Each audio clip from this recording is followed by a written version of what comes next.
Audiobook title Canon Fodder in the Interstellar New Name Cosmic Drifters Type Web Novel. CN Genre Action Adventure Fantasy Martial Arts Mecha School Life Sci-Fi Slice of Life Supernatural Author S. Chinese letter Q Part 01 Chapter 01 to 50. Chapter 1. The Agony of Rebirth Bloody Hell The Pain. Serafina gritted her teeth against the skull-splitting agony that felt like her head was about to explode into 1,000 pieces. She desperately tried to sort through the jumbled memories flooding her mind. 2 lifetimes worth of experiences crashing together like waves against jagged rocks. Perhaps if she could make sense of it all, she might distract herself from this unbearable torment. The first sensation that hit her after suddenly regaining consciousness was this excruciating headache that made her want to scream. Mind you, after spending hundreds, maybe thousands, of years as a wandering spirit without any physical sensations, Serafina had almost forgotten what it felt like to experience anything at all. In that first bewildering moment, she nearly welcomed the pain as a beautiful reminder that she was truly alive again. Because this was what being alive felt like, wasn't it? Only the living could feel pain. As a restless soul, she'd been nothing more than a wisp of air.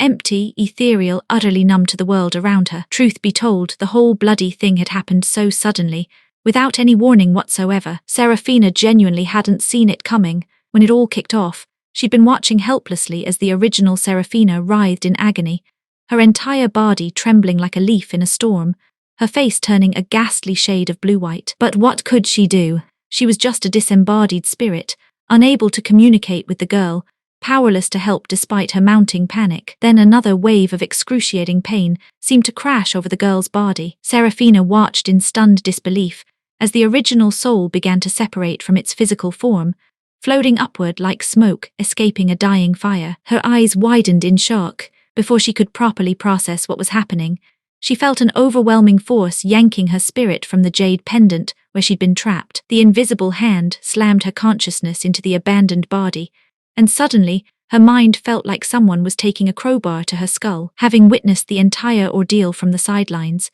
despite how bloody sudden it all was, Serafina had a pretty good idea what was going on. The original soul had buggered off, leaving the body empty, and she'd been sucked in to fill the void. From now on, she would be Serafina.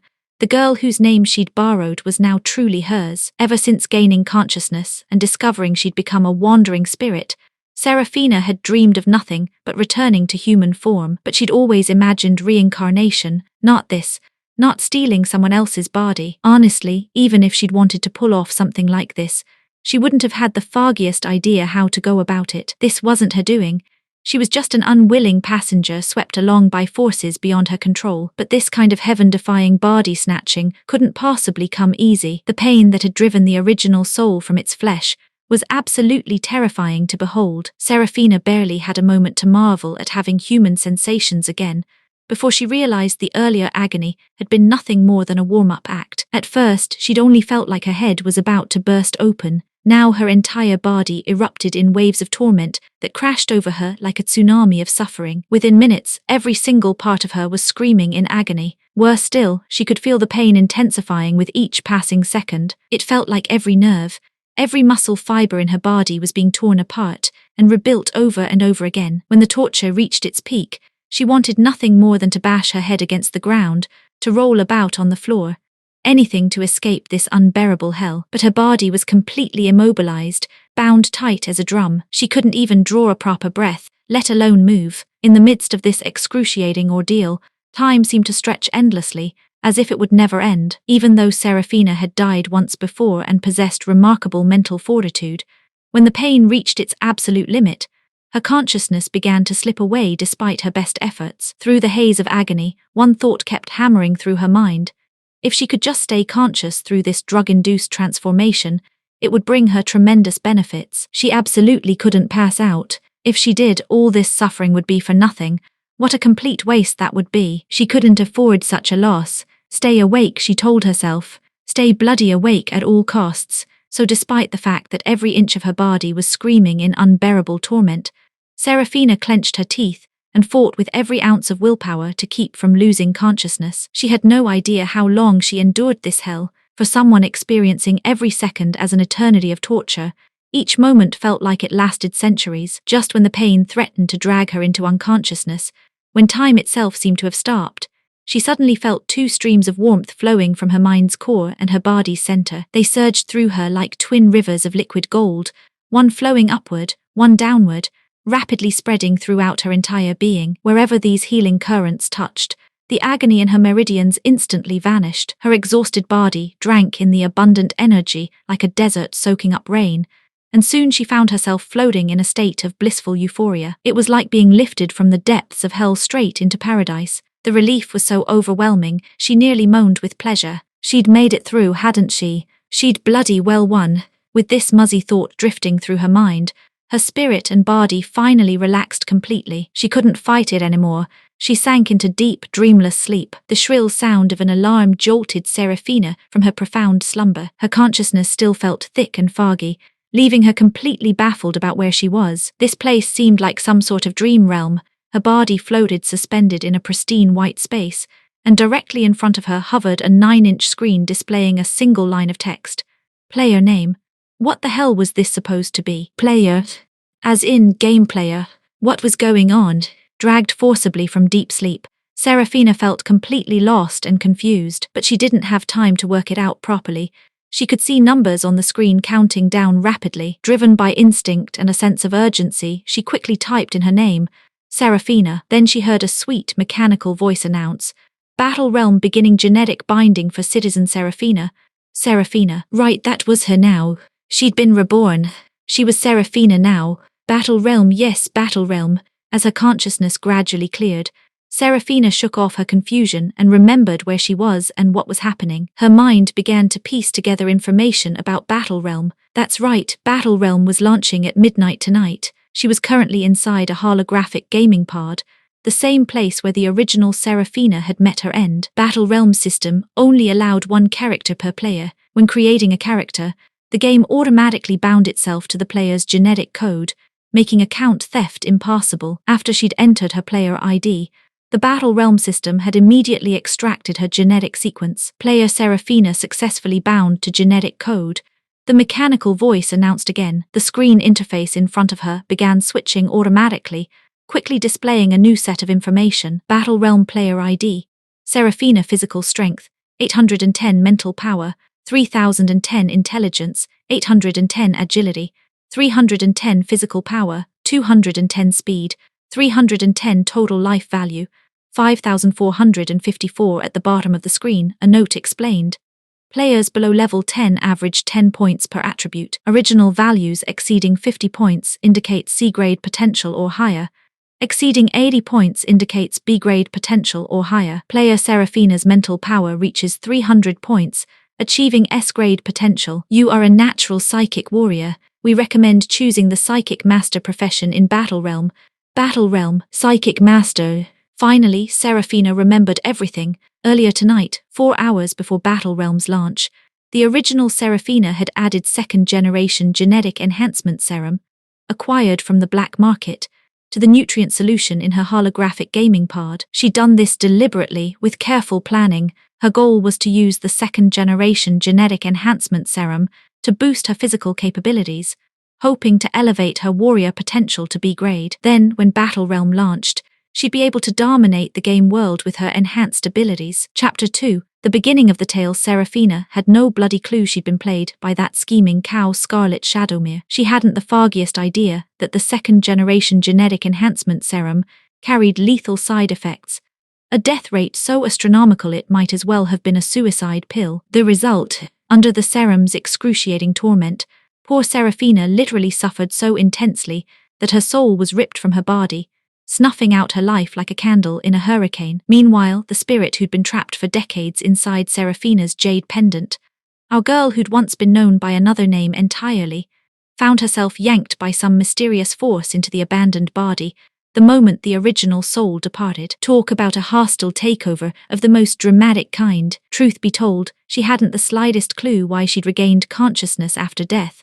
nor how long she'd been dead before awareness returned. She'd only snapped back to reality about 30-odd years ago, trapped as a disembodied spirit inside that jade pendant, unable to move a muscle, forced to passively watch the world through her crystalline prison. At first her consciousness had flickered like a dodgy light bulb, clear one moment, fuzzy the next. During those first dozen years of awareness, She'd managed little more than working out that this world wasn't the same one she'd left behind when she'd popped her clogs. This place was a proper sci-fi wonderland. Technology had advanced beyond anything she could have imagined.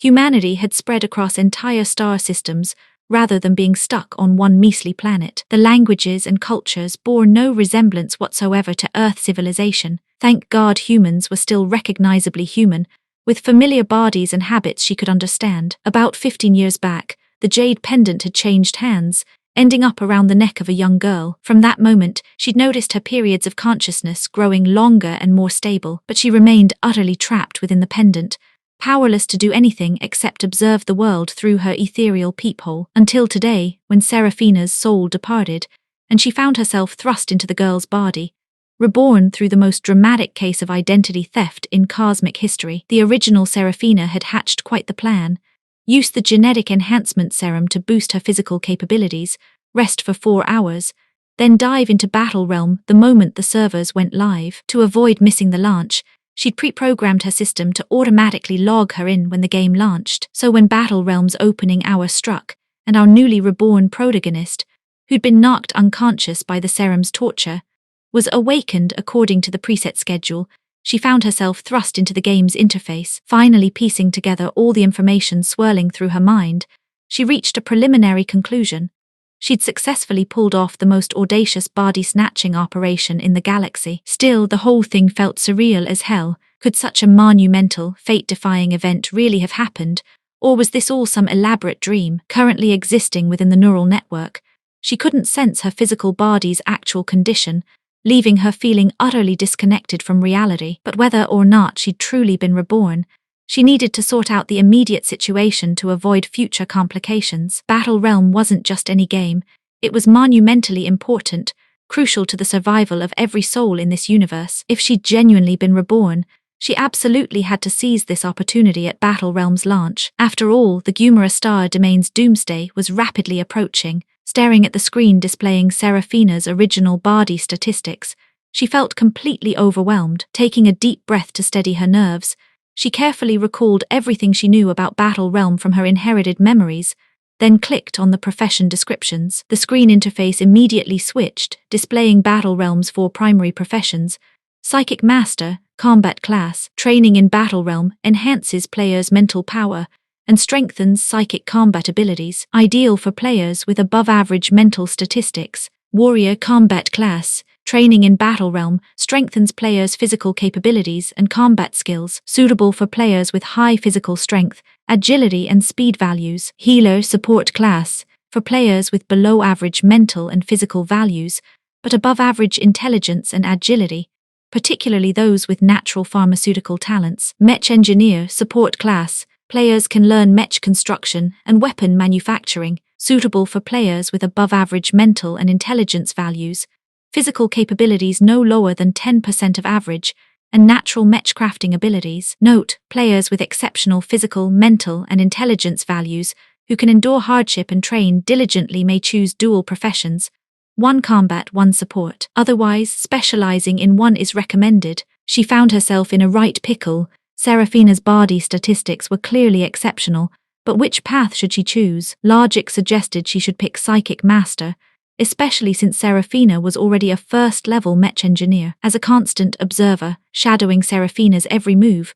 she'd been forced to learn everything the girl studied. Though she'd never physically worked with her hands as an immobile spirit, she could recall every mech construction procedure with her eyes closed. Mastering these skills would be child's play for her. Seraphina's expertise had become her own. Moreover, mech warriors required constant financial investment during early training, while mech engineers could start earning proper money once they reached 2nd level. But here was the rub. Earning steady income was brilliant for peacetime, but if her suspicions were correct, this world only had 7 or 8 years of peace remaining. When doomsday arrived, raw combat power would be essential for survival. She weighed the pros and cons, unable to reach a decision. In her previous life, she'd been an ordinary girl living in a peaceful era without warfare, dying of illness just after university graduation. She lacked the experience to make such momentous choices. Come to think of it, how had she ended up as a wandering spirit in the world of that interstellar novel she'd been reading before her death? How had any of this happened? Was this world even real? Glancing at the countdown timer on the selection screen, she noted that Battle Realm had originally given 30 minutes for character creation. She'd spent 5 minutes integrating her memories with the original owners, leaving 25 minutes remaining. She allowed her tightly wounded nerves to relax slightly. 20-odd minutes, no need to panic. This decision was monumentally important, since Battle Realm bound characters to genetic codes and didn't allow account deletion or recreation. She needed to choose wisely. Perhaps she should log out temporarily to confirm whether this was all real before making her final decision. If this was merely a dream, all her agonizing would be pointless anyway. Gus Empire, Technology Star, Battle Realm Operations Center Monitoring Room, the monitoring facility, was a cavernous hall with walls lined floor-to-ceiling with square screens, thousands of them displaying player feeds from Battle Realm, accompanied by constantly updating data streams. Had our protagonist been able to see this room, she would have noticed that every displayed player was a young person with exceptional baseline statistics. Tonight marked Battle Realm's inaugural launch, and the monitoring center buzzed with distinguished visitors, powerful figures so recognizable that ordinary citizens would spot them instantly. These were the Empire's elite from every sector, the cream of high society. The handful of journalists granted access were practically vibrating with excitement, barely containing themselves. But the gravity of Battle Realm's launch had cast a solemn atmosphere over the proceedings. Nearly everyone present wore expressions of utmost seriousness. Despite the crowd, the hall remained eerily quiet. Even the reporters behaved like timid quails, only daring to follow instructions, which made the sudden flashing red light and blaring alarm particularly jarring and intrusive. Yet nobody minded the startling interruption. Instead, every person in the room immediately fixed their burning gazes on the small screen pulsing with crimson warning signals. "Your Highness, it's from Sector 16. The Battle Realm Operations Director announced respectfully to the young man seated in the hall's central position of honor. A subtle ripple of excitement coursed through the crowd. Sector 16 was frontier territory, the absolute edge of civilized space. The first genius to trigger the neural network's red alert system had emerged from the galactic backwater, completely overshadowing all the prodigies from the central star systems. Chapter 3, The Unexpected Beginning. The operations director didn't need to announce a bloody thing. The moment that crimson warning light blazed to life, the young man they called His Highness had already snapped his attention to Sector 16's display screen like a hawk spotting prey. The journalists clustered nearby couldn't tear their eyes away from the striking figure. This devastatingly handsome prince, draped in his black military uniform, embroidered with scarlet cloud patterns, their hearts hammered with barely contained longing, cursing their inability to snap photos freely. Here stood the Gus Empire's acknowledged heartthrob of the younger generation, a man who'd achieved 7th-level warrior status at just 31 years old. They'd never been this close to him before, and even that pulsing red alert couldn't distract them from drinking in every detail of his presence. Though His Highness focused intently on the flashing crimson screen, his expression remained remarkably composed, betraying no hint of surprise or excitement. With fluid grace, he raised one hand and pointed into the air. The small warning screen immediately expanded in response, unfurling into a massive holographic display that consumed a third of the entire monitoring hall. The players' statistical data materialized before the assembled crowd, and every single person who glimpsed those baseline numbers sucked in a sharp breath. Without exception, their eyes immediately locked onto the player's mental power rating, a figure so astronomical it defied belief. "Bloody hell, this player's psychic potential is through the roof," someone whispered in a trembling voice. "And she's in the youth category too. This level of raw talent, we're looking at S-grade potential, minimum. Check her age. If she's nowhere near adulthood yet, she could climb even higher in future. S-grade psychic cultivation potential." The Gus Empire hadn't produced such a prodigious talent in over a century. In peacetime, encountering such an extraordinary genius would have set off a feeding frenzy of political maneuvering. Various schemes and calculations whirled through the minds of everyone present, each person already plotting how to secure this prize. But in this moment, a single word echoed unanimously through every heart: hope. To protect player safety and privacy, the holographic projection remained deliberately blurred, obscuring facial features. Yet nobody could mistake what they were seeing. This was undoubtedly a girl who hadn't even reached her 20th birthday, a psychic prodigy under 20 with S-grade mental power potential, coupled with A-grade warrior physique. With proper cultivation and resources, she could potentially advance to 8th level control system mech master within 8 years. Only 8th level, and above Mech, Masters represented humanity's hope of defeating the alien invaders from beyond the clouds. 8th level control system Mech Masters were particularly crucial. Not only did they possess overwhelming combat capabilities, but they could serve as perfect battlefield commanders, orchestrating entire wars with surgical precision. Currently, the entire Gumara star domain boasted only 20-odd 8th level Mech Masters, and not a single 8th level control system specialist among them. The highest ranking control system, Mech Master in the Gumara star domain, resided in the Vera Federation. Though this master had achieved 7th level late-stage grand perfection as a psychic warrior, he'd retired a decade ago due to advanced age, with no possibility of further advancement. The Gus Empire did maintain 2 7th level psychic masters, but the younger one was already middle-aged and specialized in mech construction rather than combat. The other had only reached 7th level intermediate stage, and given his age, could at best push to 7th level late stage before his potential peaked. Small wonder that everyone present felt their pulses racing at the sight of this teenage psychic genius. She represented the future hope of both the Gus Empire and the entire Gumara star domain. Your Highness, a middle-aged military officer in crisp uniform declared with barely contained excitement, given the current situation, this kind of talent absolutely must join the military. Put her in our first army, we'll throw every resource we have at her development, a younger officer interjected eagerly. Our 3rd army has superior resources.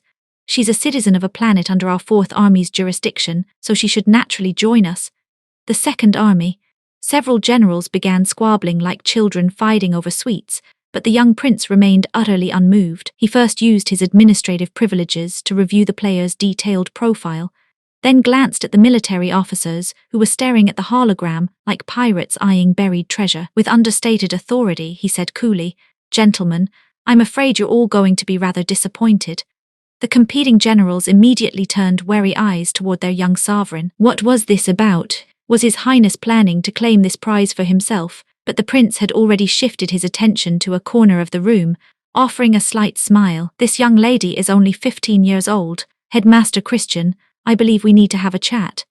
Headmaster Christian of the prestigious Xuangu First Military Academy practically bounced forward with undisguised delight. The generals who'd been ready to tear each other apart suddenly understood the situation. They stopped bickering amongst themselves and immediately began cozying up to Headmaster Christian instead. Topaz Star, when the holographic gaming pod's door slid open with a soft hiss, she sat up slowly, then pinched her cheek with deliberate force. The sharp sting that shot through her nerves was utterly unlike her years as a wandering spirit, when no amount of self-inflicted pain could penetrate her ethereal existence. This was the uniquely human sensation of physical nerve response, proof of genuine flesh and blood life. She still couldn't quite believe it. Rising unsteadily from the gaming pod, she took several experimental steps, then pinched her arm again for good measure. Only then did she accept with absolute certainty that this wasn't some elaborate dream. She truly was no longer an invisible, incorporeal soul trapped within a jade pendant. She had been reborn as a living, breathing human being.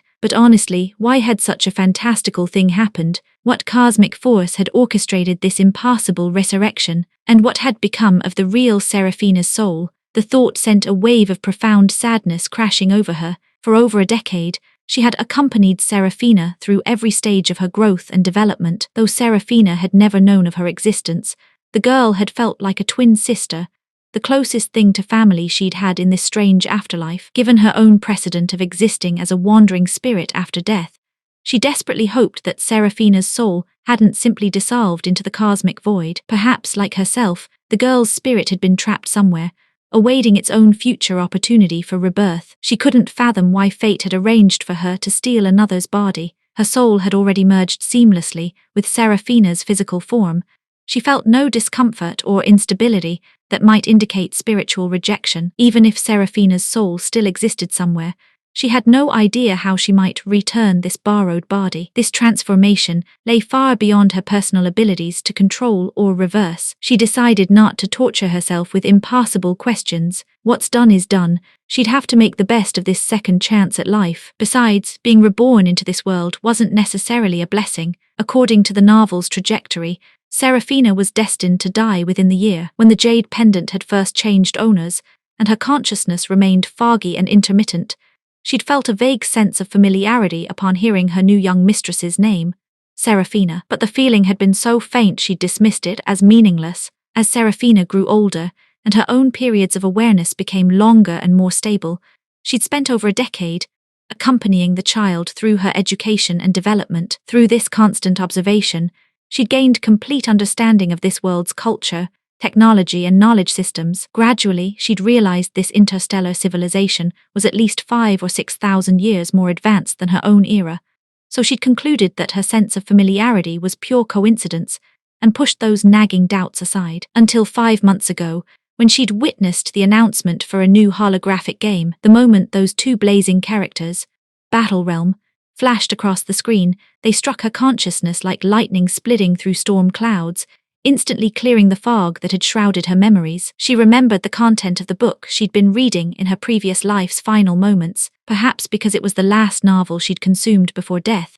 Even after millennia of existence as a wandering spirit, she could still recall the story's main plot points with startling clarity. This Serafina, wasn't she the minor supporting character who'd appeared for less than a chapter? If her memory served correctly, Serafina had been created solely to highlight her neighbor and classmate, a girl called Scarlet Shadowmere. That meant the girl next door, Little Scarlet, was none other than the novel's primary antagonist, the villainous female supporting character Scarlet Shadowmere 1-2. Initially, discovering that this world was actually the setting of a novel she'd read, that she'd somehow transmigrated into a work of fiction, had struck her as so absurd she could barely process it. But gradually, she'd come to terms with the impossible reality. If she could exist as a legendary ghost after death, then truly anything was possible. Shortly after she'd begun suspecting she'd transmigrated into a novel world, Serafina's mother had disappeared under mysterious circumstances, exactly as described in the original plot. Chapter 4.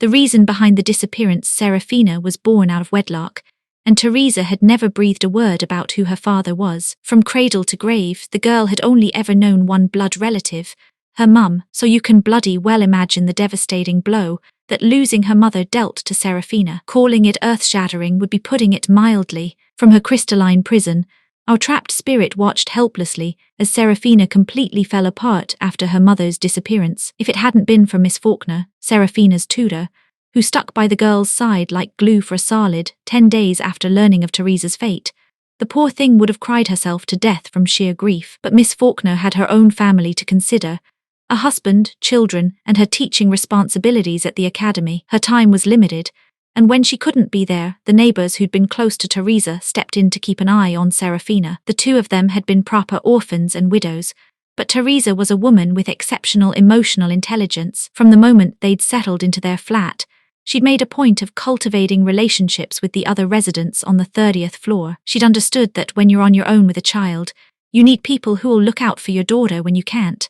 After all, good neighbors are worth more than distant relatives. For a pharmaceutical specialist, winning over the neighbors was child's play. Consequently, all 5 other households on the 30th floor had maintained warm relationships with the mother-daughter duo. Over more than a decade of interaction, genuine affection had developed, and after Teresa's disappearance, the neighbors rallied round to care for Serafina. Scarlet Shadowmere's family lived right next door, proper neighbors in every sense of the word. The two girls were also classmates at Minxin Intermediate Academy, same year but different classes. If our spirit's memory served correctly, according to the novel's timeline, Scarlet had been reborn just days before Teresa's disappearance. She'd watched with growing horror as the newly reborn primary antagonist systematically charmed Serafina, and how the naive girl had embraced Scarlet as a beloved elder sister, quickly becoming the best of mates. The whole situation nearly drove our observer to distraction. By all rights, Serafina and Scarlet,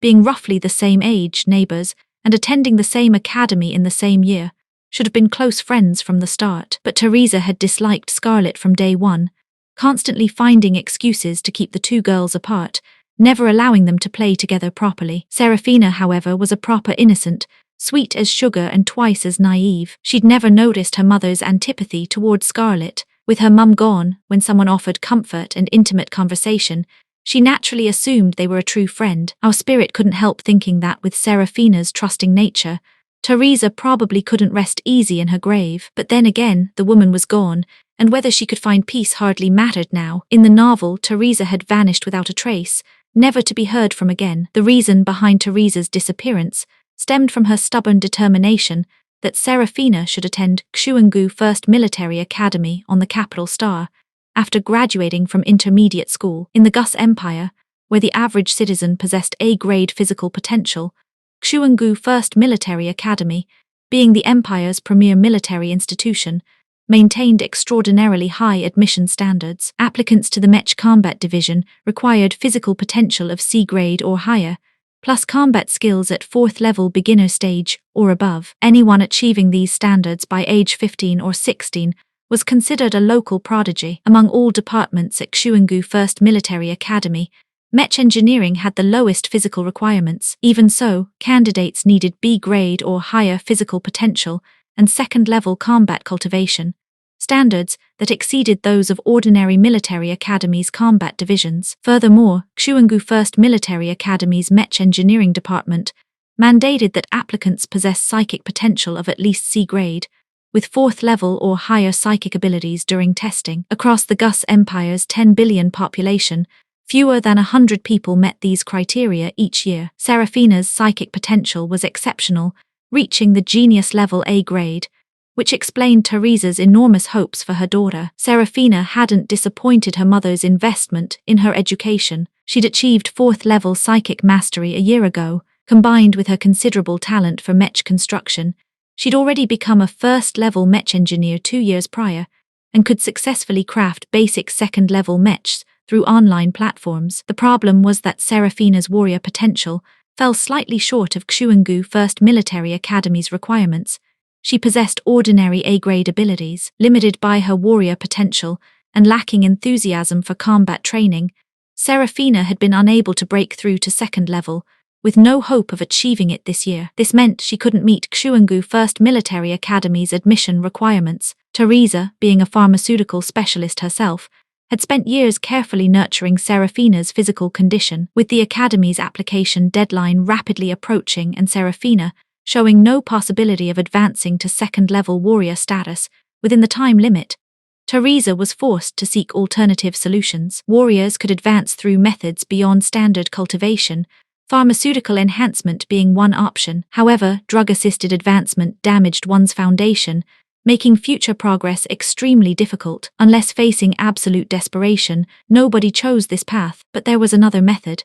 Between ages 12 and 18, consuming 6th level enhancement serum offered excellent chances of boosting a young person's cultivation potential by 1 or 2 minor grades. Though the improvements were somewhat random, enhancement serum boasted at least an 80% success rate with minimal side effects and no interference with future cultivation. It was highly sought after, but the serum was both astronomically expensive and incredibly rare. In the Gus Empire, despite its exorbitant cost, enhancement serum remained perpetually sold out, snatched up the moment it appeared on the market. Unless you had serious money and connections, you couldn't even get close to it. For someone in Teresa's position, a single mother with no powerful backing, it was completely out of reach. However, Teresa wasn't just any ordinary civilian. 3 years ago, shortly after advancing to 4th level pharmaceutical specialist, she'd struck gold by winning an online auction for an enhancement serum formula at an astronomical price. For years, Teresa had tried every conceivable method to purchase enhancement serum, but all attempts had failed. With Serafina now 15 and time running desperately short, Teresa decided to venture out personally to find the spiritual plants needed for enhancement serum production, then commission high-level specialists from the Pharmaceutical Guild to brew it for her. Fortunately, she'd been preparing for this contingency for 2 years, steadily acquiring all the auxiliary spiritual medicines and primary ingredients listed in the enhancement formula. By now, only one crucial component remained elusive: the void ginseng. Enhancement serum's rarity wasn't due to brewing difficulty, but because all 5 primary ingredients were extraordinarily scarce, with void ginseng being the most elusive of all. Unlike the other 4 primary ingredients, void ginseng's scarcity wasn't about quantity. It required plants aged over 1,000 years. Void ginseng couldn't be artificially cultivated and had to grow wild in pristine, uninhabited ancient forests. Only specimens aged a millennium or more possessed the necessary potency, making successfully harvested specimens incredibly rare. The cruel irony was that enhancement serum remained a hot commodity, And void ginseng's extreme scarcity meant supply could never meet demand, with only 6 months remaining before Xuangu First Military Academy's application deadline. Serafina's situation showed no signs of improvement. Just when desperation was setting in, Teresa received word that adventurers had discovered void ginseng on Desolation Star. Overjoyed beyond measure, she decided to personally hire a mercenary team to search the desolation forests of Desolation Star for the precious root. In the novel, Teresa departed on this mission and was never heard from again. Chapter 5. The Desolate Forests. In reality, Teresa's expedition turned into a proper disaster.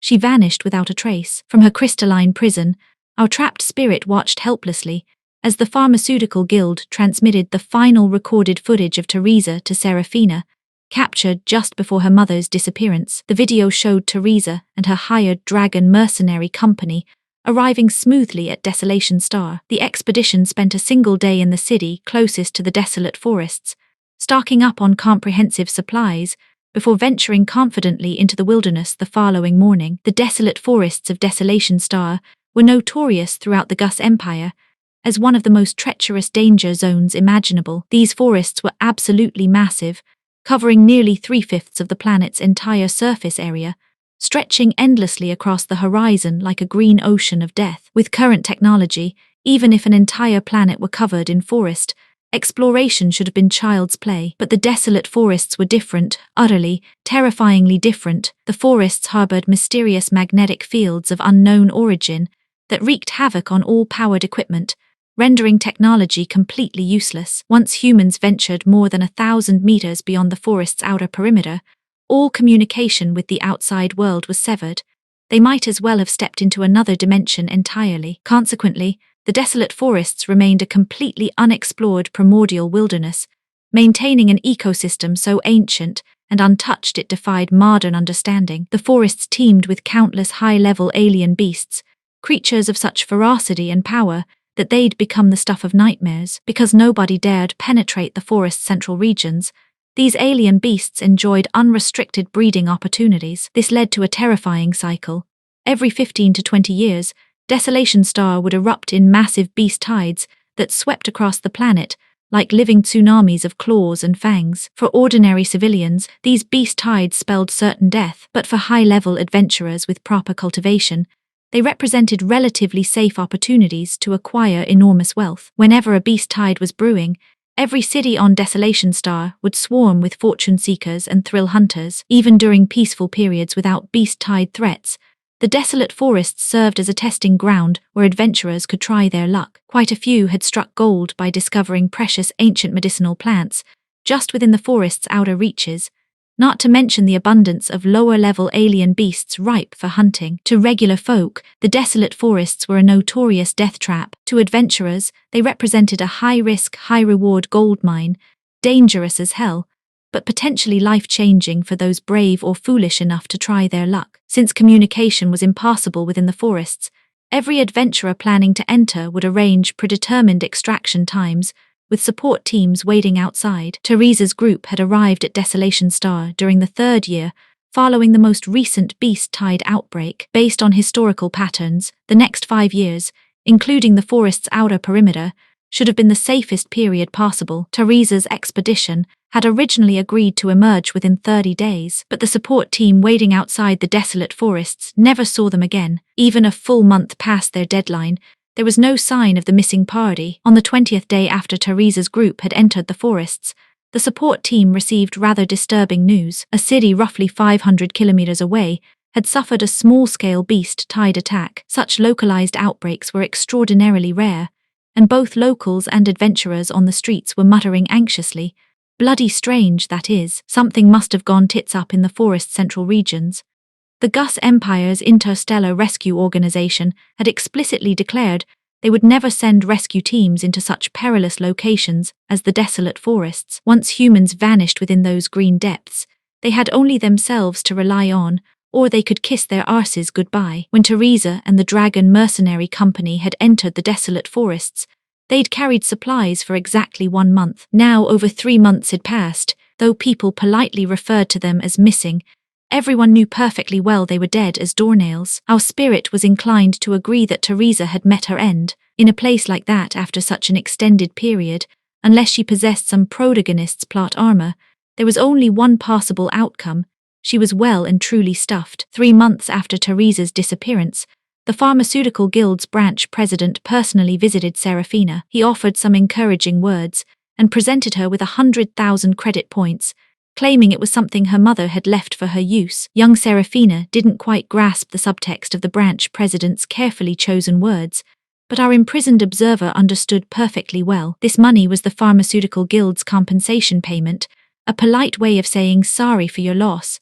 At the time, our spirit had thought rather well of the Pharmaceutical Guild. When one of their members ventured out on personal business and met with disaster, the organization still provided financial support to surviving family members. 100,000 credit points wasn't a fortune, but for a civilian family, it represented 8 to 10 years of comfortable living. With this financial cushion, even if Teresa had left no other assets to Serafina, as long as the girl didn't spend money like water, her living expenses until adulthood were completely sorted. Serafina's first reaction upon receiving the credit points was to burst into tears again. Our spirit understood the girl's heartbreak perfectly.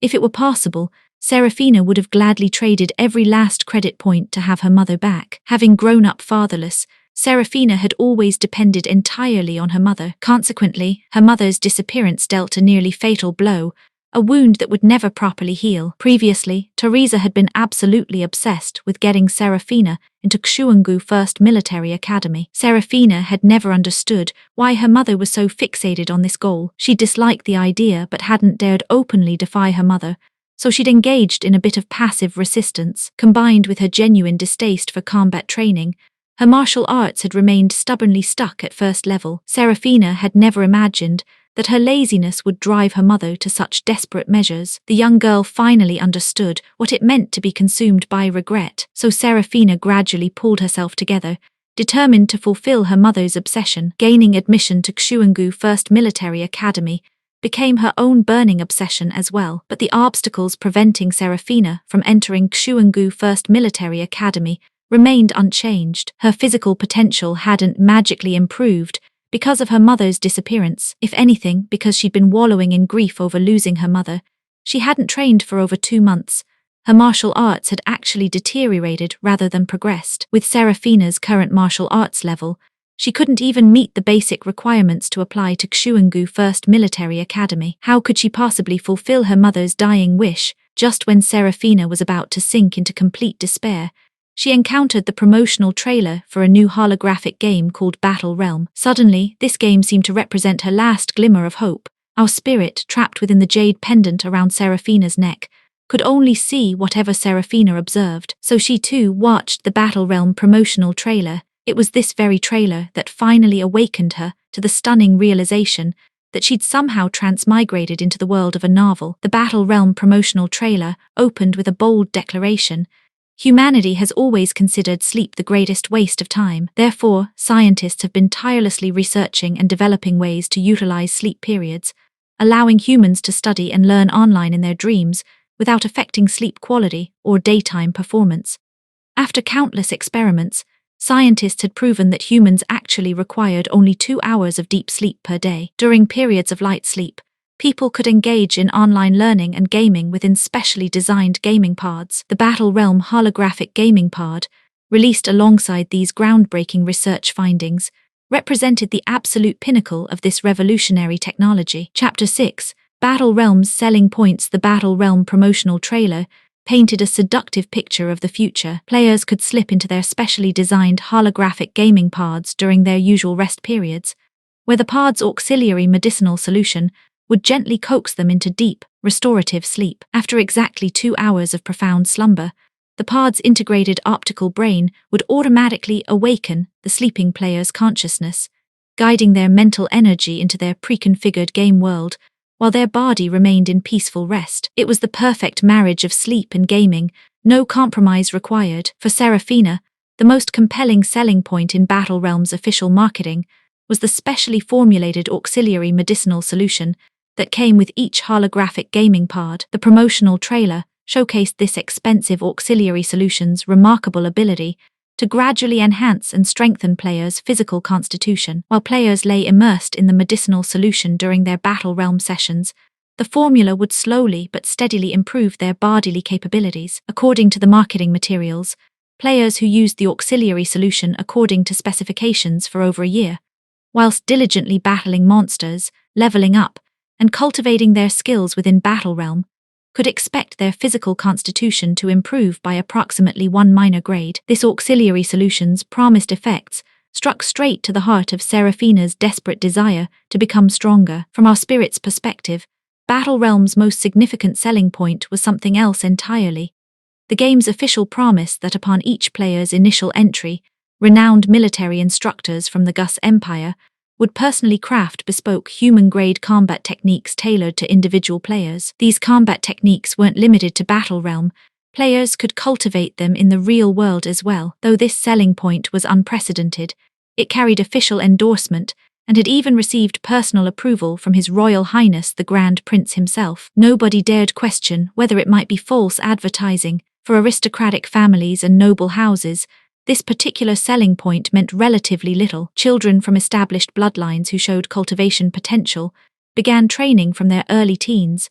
Those from the finest families learned heaven-grade techniques, whilst those from lesser noble houses still accessed human-grade methods. But for commoners who couldn't afford human-grade combat techniques and were forced to make do with ordinary earth-grade methods, this represented an absolutely golden opportunity to acquire inheritable human-grade techniques for future generations. Consequently, Battle Realm's holographic gaming pods received unprecedented enthusiasm from the common folk. To prevent interference with children's normal growth and development, since premature cultivation could damage young bodies, Battle Realm established a minimum age requirement of 12 years old for server access. Additionally, minors faced strict online time restrictions. Those under 25 could spend no more than 6 hours online daily, whilst adults over 25 were permitted up to 12 hours. Seraphina had just turned 15 last month, and this holographic online game that promised to enhance physical constitution and martial arts levels had captured her complete attention. She'd pinned virtually all her hopes on this single opportunity. The moment Battle Realm's gaming pods went on pre-sale, Seraphina immediately spent 2/3 of her credit points to secure one of Battle Realm's specially designed holographic gaming pods, leaving her with just over 400,000 credits remaining. The specially formulated auxiliary medicinal solution wasn't cheap either.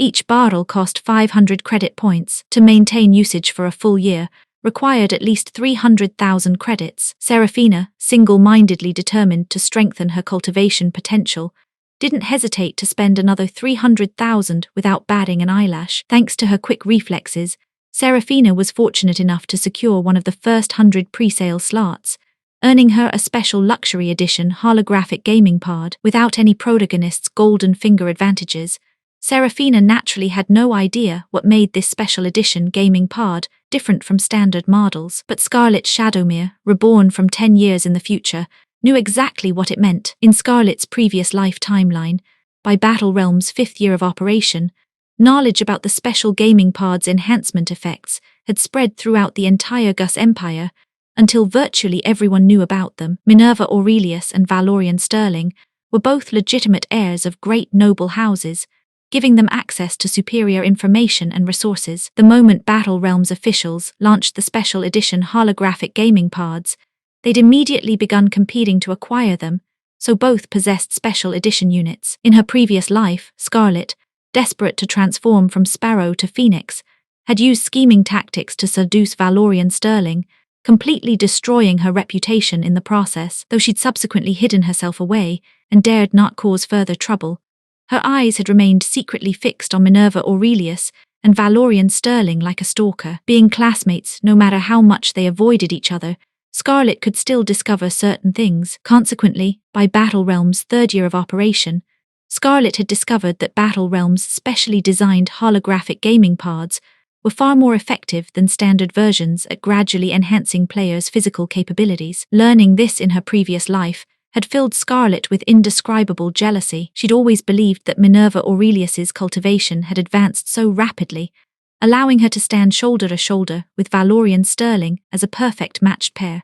Purely, because she possessed a Battle Realm Special Edition holographic gaming pod. Later, when Scarlet had accidentally gained access to Minerva Aurelius's dormitory, her jealousy had overwhelmed her judgment. Regardless of consequences, she destroyed Minerva's special gaming pod, resulting in continuous suppression by the Aurelius family. After graduation, she'd been exiled to an impoverished frontier star far from the imperial capital. Ironically, Scarlet's misfortune had become her salvation. That frontier star lay in the opposite direction from Topaz Star. When the Great Catastrophe began, Topaz Star became the first battlefield, whilst that remote frontier world wasn't affected by warfare until the very end. Otherwise, Scarlet would never have survived to see 10 years later. Of course, Scarlet, consumed by resentment, had never acknowledged her own past actions, focusing only on what others had done to her. Upon rebirth, her obsession centered on gaining admission to Xuangu First Military Academy, stealing Valorian Sterling away,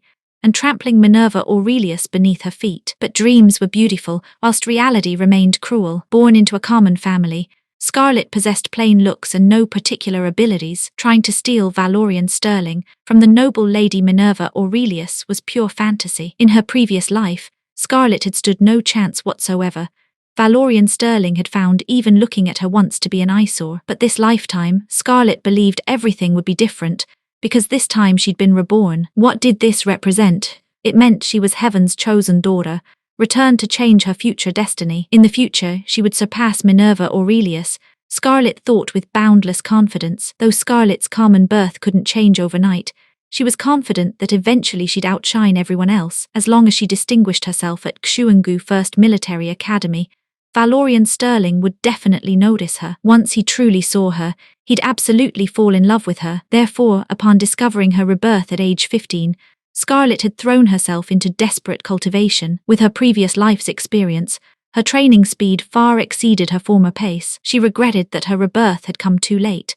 With only 5 months remaining until Xuangu First Military Academy's entrance examinations, she wouldn't have time to advance to 4th level late stage. However, compared to her previous life, Scarlet had already grown much stronger. She was confident that by the time examinations approached, she'd definitely advanced to 4th level intermediate warrior status, whereas in her previous life, she'd only just reached 4th level beginner stage at that time. For Xuangu First Military Academy freshmen, this represented the difference between honor students and ordinary pupils. Filled with confidence and expectation after her rebirth, Scarlet no longer focused her attention and thoughts on Topaz Star. Chapter 7.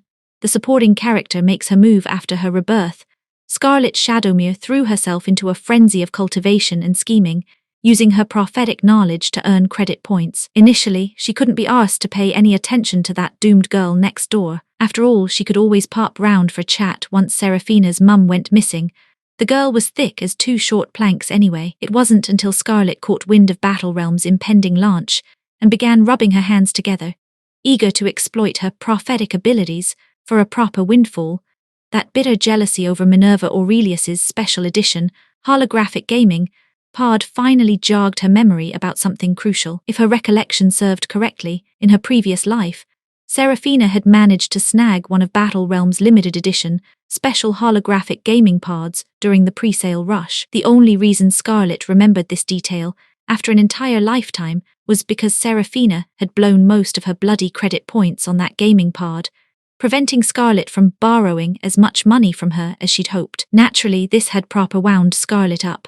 She thought Seraphina was a complete mug for wasting so much money, and had privately cursed the girl something rotten. Back then, Scarlet hadn't initially understood what made the special gaming pods so unique. Later, after Battle Realm launched, she'd openly and privately marked Seraphina with classmates several times, calling her a fool with more money than sense. By the time Scarlet finally learned about the special gaming pod's extraordinary capabilities, Seraphina had already been missing for 2 or 3 years. Scarlet remembered that in her previous life, the year she'd gained admission to Xuangu First Military Academy's Mech Combat Division, Seraphina couldn't even apply due to failing physical requirements. She'd eventually entered the Academy's Mech Engineering Division a year later, but Seraphina's luck had been absolutely dire in that previous timeline. Just when she'd finally made it into Xuangu First Military Academy, she'd encountered space pirates during her journey to school. From that moment on, Scarlet never saw Seraphina again.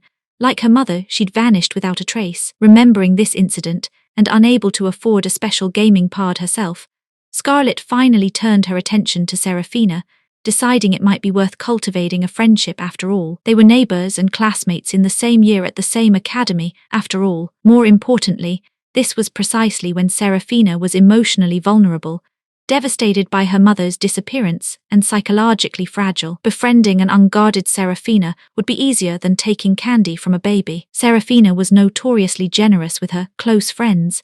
In her previous life, Scarlett had used exactly this method to borrow considerable credit points from the girl. Sure enough, Scarlett quickly became Serafina's best mate, effortlessly discovering that, just like in her previous life, Serafina had spent double the cost of a standard holographic gaming pod to secure one of Battle Realm's special editions. Even though she'd been mentally prepared for this revelation, Scarlett's eyes still burned crimson with secret jealousy. If that special gaming pod were hers, she'd definitely advance to 4th level late-stage warrior by next year, and afterwards she could. Jealousy turned people into hideous creatures, whilst greed drove them to absolute madness. Moreover, during her previous life's final years on that frontier planet, after attaching herself to a certain powerful figure, Scarlett had killed without batting an eyelash. Consumed by desperate desire, Scarlett naturally felt evil courage rising within her, birthing schemes to somehow acquire Serafina's special gaming pod by hook or by crook. In Scarlett's previous life,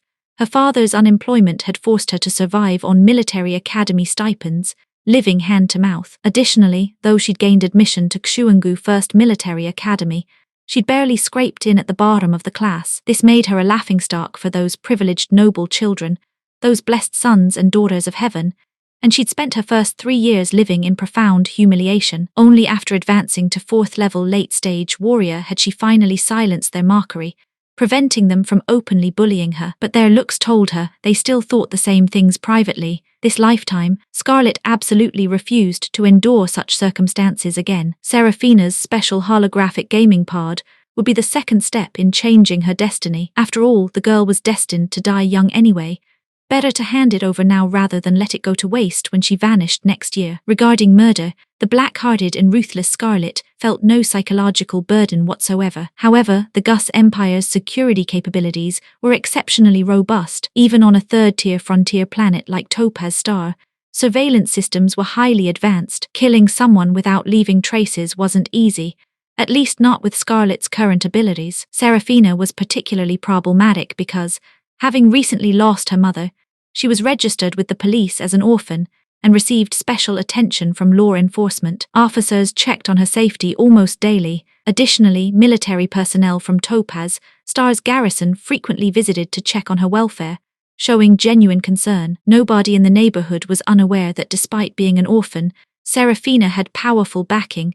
She wasn't someone to mess with lightly. After observing for over 10 days, Scarlett realized that with her current capabilities, killing Serafina without leaving evidence was absolutely impossible. Life rarely offered second chances, and Scarlett had no intention of cocking this up and destroying her bright future. Abandoning thoughts of personal violence, but lacking sufficient credit points to hire assassins, Scarlett decided to seek alternative methods. She was Heaven's chosen daughter with prophetic abilities.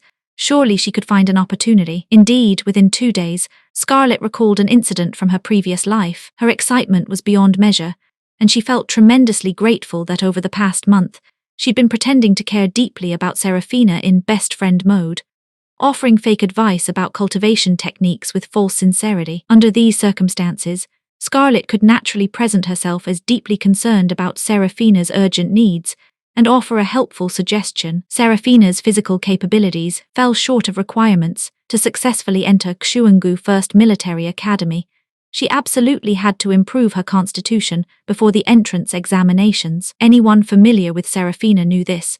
Her mother had disappeared while searching for ways to enhance her cultivation potential. With only 2 months remaining until Xuangu First Military Academy's application deadline, even if Battle Realm's holographic gaming pod could gradually improve Serafina's constitution, there simply wasn't enough time. Consequently, Serafina remained deeply troubled by this predicament. Using concern for Serafina as her excuse, Scarlett cunningly convinced the girl to purchase a new type of genetic enhancement serum from the black market. She suggested adding it to the auxiliary medicinal solution on Battle Realm's launch day, to rapidly improve her physical constitution. When Seraphina heard her dear friend Scarlet explain that second-generation genetic enhancement serum could quickly improve her constitution, combined with nighttime training in Battle Realm and daytime cultivation, her physical potential could probably reach B grade within a fortnight, with her martial arts advancing to second level as well. Such a massive carrot dangled before someone desperately wanting to improve her constitution proved utterly irresistible to Seraphina. Chapter 8, a tragic tale. Of course, Seraphina wasn't quite naive enough to swallow everything Scarlet Shadowmere told her hook, line and sinker. After receiving Scarlet's suggestion, she did her own bit of digging into information about second-generation genetic enhancement serums. The trouble was, Seraphina, being an orphaned girl with bugger all in the way of information channels, could only scrape together the most superficial details. When Scarlet had waxed lyrical about the miraculous properties of second-generation genetic enhancement serum, she'd conveniently failed to mention that the bloody stuff had only just completed animal trials, lacked any human clinical data, and hadn't even been officially approved for market release. Meanwhile, small quantities of second-generation genetic serum were already doing the rounds on the black market. Thanks to some rather dodgy promotional efforts, word was spreading like wildfire about warriors who'd used it with supposedly brilliant results.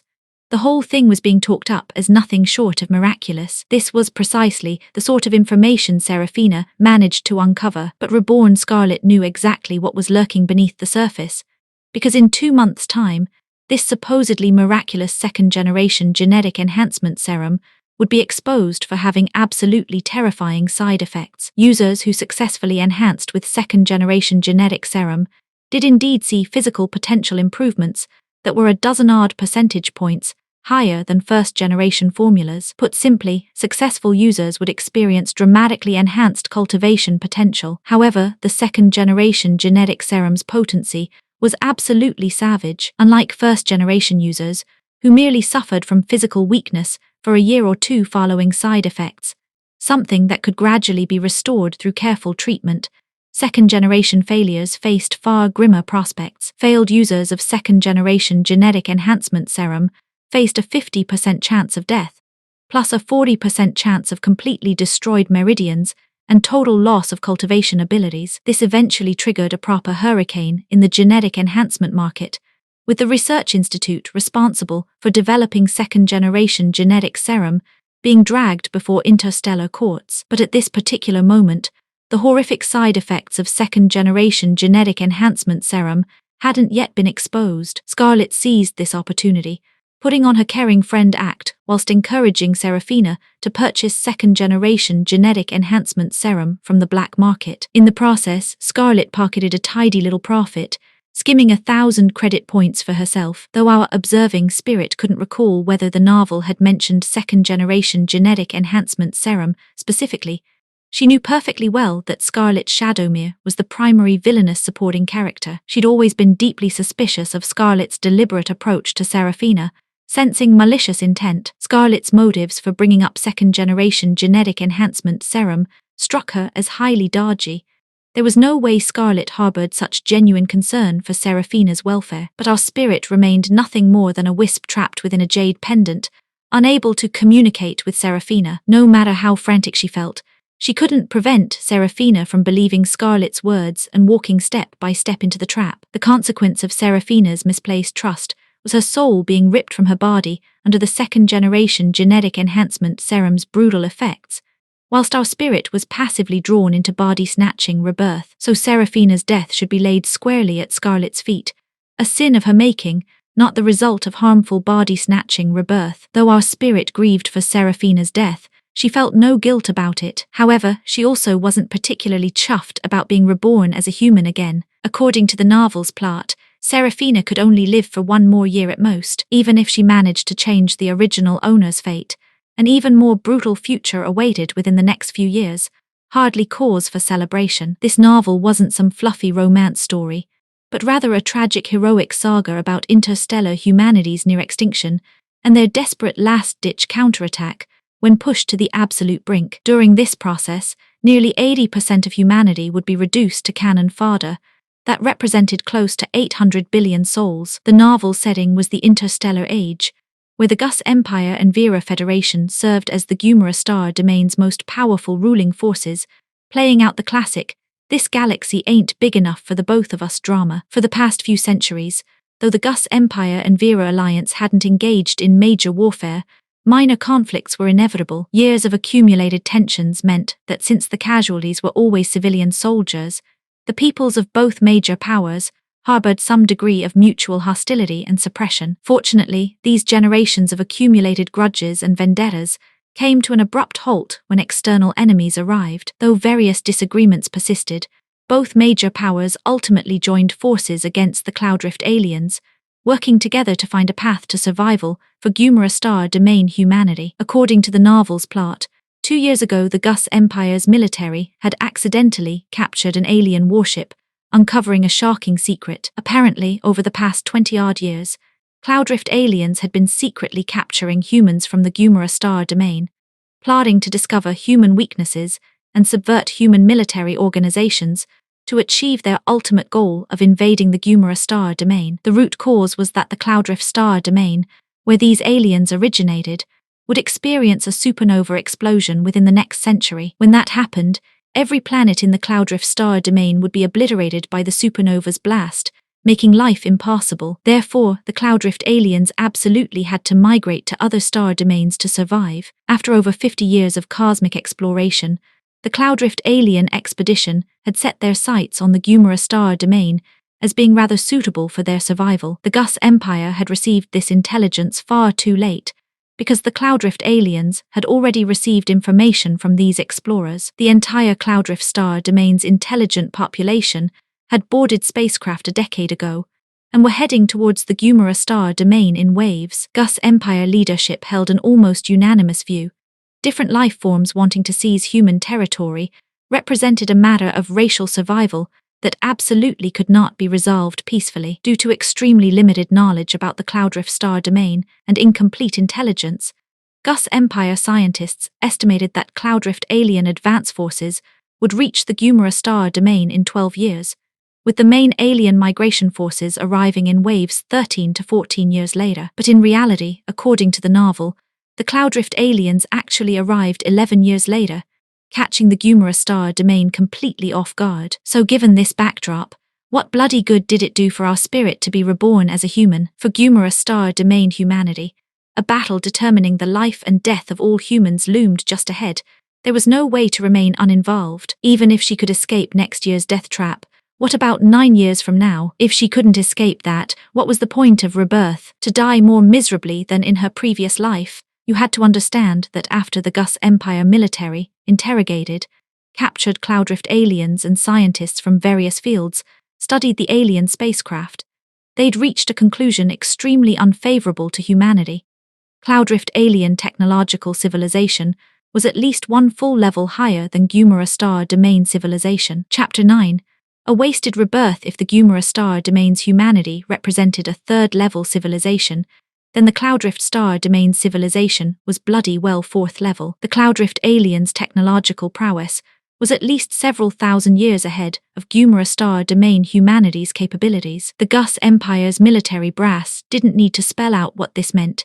Even ordinary civilians could work it out for themselves. This signified that the Cloudrift aliens possessed military might that could absolutely and utterly crush the Gumara Star Domain's armed forces. For the Gumara Star Domain, this intelligence represented the worst possible news imaginable. What made it even more terrifying was that the Cloudrift aliens' homeland had been obliterated.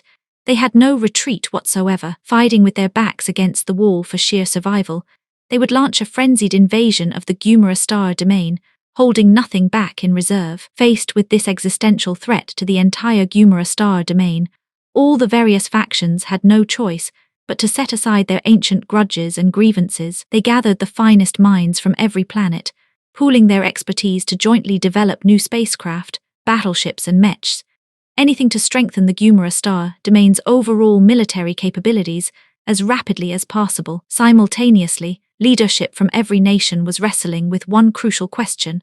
Within 10 years, how could they elevate the combat abilities of all Gumara Star Domain humanity by an entire major grade? How could they cultivate massive numbers of 5th-level mech combat masters capable of fighting in space. Only sufficient numbers of stellar warriors could stand a fighting chance against the Cloudrift aliens. Only they might possibly intercept the alien forces in the void beyond the Gumara star domain, preventing warfare from reaching the planets themselves. Otherwise, when the fighting ended, the planets would be destroyed as well. Unity of purpose could always work miracles, especially when harnessing the combined brilliance of the entire Gumara star domain's top scientists. Thus, within less than 2 years of learning about the Cloudrift alien threat, a revolutionary online game designed to rapidly enhance all humanity's combat capabilities was born, Battle Realm. Of course, none of the informed national leadership dared reveal the truth to their populations at this stage. History had proven that announcing such momentous events without adequate preparation and winnable strength would only plunge civilians into panic. Over time, this would trigger various problems that would actually hinder development. Even worse, the enemy hadn't even arrived yet, but they'd collapse from internal chaos first. Therefore, every government and faction had to attract citizens into Battle Realm to learn various skills and rapidly increase their cultivation levels, all whilst keeping the true purpose completely secret. Consequently, nations could only offer Battle Realm players extraordinarily generous benefits, linking in-game achievements directly to real-world advantages to boost appeal. For instance, game gold earned in Battle Realm could be freely exchanged at equal rates with credit points. Professional levels achieved in-game could serve as credentials for real-world promotions and salary increases. Every conceivable angle was used to encourage citizens to join Battle Realm for cultivation. With massive government promotion and various incentives, Battle Realm had electrified the entire Gumara star domain even before its official launch. Though Battle Realm's holographic gaming pods carried hefty price tags,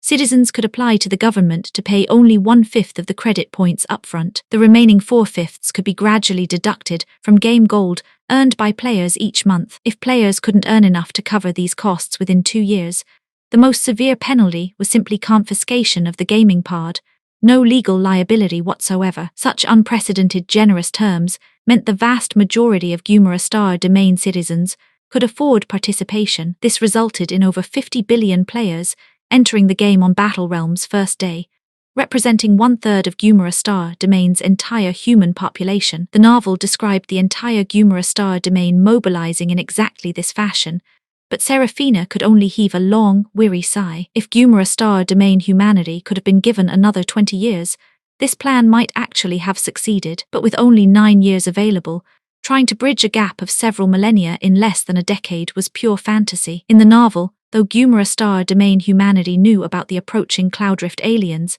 they lacked sufficient stellar forces to intercept the enemy in space. Consequently, at least 20 to 30 planets throughout the entire Gumara star domain were obliterated along with their populations, an absolutely devastating catastrophe. Contemplating that grim future, Serafina's mood grew heavy once more. She desperately hoped the plot could be rewritten, but frustratingly, when she died in her previous life, that novel hadn't yet reached its conclusion. It had only mentioned the Grand Prince leading his entire escort fleet against the enemy, delivering the most devastating blow possible and triggering a battlefield reversal that gave Valorian Sterling and the others a chance to turn the tide. But exactly how the Grand Prince had accomplished this feat, what methods he'd used, what weapons he'd employed to reverse humanity's fortunes on the very brink of extinction, the novel hadn't detailed any of it. So despite being a transmigrated reader with foreknowledge, Serafina was completely stumped. She couldn't help cursing the author. What kind of bloody melodramatic plot was this? Why arrange for Scarlet Shadowmere, a vicious supporting villain, to be reborn? It was completely pointless.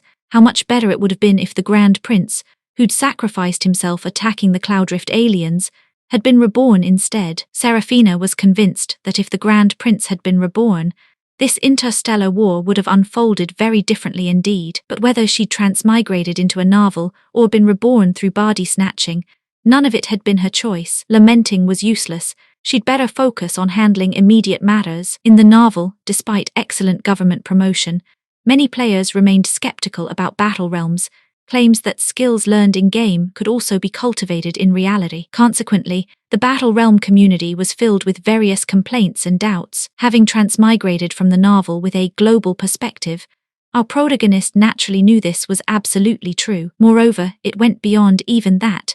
Cultivation progress gained through combat training in Battle Realm would also increase one's real-world cultivation levels. Most specifically, combat experience gained through battle realm fighting could enhance battle experience and strengthen physical constitution, complementing daytime cultivation. When accumulated values reached certain thresholds, that player's cultivation would simultaneously advance. The initial attribute points upon entering the game represented players' inherent potential levels, measured against C-grade standards, not their actual cultivation levels. Everyone started from the same baseline, but real-world combat skills and experience would be reflected in players' game performance. Therefore, players with higher real-world cultivation would level up in-game much faster than those with lower cultivation. Battle Realm players were divided into 4 groups: youth, young adult, middle-aged, and elderly. The first 3 groups initially focused on monster hunting, leveling up, and cultivation advancement, whilst the elderly group learned logistics and support knowledge in Battle Realm. Though the novel didn't explicitly state the reasoning, Serafina understood perfectly well Battle Realm's priority was cultivating young players, because young people represented the hope for future interstellar warfare. Chapter 10. Back to business. After reflecting on past events and having a proper go at cursing the bloody author, Serafina finally dragged her thoughts back to the matter at hand. She'd stepped out of the holographic gaming pod to cool her head, and now she was desperately trying to recall what the male lead Valorian Sterling and female lead Minerva Aurelius's initial attribute points had been when they'd first entered Battle Realm. Fortunately, when reading novels, she'd always been one to cherry-pick the exciting bits. Though she couldn't remember the finer details anymore, she still retained plenty of information about the male and female protagonists. They'd been described more than anyone else, after all. She remembered that Valorian Sterling's warrior potential was a grade, with his physical stats hitting the maximum 10 points in Battle Realm, making him a proper standout in the youth division. The other numbers had slipped her mind completely. As for the female lead Minerva Aurelius, she also recalled her A-grade psychic potential, with her mental power matching Valorian's at 10 points, another youth division star. So saying they were a match made in heaven wasn't wrong at all. However, both Valorian Sterling and Minerva Aurelius had benefited from the special gaming pod's golden finger bonuses. After 2 years of use, Valorian's physical stats and Minerva's mental power had both climbed to 15 points, representing potential that had reached S-grade or higher. Looking at her own initial attributes again, not only was her mental power ridiculously over the top, but even her physical capabilities hit a whopping 8 points. This was absolutely mental. She reckoned this was the payoff from enduring that unbearable agony during her body-snatching rebirth, when she'd gritted her teeth through the second-generation genetic enhancement serum's brutal body cleansing process. The serum hadn't just given her sky-high mental power, it had massively strengthened her physical potential as well. But according to her memories, the second-generation genetic enhancement serum was supposed to strengthen physical potential. So why had her mental potential ended up so much higher than her physical capabilities? Could this be her rebirth's golden finger advantage? She remembered that the original owner's mental power hadn't been a patch on Minerva Aurelius's, but now her own mental power had reached a staggering 30 points. Just how high was this psychic potential? It had to be at least the rare S-grade, possibly even SS-grade territory. Honestly, she would have preferred a golden finger that massively boosted physical strength. In this interstellar warfare setting, only raw power would keep you breathing, so working her arse off to increase her strength would be her most important goal from now on. Having made up her mind, she noticed time was getting on and slipped back into the holographic gaming pod. The profession selection countdown had dropped to just 3 minutes remaining, so she stopped dithering and followed Battle Realm's recommendation, choosing the dual profession of Psychic Master and Mech Engineer, 1 combat, 1 support. After making her selection, the interface in front of her shifted again, presenting another choice. Since Battle Realm was a fully immersive game, players basically appeared as themselves, with gender distinctions that couldn't be fudged. Of course, there was still some wiggle room for minor adjustments. Players could tweak their original appearance by up to 10% either way. Serafina glanced at her current charm rating and nearly choked. It was a bloody 85 points, which definitely qualified as high-level eye candy. She remembered that the female lead Minerva Aurelius had boasted a charm rating of 90 points, with the author describing her as extraordinarily beautiful. So Serafina's 85 wasn't far off the mark, but she just wanted to play the game quietly, boosting her cultivation as fast as possible without attracting unwanted attention or having to rely on blokes. especially not that male lead. Once the interstellar war kicked off, who'd have time to look out for anyone else, according to her wishes? Never knowing them and having no entanglements whatsoever would be ideal. Otherwise, she'd be in for a world of bitter disappointment later. Unfortunately, if Serafina wanted to test into Xuangu First Military Academy, this wish would be difficult to achieve. With her current mental power level, avoiding the male and female lead's attention would be nearly impossible. Finding beauty nothing but trouble, she didn't hesitate to adjust her charm rating down to 75 points. Then she watched with satisfaction as her character image transformed. Those rather seductive phoenix eyes became unremarkable single-fold lids, and her somewhat pouty full lips thinned considerably. Her entire appearance became much more ordinary. She'd gone from a proper stunner to a quietly pretty girl-next-door type. Privately, she reckoned women who scored 60 to 70 points were actually the best off. Women with above-average but not overwhelming looks were most likely to inspire genuine affection, whilst avoiding the sort of romantic disasters that came with excessive beauty. History was littered with examples of beauties meeting tragic ends. Of course, her basic features hadn't changed. Anyone familiar with Serafina would still recognize her after enough contact. After all, her black hair and black eyes were far too distinctive. After finalizing her settings and hitting confirm, the interface shifted once more, this time to city selection. She found herself in another proper pickle over choosing a city. When reading the novel, she'd seen everything through the female lead's perspective, so most of her prophetic knowledge about the game centered on Imperial Star City. But choosing Imperial Star City would likely mean running into the male and female leads, and reborn Scarlet Shadowmere definitely wouldn't miss the chance to use her prophetic knowledge to get close to the male lead. If Serafina ended up in Imperial Star City, Scarlet might well recognize her, and then that woman would probably start causing trouble again. You had to remember that she and Scarlet were currently neighbors, and Scarlet harbored malicious intent toward Serafina. She'd already deployed a poisonous scheme to harm her, hoping to steal her special holographic gaming pod. Tomorrow, when Scarlet discovered her toxic plan had failed,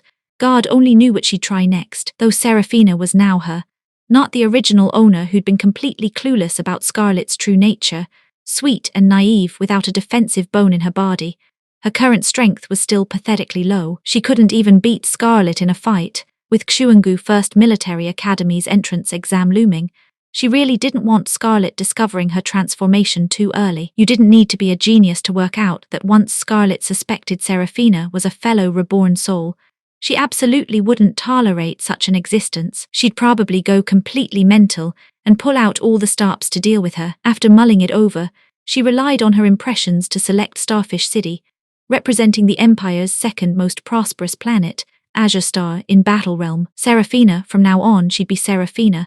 Her previous name would serve as her Battle Realm ID.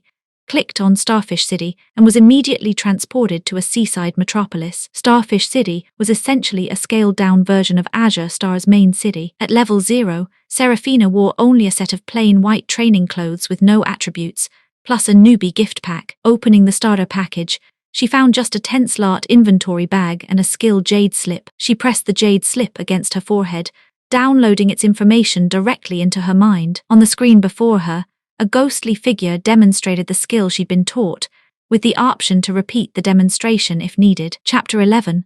Monster hunting and leveling up before Battle Realm's launch.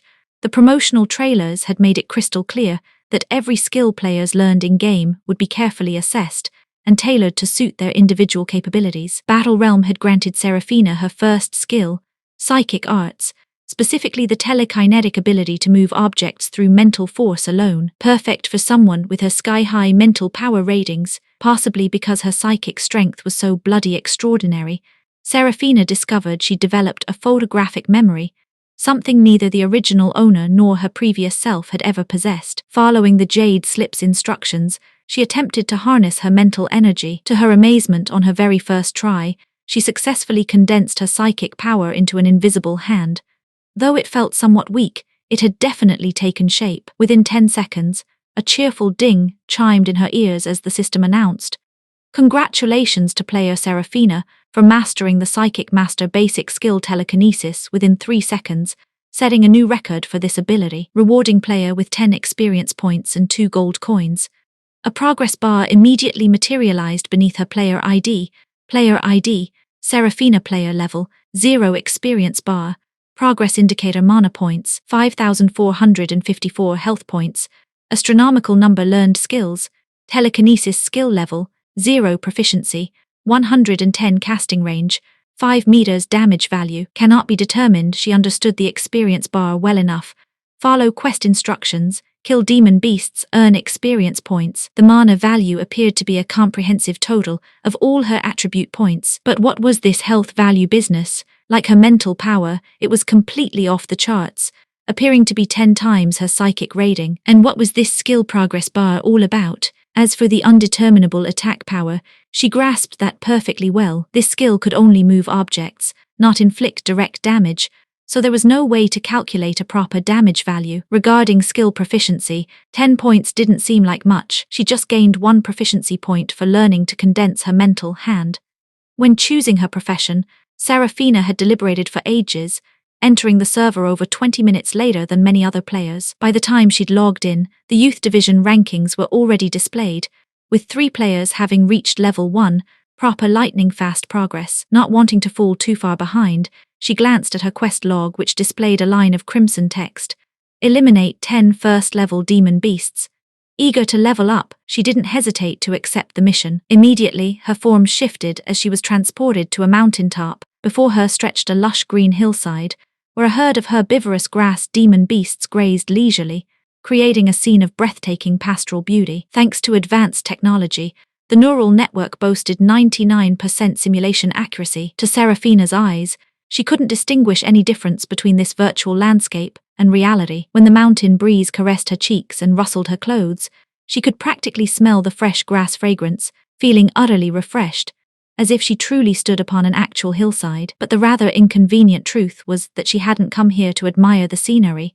She was here to slaughter that flock of sheep-like grass demon beasts dotting the slope. The trouble was, Battle Realm hadn't provided her with any weapons, and the exchange sharp's arms cost a bloody fortune. Even a basic white-grade weapon with no attributes cost 10 gold coins. How could she bear to spend that much? Besides, looking at those prices, it was obvious Battle Realm didn't encourage weapon use from the get-go. With no weapons and only telekinesis at her disposal, how the devil was she supposed to kill 10 first-level grass demon beasts? Pondering this dilemma, she opened the interface, and information about grass demon beasts popped up in one corner. Grass demon beasts were generally quite docile creatures. If players harbored no aggressive intentions, they wouldn't attack even if you walked right up to them. However, once players startled them, they'd swarm together in a coordinated assault. Serafina counted roughly 50 to 60 grass demon beasts in this particular herd. If they stampeded, they could literally trample her pathetic newbie self to death. Battle Realm's death penalties were absolutely brutal, so severe they were nearly unbearable. Every player had to guard their life with extreme caution, or face the consequence of starting completely over from scratch. She tentatively approached the grass demon beasts, and sure enough they paid her no mind whatsoever. Scanning her surroundings, she noticed the creatures were grazing near a cliff edge, and a brilliant idea immediately struck her. Serafina positioned herself at the precipice, carefully shaping her mental energy into an invisible hand. She began nudging the grass demon beast closest to the cliff edge, gradually coaxing it toward the drop-off without it realizing. When the creature reached about 2 to 3 meters from the cliff and refused to budge further, her psychic hand suddenly seized the beast's neck and shoved it over the edge. As she completed this maneuver, she'd prepared herself to leg it in case the grass demon beasts went mental. However, when the doomed creature plummeted down the cliff, its anguished cries were muffled and indistinct. Only the nearest grass demon beast showed slight unease, glancing about nervously before lowering their heads to resume grazing, completely unalarmed. This made her breathe a secret sigh of relief. These grass demon beasts had remarkably low vigilance. 5 seconds after the creature tumbled off the cliff, she heard another cheerful ding as the system announced, Player Serafina successfully eliminated 1 first-level grass demon beast, gained 10 experience points, 1 skill proficiency point, no skill cooldown time. She remembered that in the novel, the female lead had initially faced 10-second skill cooldown periods, but she had none whatsoever. Why was that? Could it be because her mental power was so high, resulting in elevated mana and health values that could sustain the consumption? Checking her attribute panel, she discovered that killing 1 first-level grass demon beast had only consumed 1 mana point and 2 health points. Looking at her remaining 53 mana points, She thought cheerfully that this meant she could eliminate 20 grass demon beasts in one go without any problems. If ordinary players' combined attribute points only amounted to 10 to 20 mana points, they'd definitely need to pace themselves. This was absolutely her advantage. With this golden finger ability, her monster hunting and leveling speed would definitely outpace everyone else's. Having gained successful experience once, her second attempt flowed much more smoothly. Soon she heard nothing but ding, ding, as system notifications chimed continuously. Consequently, though she failed twice when grass demon beasts somehow broke free from her psychic control, costing her 6 health points in the process, within 5 minutes she heard the system's cheerful chime once more. Congratulations to player Seraphina for reaching level 1, ranking 38th on Battle Realm's Youth Division leaderboard, rewarding player Seraphina with 1 gold coin, top 100 ranking bonus of 1 gold coin, and 1 level-up gift package. In Battle Realm, 1 game gold coin could be exchanged for 1 credit point, and in reality, 2 credit points could buy a proper good meal with all the trimmings. Chapter 12. Psychic Meditation. Within 30 minutes of entering the game, Seraphina had already earned 3 credit points in Battle Realm, which absolutely made her spirits soar. This was the first money she'd earned with her own hands in this world. Though it wasn't much, it held extraordinary significance for her. All the credit points Seraphina currently possessed had been left to the original owner by her mother. Though she wasn't one to be overly sentimental, occupying someone else's body and spending their mother's money left her feeling somewhat hollow inside, no matter how she tried to justify it. But money she'd earned herself was completely different. Using her own hard-earned cash felt brilliant, giving her a proper sense of security and accomplishment. Opening the level-up gift package the system had placed in her storage grid, she found a pair of mech knee guards and another jade slip. She hadn't the foggiest what these mech knee guards were for. The system hadn't bothered providing any explanation whatsoever, but common sense told her that anything Battle Realm gave players would definitely serve some purpose. She decided to stash the items in her inventory for now, planning to ask around once she returned to Starfish City, or perhaps check the player forums on Battle Realm's website. Surely other players would have mentioned them. Having gained experience from before, Seraphina already knew the jade slip contained skill information. She pressed it against her forehead and discovered with delighted surprise that this was a skill for cultivating mental power. Psychic meditation arts. Meditation naturally involved sitting quietly. When psychic master players had time and were in safe environments, they could sit or lie down to meditate with their mental energy, cultivating the strength of their psychic abilities. Psychic meditation arts was probably classified as a support skill, which explained why it lacked a proficiency progress bar, but Seraphina recognized this as an internal cultivation method for developing mental power. Since the original owner had been practicing similar meditation techniques in the real world since age 13, so Seraphina earnestly attempted seated meditation for half an hour and could feel her psychic strength increase by a tiny margin. Comparing the results, she discovered this mental power cultivation method was considerably superior to the original owner's human-grade meditation technique. You had to understand that the psychic meditation arts Seraphina had originally practiced were human-grade techniques that Teresa had acquired at enormous expense. Yet this psychic meditation arts was even better, making her suspect that Battle Realm had given her what might be heaven-grade techniques, a level above human-grade methods. In the novel, heaven-grade techniques were exclusive to established noble houses with ancient lineages. New aristocrats and ordinary noble families generally practiced human-grade methods, yet Battle Realm was casually handing out heaven-grade techniques to players.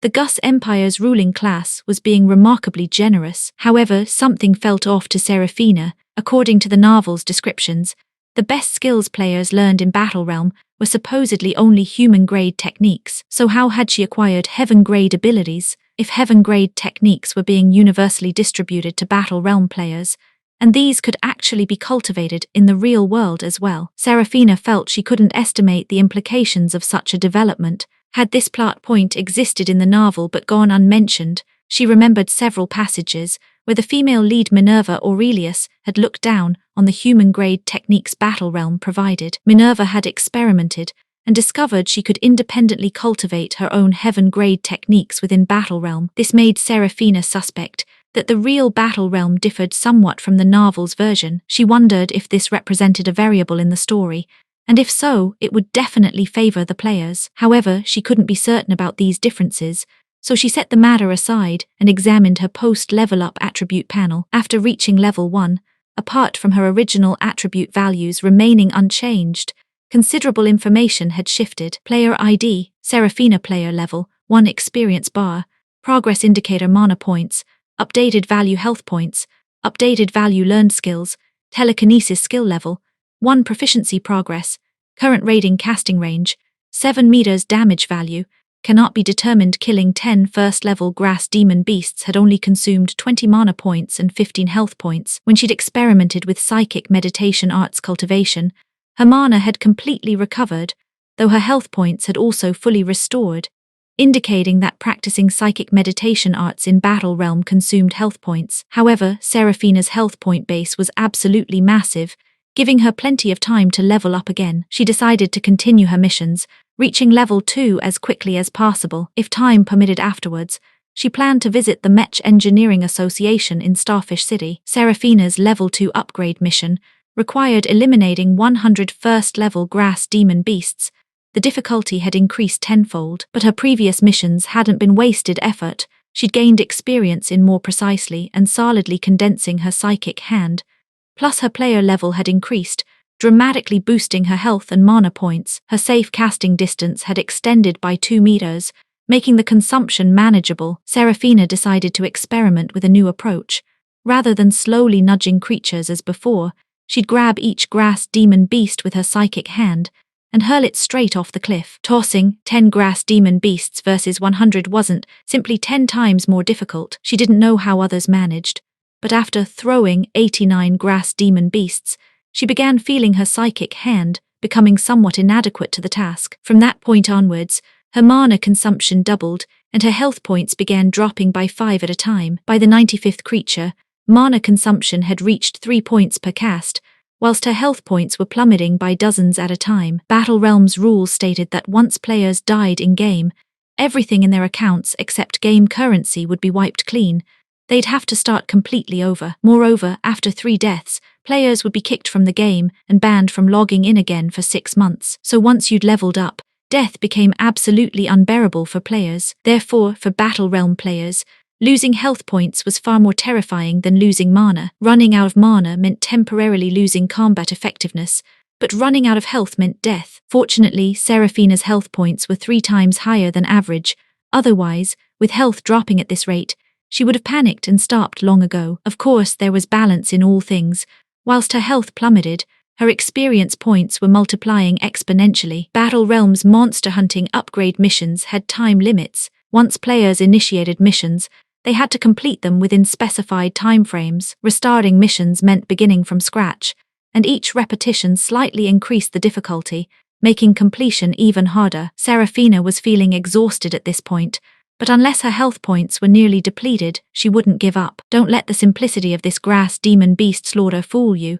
This process was forging her mental power strength and psychic precision. The greater the intensity, the greater the progress naturally achieved. For the sake of rapid advancement, unless her health hit rock bottom, Seraphina absolutely wouldn't abandon her efforts. Chapter 13. Mission upgrades. Though her condition was absolutely dire, Seraphina gritted her teeth and pressed on with grim determination. Fortunately, just as she hurled the 98th grass demon beast, and her skull began throbbing with mounting pressure, her telekinesis skill suddenly developed a 5-second cooldown period. Don't underestimate those brief 5 seconds.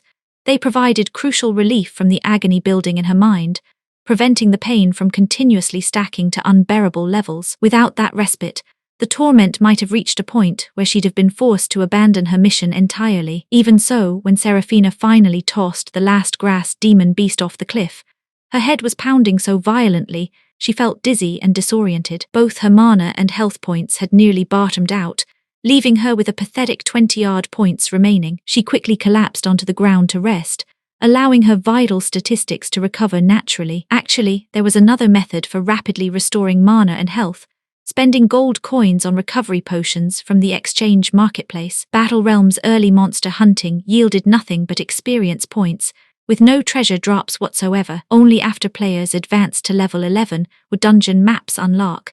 and only then would dungeon monster hunting yield various potions and treasures as loot. Seraphina discovered that Battle Realms exchange marketplace recovery potions cost more than their real-world equivalents, with strict purchase restrictions.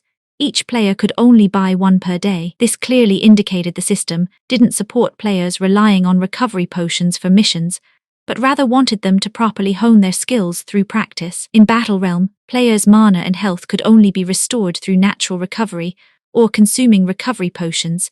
They wouldn't automatically return to full capacity upon leveling up. While browsing the Battle Realm exchange marketplace, another cheerful ding chimed in her ears. The system announced, "Congratulations to player Seraphina for reaching level 2, ranking 5th on the Gus Empire Youth Division leaderboard, rewarding player Seraphina with 2 gold coins, top 10 ranking bonus of 10 gold coins, and 1 level-up gift package." This upgrade had netted her 12 gold coins, an absolutely brilliant haul that left her thoroughly satisfied. Gold coins were more valuable than anything else, since Battle Realms exchange marketplace was packed with fantastic items that could be purchased with currency. After giving the Battle Realm exchange marketplace a quick browse, Seraphina found herself practically drooling. The exchange offered certain high-tech products unavailable on the regular market. After purchasing them with gold coins, players could use them in-game, and if they paid shipping costs in reality, the operators would post the items directly to players. However, she noticed that Battle Realms operators were based on Technology Star in the Gus Empire's central system. Shipping to Topaz Star would cost more than the products themselves. After resting for over 10 minutes, waiting for her health to recover to triple digits and her mana to double digits, she opened her ID panel to examine her post-upgrade attribute changes. Player ID, Seraphina player level, 2 experience bar, progress indicator mana points, updated value health points, updated value learned skills, telekinesis skill level, 2 proficiency progress, current raiding casting range, 12 meters damage value, cannot be determined checking her original attribute values. She found all her base attribute points remained unchanged. Only her mana and health had increased with leveling. She remembered the novel mentioning that increases in mana and health represented improvements in players' actual combat capabilities. She didn't obsess over the underlying mechanics. Progress was progress, regardless of the reasons. At the very least, her condensed psychic hand was several times stronger than when she'd first started missions. She was confident that if she repeated the level 2 upgrade mission, she could complete it using only half her health and mana. Full recovery of her health and mana would require at least another hour of rest. Since she'd already decided not to continue upgrade missions today, she wasn't bothered about the recovery time and eagerly opened her level-up gift package. The level 2 upgrade package contained 1 more item than her previous rewards. Inside, she found a pair of mech gloves, a basic quality longsword and another jade slip, a proper weapon at last, which meant martial techniques would follow. She excitedly picked up the jade slip and absorbed its contents, discovering it contained a set of 18 basic sword techniques designed to complement physical cultivation. Seraphina was absolutely delighted. Previously, the original owner's warrior potential had been complete rubbish. She'd only practiced a set of Earth-grade pure physical techniques, but now her warrior potential was at least C-grade, and what she needed most was martial arts that could be cultivated alongside physical training. This set of at least human-grade basic sword techniques had arrived at the perfect moment. Battle Realms' promotional promises were proving absolutely genuine.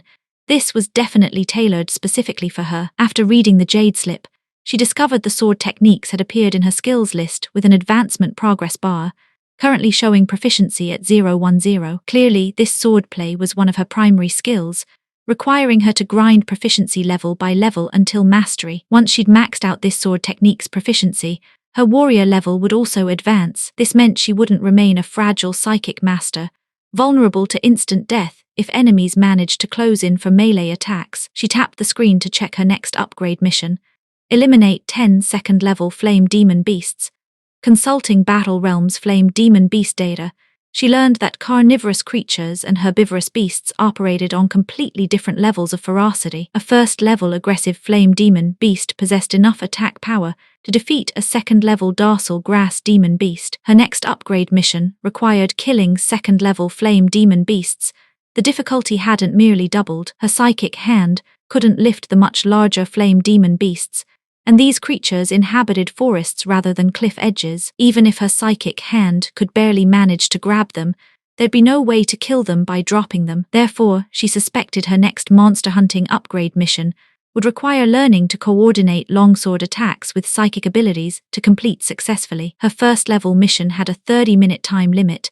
Second-level missions allowed 90 minutes, whilst third-level missions required 3 hours, clearly indicating the difficulty had multiplied several times over. Her remaining online time was already less than half, whilst her mana and health hadn't even recovered to 50%. With such low health, she didn't dare attempt sword cultivation immediately. She decided to rest a bit longer before beginning sword practice. Feeling bored, she opened Battle Realm's information world for a bit of gossip. The Youth Division level-rushing leaderboard showed the male lead Valorian Sterling's ID, Skysaw, in first place, with second place held by a player called Azure Star, someone she couldn't recall from memory. Third place was her own ID, whilst fourth place Cuckoo remained a level 1 player. After considerable effort, she finally remembered that the female lead's ID in the novel was Fairy Flight. When she'd advanced to level 2, it had been just over 5 hours after the game's launch, ranking 10th on Battle Realm's opening day level-rushing leaderboard. Chapter 14. Three-dimensional maps. Seraphina had been logged into the server for roughly 3 hours now. If she'd popped a recovery potion to restore her health and mana to peak condition, she'd have had plenty of time left for another upgrade mission. You had to understand that only 3 players had reached level 2 so far. If she managed to complete the level 3 upgrade mission today, she'd bloody well claim the top spot on the level-rushing leaderboard. From that perspective, her abilities were definitely superior to the female lead Minerva Aurelius's, she thought with a satisfied smirk. But Seraphina was only indulging in a bit of wishful thinking, though she craved brilliant achievements and admiring glances from others. As a lone orphan girl, keeping a low profile was the smart play. No point painting a target on her back. After gossiping about on Battle Realms forums for a while, without finding anything particularly useful, she decided not to waste any more time. Drawing the basic quality longsword from her inventory, she began practicing swordplay. Seraphina's memory had become absolutely phenomenal. After reading the Jade Slip twice, she'd memorized all 18 sword technique forms crystal clear. The tragic reality, however, was that her physical cultivation level was complete rubbish. Her body couldn't keep pace with her mind's commands. Her internal energy couldn't match her sword movements, resulting in choppy, stuttering practice sessions from the start. Her first sword cultivation attempt took a full half-hour just to run through the complete sequence once. The skill proficiency gained a pathetic single point, whilst her health dropped by over 30 points. The second run-through was somewhat smoother, though still rather clunky. The skill proficiency remained a miserable 1 point, though thankfully her health only decreased by 21 points, a significant improvement in consumption. By the third attempt, Seraphina finally managed to link the 18 forms together with reasonable fluency. Though her strikes looked as soft and powerless as dancing moves, her skill proficiency jumped to 2 points, health consumption dropped to just 15 points, and her damage value finally registered a single point. Though the process was somewhat tedious, she felt a wonderful sense of physical satisfaction, that post-exercise glow that made everything worthwhile. The only downside was that cultivation in Battle Realm continuously drained health points. After her 10th practice session, her health had dropped to just over 200 points remaining. However, the results were absolutely delightful. Seraphina had successfully ground her basic swordplay proficiency to level 1, developing some proper vigorous momentum in her strikes. Her damage value had reached 10 points, whilst flame demon beasts had health bars of 100 points. She was thoroughly satisfied with her progress, and decided to focus on grinding basic swordplay proficiency offline this afternoon after school. Once she'd reached level 2, she'd log back in for upgrade missions. Monster hunting should be much easier by then. Her current warrior level was pathetically low, seriously holding her back. She planned to focus primarily on sword cultivation in reality, only switching to seated meditation with psychic meditation arts when exhausted. Though she didn't feel particularly tired yet, her current health was far too low to risk continued cultivation. Checking the time, she had about an hour before logging off, so she decided to return to the city to study mech engineering. Mech engineers' real-world abilities corresponded directly with their in-game statistics, especially in Battle Realm, where all data was nearly 100% accurate. In reality, Seraphina was already a first-level mech engineer. In Battle Realm, she wouldn't need to start from scratch. Passing the assessment would grant her the first-level mech engineer title, whilst simultaneously allowing her to apply for second-level mech construction techniques. The novel hadn't mentioned this detail, but Serafina discovered Battle Realm could be rather capricious. During missions, the game would instantly teleport you to quest locations, but once missions ended, you were on your own. If you lacked the skills to find your way back to town, you'd just have to wander about in the wilderness. Unless you were completely directionally challenged, you'd eventually find your way back, though wasting time was your own bloody problem. In Battle Realm, time and gold coins were practically synonymous. When she'd arrived for missions, the system had teleported her instantly. Serafina had absolutely no idea which direction Starfish City lay, and the game's provided flat map only showed a 2-kilometer radius. Absolutely unwilling to waste time, she reluctantly opened the exchange marketplace, hoping to find a positioning map. The result was financially painful. Bloody hell, regardless of which world you were in, earning money never kept pace with spending it. Did a simple Battle Realm positioning map really need to cost this much? A tiny map cost 5 gold coins. If she hadn't received over 10 gold coins in rewards today, she genuinely couldn't have afforded a single map. But when you're stuck between a rock and a hard place, you've got to spend the money. Serafina clicked the exchange with a pained expression, and immediately a three-dimensional map unfolded before her. The map displayed 2 light points, one representing her ultimate destination of Starfish City, the other showing her current position. Such an instantly comprehensible map proved highly practical, easing the ache in her heart over spending her precious coins. At least her money hadn't been completely wasted. After memorizing the route and directions, she clicked to minimize the map annotation. The map transformed into a small marker beneath her attributes. Whenever she needed it in future, she'd simply click to open it. Such convenient practicality finally made her feel those 5 gold coins had been reasonably well spent. Just as Serafina was about to close the exchange marketplace, she spotted an item that made her heart skip a beat. Anonymous tool.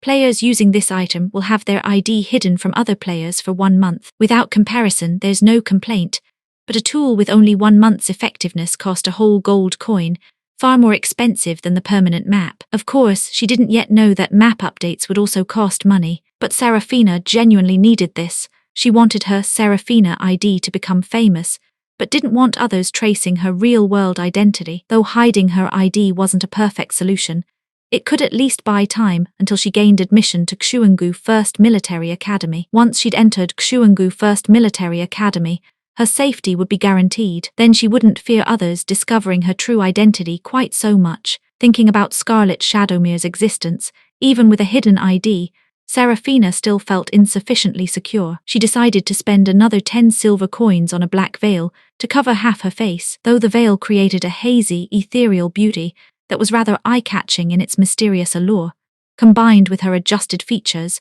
others would be completely unable to discern her appearance. As long as she didn't speak, Scarlet shouldn't recognize her unless she possessed special identification skills. After completing her disguise, Serafina set off toward Starfish City with satisfaction. Players had 2 options for returning to town: spend 5 silver coins for instant teleportation, or run back on foot. Checking the map, she estimated the journey would take roughly 10 minutes on foot. To save her precious few coins and improve her pathetic physical conditioning, she chose running without hesitation. You don't know until you try. Once she started running, Serafina discovered that with her 8-point physical stats, her pace was genuinely impressive. After 10 minutes of running to reach Starfish City, she wasn't even slightly winded. Her health had only dropped 2 points, whilst her mana had actually recovered 2 points. Chapter 15.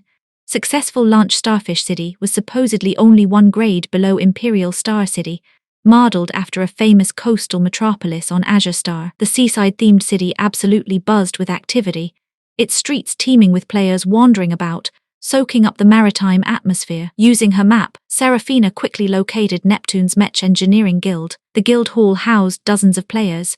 Surprisingly, quite a few had chosen this support profession of mech engineering. Serafina's distinctive appearance, with her face veiled in black silk, drew considerable attention from onlookers, particularly the predatory glances of male youth players. All the lads in the youth division were underage teens, and who doesn't fancy a gander at a pretty girl, especially this type, where you couldn't make out her features but somehow knew she had to be a stunner, which only fueled their curiosity even more. In this world's neural network, as long as you used a holographic gaming pod with 99% simulation accuracy.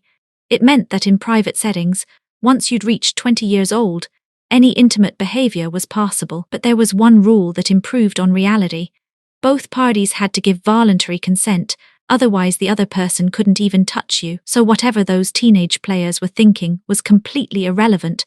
They couldn't very well rip off her veil to see her face anyway. Serafina completely ignored the players' stares and walked straight to the assessment NPC in the mission hall, applying for evaluation. The result was utterly predictable, with the game's automatic acceleration effects saving her loads of time.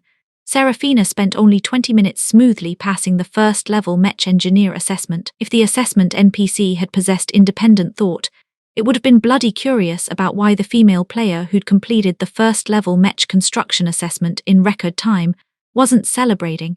Instead, her entire being radiated a profound, desolate sadness. Serafina slowly gathered her scattered thoughts, wanting to apply for second-level mech construction studies, but when she saw that learning second-level basic mech engineering required 100 gold coins, then looked at her pathetic single-digit coin count, she could only sigh in resignation. Though she could exchange credit points for gold coins, Serafina was determined to earn everything in-game through her own efforts, refusing to convert real-world credits into game currency. If you're skint, bugger off and start blocking other people.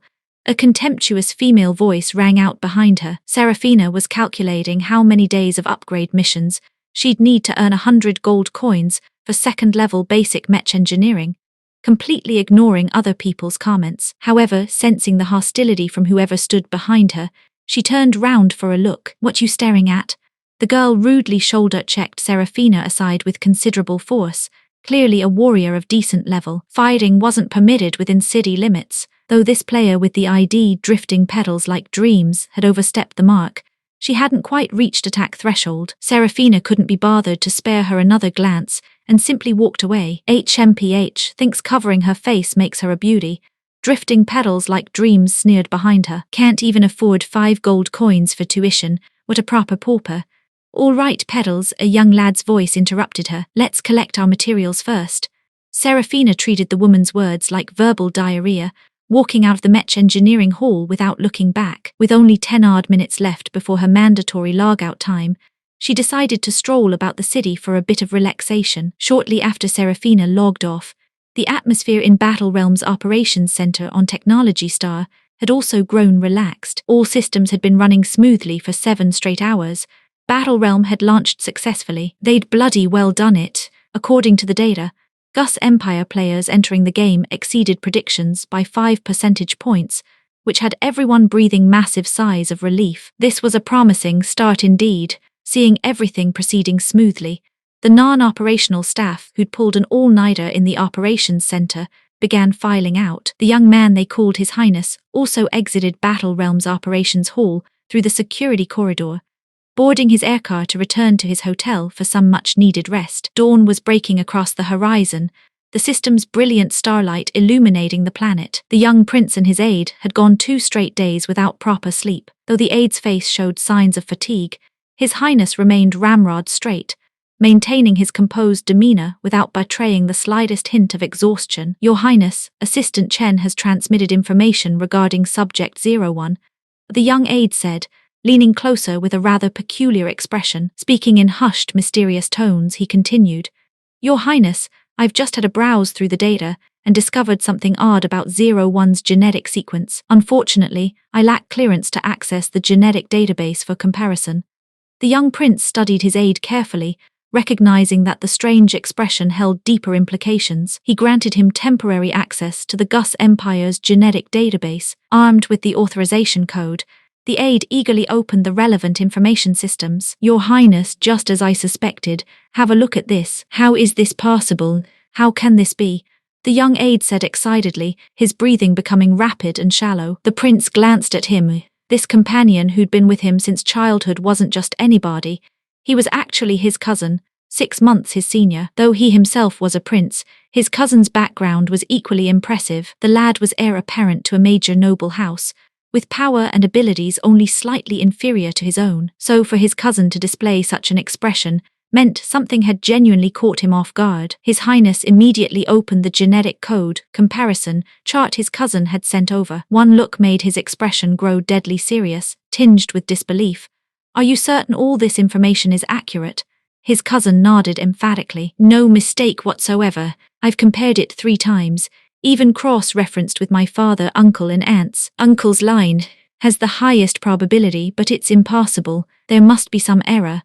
The young prince's heart skipped a beat as he pulled up his own genetic code for comparison. The results left both cousins staring at each other in stunned silence. Despite their extensive experience, such an extraordinary coincidence was genuinely shocking. So shocking they suspected the circumstances might not be coincidental at all. After a long moment, His Highness said thoughtfully, "Have you recalled any relevant clues?" His cousin struggled to remember for a while before recalling something long buried in the past. Looking at the young prince, he said, "Your Highness, do you remember what happened 16 years ago?" The prince's mind drifted to certain distant events, his eyes narrowing slightly. After a considerable pause, he finally spoke. "This matter requires thorough investigation, and until the timing is right, only relevant personnel can know about this." His cousin looked momentarily stunned, though he quickly understood. Indeed, this approach was for the best, but saying absolutely nothing. "Should we inform Uncle?" "No, not yet. At most, only your father can know," His Highness declared with absolute finality. "This isn't merely your family's affair. It concerns our position and our empire's future. Imperial matters take precedence. I want the most secure approach possible." "Understood," his cousin replied with grave solemnity. Chapter 16. Hidden meanings. Having grown up together since childhood, his cousin knew his younger relative inside and out. When the prince spoke with that particular expression and tone, there was absolutely no room for negotiation. Besides, he reckoned this approach was the most sensible anyway. At any rate, now both he and his cousin were in the know, with the two of them keeping watch.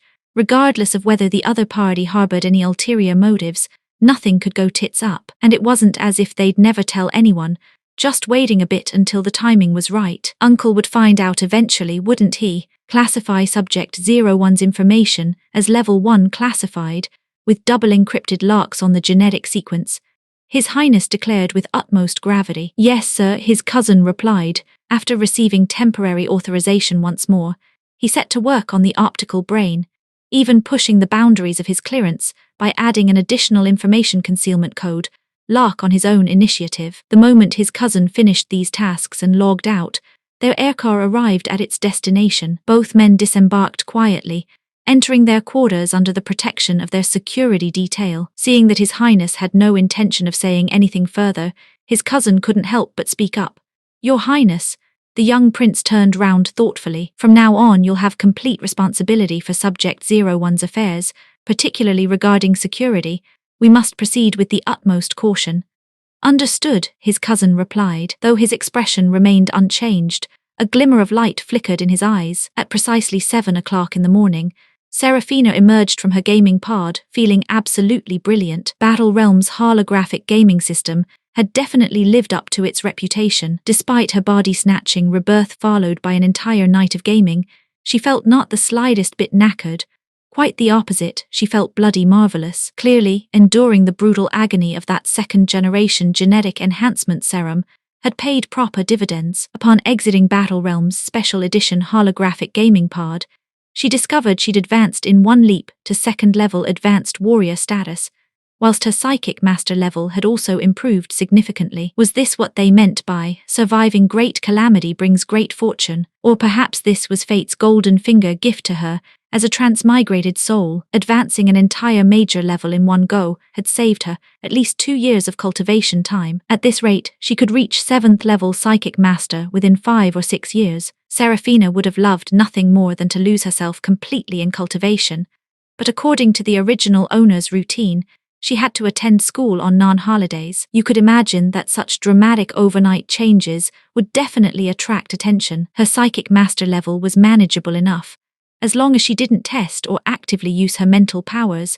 Mid to low level warriors and psychic masters couldn't determine her true level, but her warrior advancement was impossible to conceal. Jumping an entire major level overnight was the sort of thing you simply couldn't hide. At the very least, Miss Faulkner, currently serving as Seraphina's guardian, would definitely demand a full explanation. What the devil was she supposed to say when that moment came? Would the woman discover that this Serafina wasn't the same as the original? Whilst fretting about these complications, she headed to the bathroom for a proper wash, then changed into her Minxin Intermediate Academy uniform. By then, she'd reached a decision, with the second-generation genetic enhancement serum serving as a convenient scapegoat.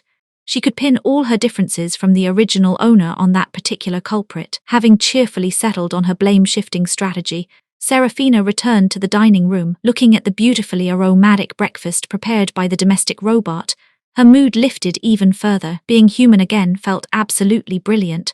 Only the living could truly savor life's culinary pleasures. Minxin Intermediate Academy's morning classes began at 9 o'clock, so 90 minutes was plenty of time. Serafina slowly enjoyed what was technically her first breakfast since rebirth, finding the experience utterly delightful. But just then the front door's chime rang out, completely spoiling the moment. She froze for a moment, quickly sussing out who the visitor must be. No need to think twice.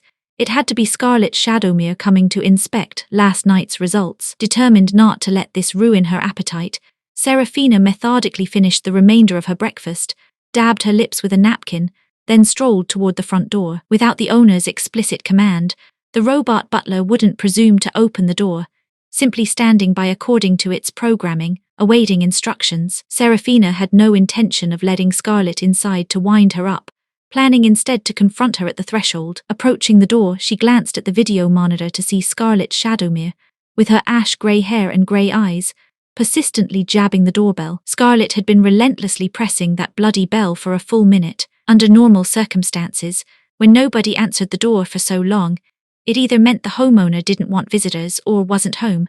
Any reasonable caller would have buggered off by now. But not Scarlet. She showed no impatience despite the prolonged silence, her facial expression appearing deeply concerned, whilst her eyes betrayed barely concealed glee. Scarlet obviously reckoned Serafina had snuffed it in the holographic gaming pod, hence her eagerness to verify the outcome. Though Scarlet's poisonous scheme had indeed succeeded, her luck had run out. She'd encountered an unexpected variable. Serafina smiled coldly, then yanked the door open with sudden force, startling Scarlet into stumbling backward. Suddenly confronted by a completely transformed Serafina, whose cultivation had dramatically increased, Scarlet's expression twisted with shock, nearly losing her composure entirely. However, she managed to suppress her reaction with considerable effort, speaking in a rather stiff tone. "Serafina, you took so long to answer. I was worried something had happened to you." Though she was currently weak and powerless, perhaps she shouldn't antagonize the reborn Scarlet to avoid unnecessary complications. But thinking it over, Serafina realized this venomous-hearted woman had already made her move. Even wanting to keep her distance was too late now. Blindly playing deaf and dumb wasn't the right approach. So Serafina offered Scarlet a meaningful smile, saying casually, "Last night I nearly lost my life. Fortunately, the guards smiled upon me. Not only did I survive, but my constitution underwent tremendous changes, and my warrior level advanced by an entire major grade. I'm planning to get tested at school later. Scarlet, I'll remember your great kindness for the rest of my life." Scarlet wasn't particularly brilliant, but with guilt weighing on her conscience, she keenly sensed that Serafina's words carried hidden meanings. Her demeanor was completely different from usual as well. No matter how Scarlet tried, she couldn't interpret this as genuine gratitude. Instinctively feeling guilty, she replied nervously, "It's wonderful that you've made such progress. Now you can definitely apply to Xuangu First Military Academy." "Indeed, cheers for that. I won't chat long. I need to find Miss Faulkner and have a proper heart-to-heart with her, make her chuffed to bits. Fancy coming along to meet Miss Faulkner with me?" Serafina regarded Scarlet with pointed significance. This statement made Serafina's implications almost impossible to miss. Scarlet's pupils contracted slightly, though her facial expression revealed nothing. If not for Serafina's now enhanced mental powers, she wouldn't have detected that momentary flinch. "No thanks, I was just a bit worried about you, so I popped round for a quick check. You head off to school. I still need to go home for breakfast before classes start." Scarlet flashed the same best mate smile as before. The woman recovered remarkably quickly, which suited Serafina perfectly. She didn't fancy tearing off the mask quite so soon either, but neither did she want to walk alongside Scarlet and make herself sick. So she went with the flow and exchanged polite pleasantries. Chapter 17. absolutely gobsmacked after Scarlet Shadowmere disappeared through her own front door without so much as a backward glance. Seraphina's brow furrowed into a deep scowl. Judging by Scarlet's expression, she felt not the slightest twinge of regret or guilt about her poisonous scheme to harm Seraphina. If anything, when she discovered her target was perfectly fine, disappointment had flickered through her eyes like a dying flame. This told Seraphina everything she needed to know. Scarlet was absolutely ruthless, cold as winter steel. This sort of person, completely devoid of neighborly sentiment, wouldn't back down after one failed murder attempt. More likely, she'd let one poisonous plot breed another, each more vicious than the last. Having such a murderous neighbor plotting to steal her wealth and take her life was doing Seraphina's head in. Her cultivation was still pathetically low, and even if she managed to get into Xuangu First Military Academy, leaving Topaz Star would take at least 6 months. God only knew what fresh hell this woman would unleash during that time. Seraphina felt grateful that Teresa had possessed the brains and deep pockets to commission a combat-ready robot butler with serious firepower. Combined with Captain Lin's obvious and public protection, no matter how mental Scarlet got, she wouldn't dare attack Seraphina directly.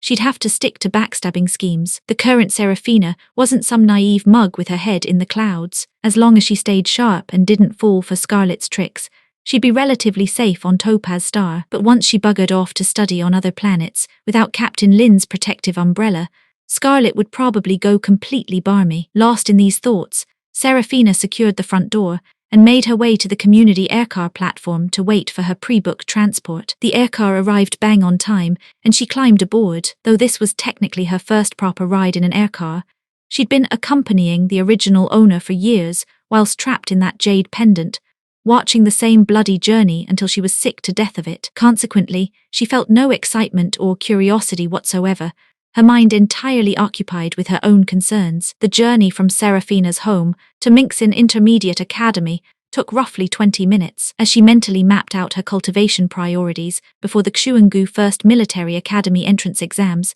she suddenly realized her home lacked proper warrior weapons. Previously, Seraphina's martial arts level had been so abysmal that Teresa had never thought to equip her with weapons. After a moment's consideration, she activated her optical brain with a few taps, browsing online warrior shops. With limited time, she quickly selected 2 longswords and a whip, placing her order with decisive clicks. Seraphina had already mastered swordplay in Battle Realm.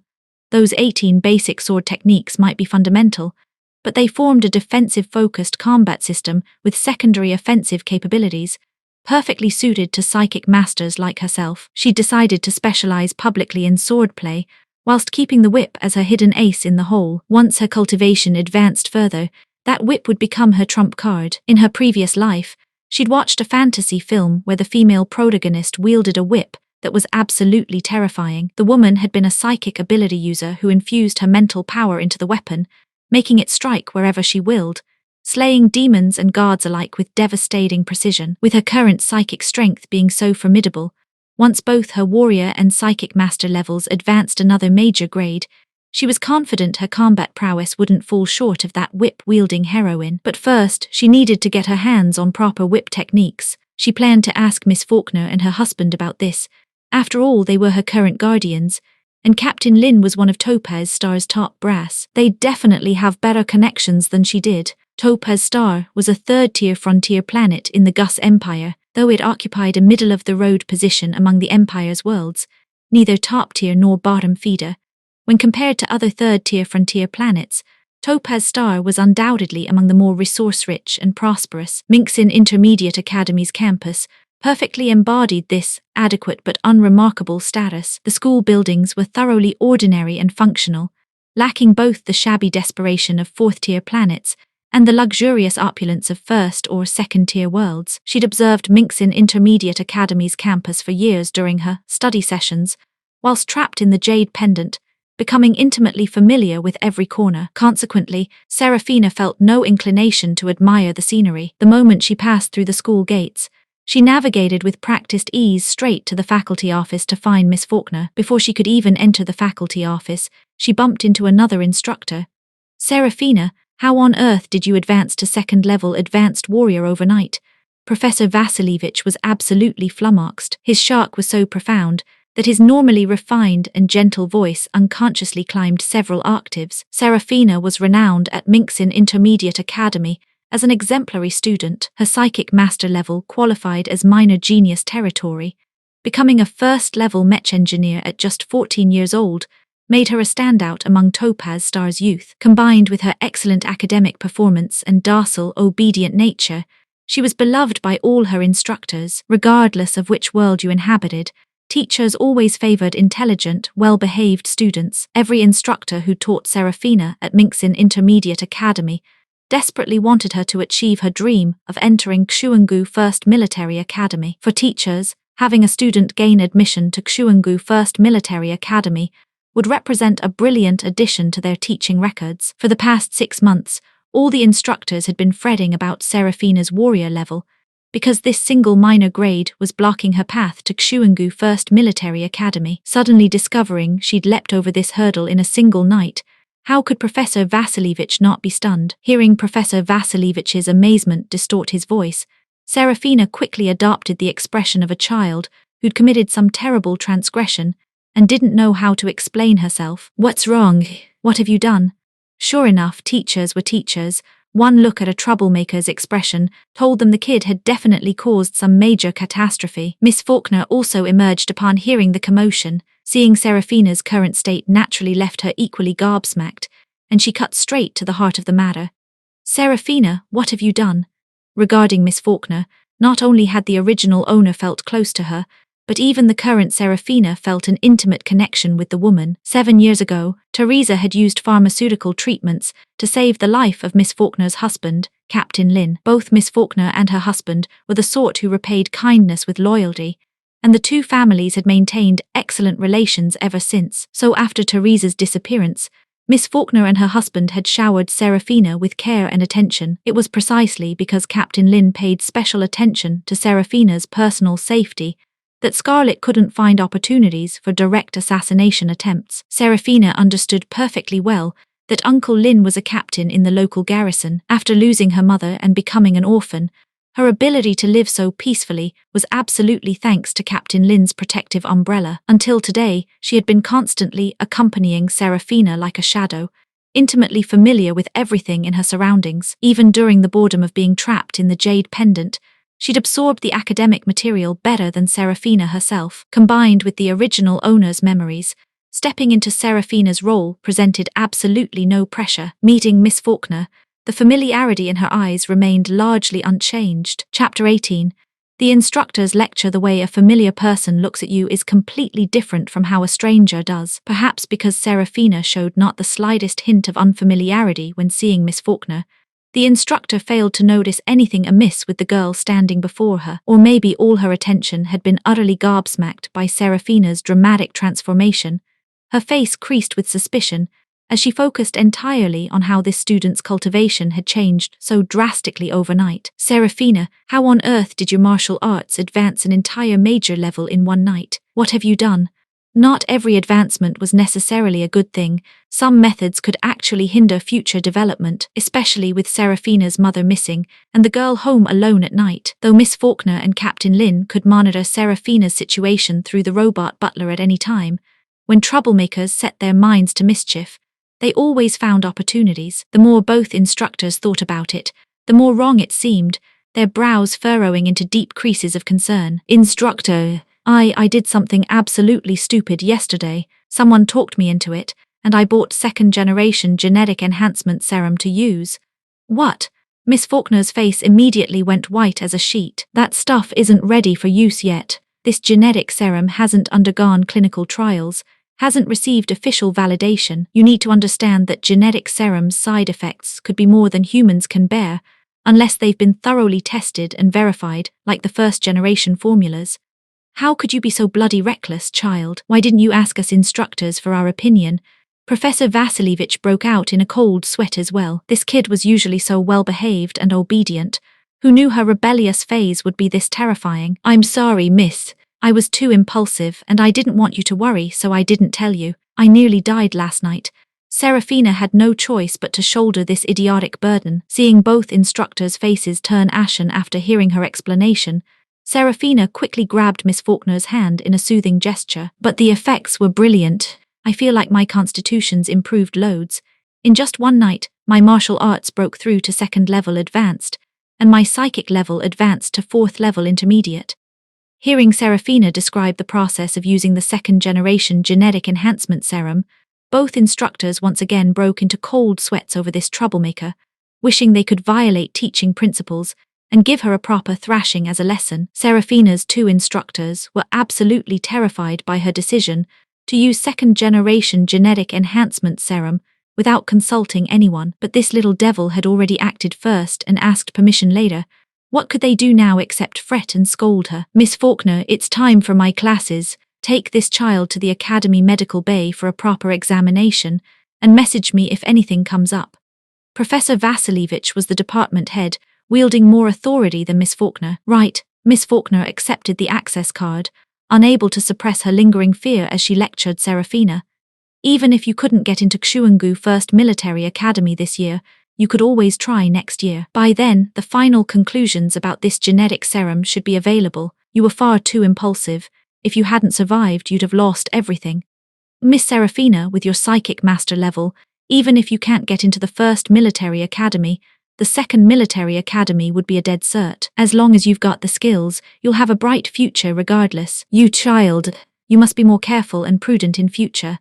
Seeing Miss Faulkner's stern lecture mode engaged, Professor Vasilievich opted for a gentler approach. These 2 instructors genuinely wanted what was best for her from the bottom of their hearts. Serafina naturally promised obediently never to do such foolish things again. With class time approaching, Professor Vasilievich really couldn't spare any more time for discussion. After giving Miss Faulkner some final instructions, he hurried off. Miss Faulkner was deeply worried that the serum might have damaged Serafina's body. Without further ado, she led her to the school medical room and had her lie down in the diagnostic treatment pod. Serafina lay in the treatment chamber for quite a while, nearly nodding off, before Miss Faulkner finally let her out. How is it? Serafina asked. She felt absolutely brilliant and was confident there were no problems, no hidden injuries left behind. Your body's perfectly healthy. Miss Faulkner breathed a massive sigh of relief, though this child's reckless gamble had been worrying.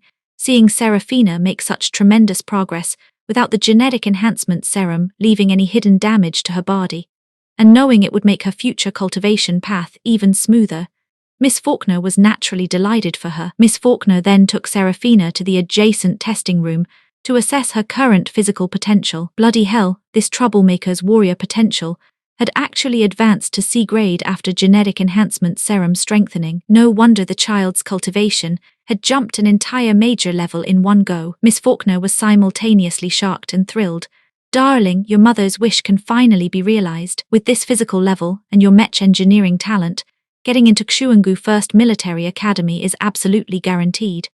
After celebrating Serafina's success for a moment, Miss Faulkner's ingrained teacher instinct to keep students grounded and prevent them from getting too big for their boots kicked in, her educator persona coming back online. Of course, though the outcome is positive, that doesn't mean your mistake can be erased. Don't you dare do anything like this again. People can't be this lucky every time. Caution and prudence are the keys to long-term success. Serafina naturally gave her obedient assurances. Originally, she'd planned to say that Scarlet Shadowmere had instigated this, letting Miss Faulkner know about Scarlet's malicious intentions. But after thinking it over, she changed her mind. Scarlet was also Miss Faulkner's student. If she spoke up, though Miss Faulkner wouldn't realize how truly vicious Scarlet was, she'd definitely have a word with the girl and point out her mistake. Though Miss Faulkner was an excellent instructor, Scarlet Shadowmere was no angel. Serafina feared Scarlet might hold a grudge against Miss Faulkner and develop murderous intentions. Even with Captain Lin's capabilities, when someone's plodding with malicious intent, some things are impossible to guard against. Serafina didn't want Miss Faulkner coming to any harm, therefore when Miss Faulkner asked who exactly had instigated her, she put on that classic teenage, I promised someone I wouldn't tell act. Miss Faulkner was ultimately helpless against such stubbornness. 2nd generation genetic enhancement serum should have the same weak, sustained strengthening effects as the 1st generation for about a month. So during this month, what you most need to do is use intensive cultivation to enhance the strengthening effects before the serum's potency completely fades. Also, because your cultivation jumped an entire major level all at once, You have the level but lack real combat ability. During this month, you must properly hone your combat techniques and solidly consolidate your cultivation, or regression isn't impossible.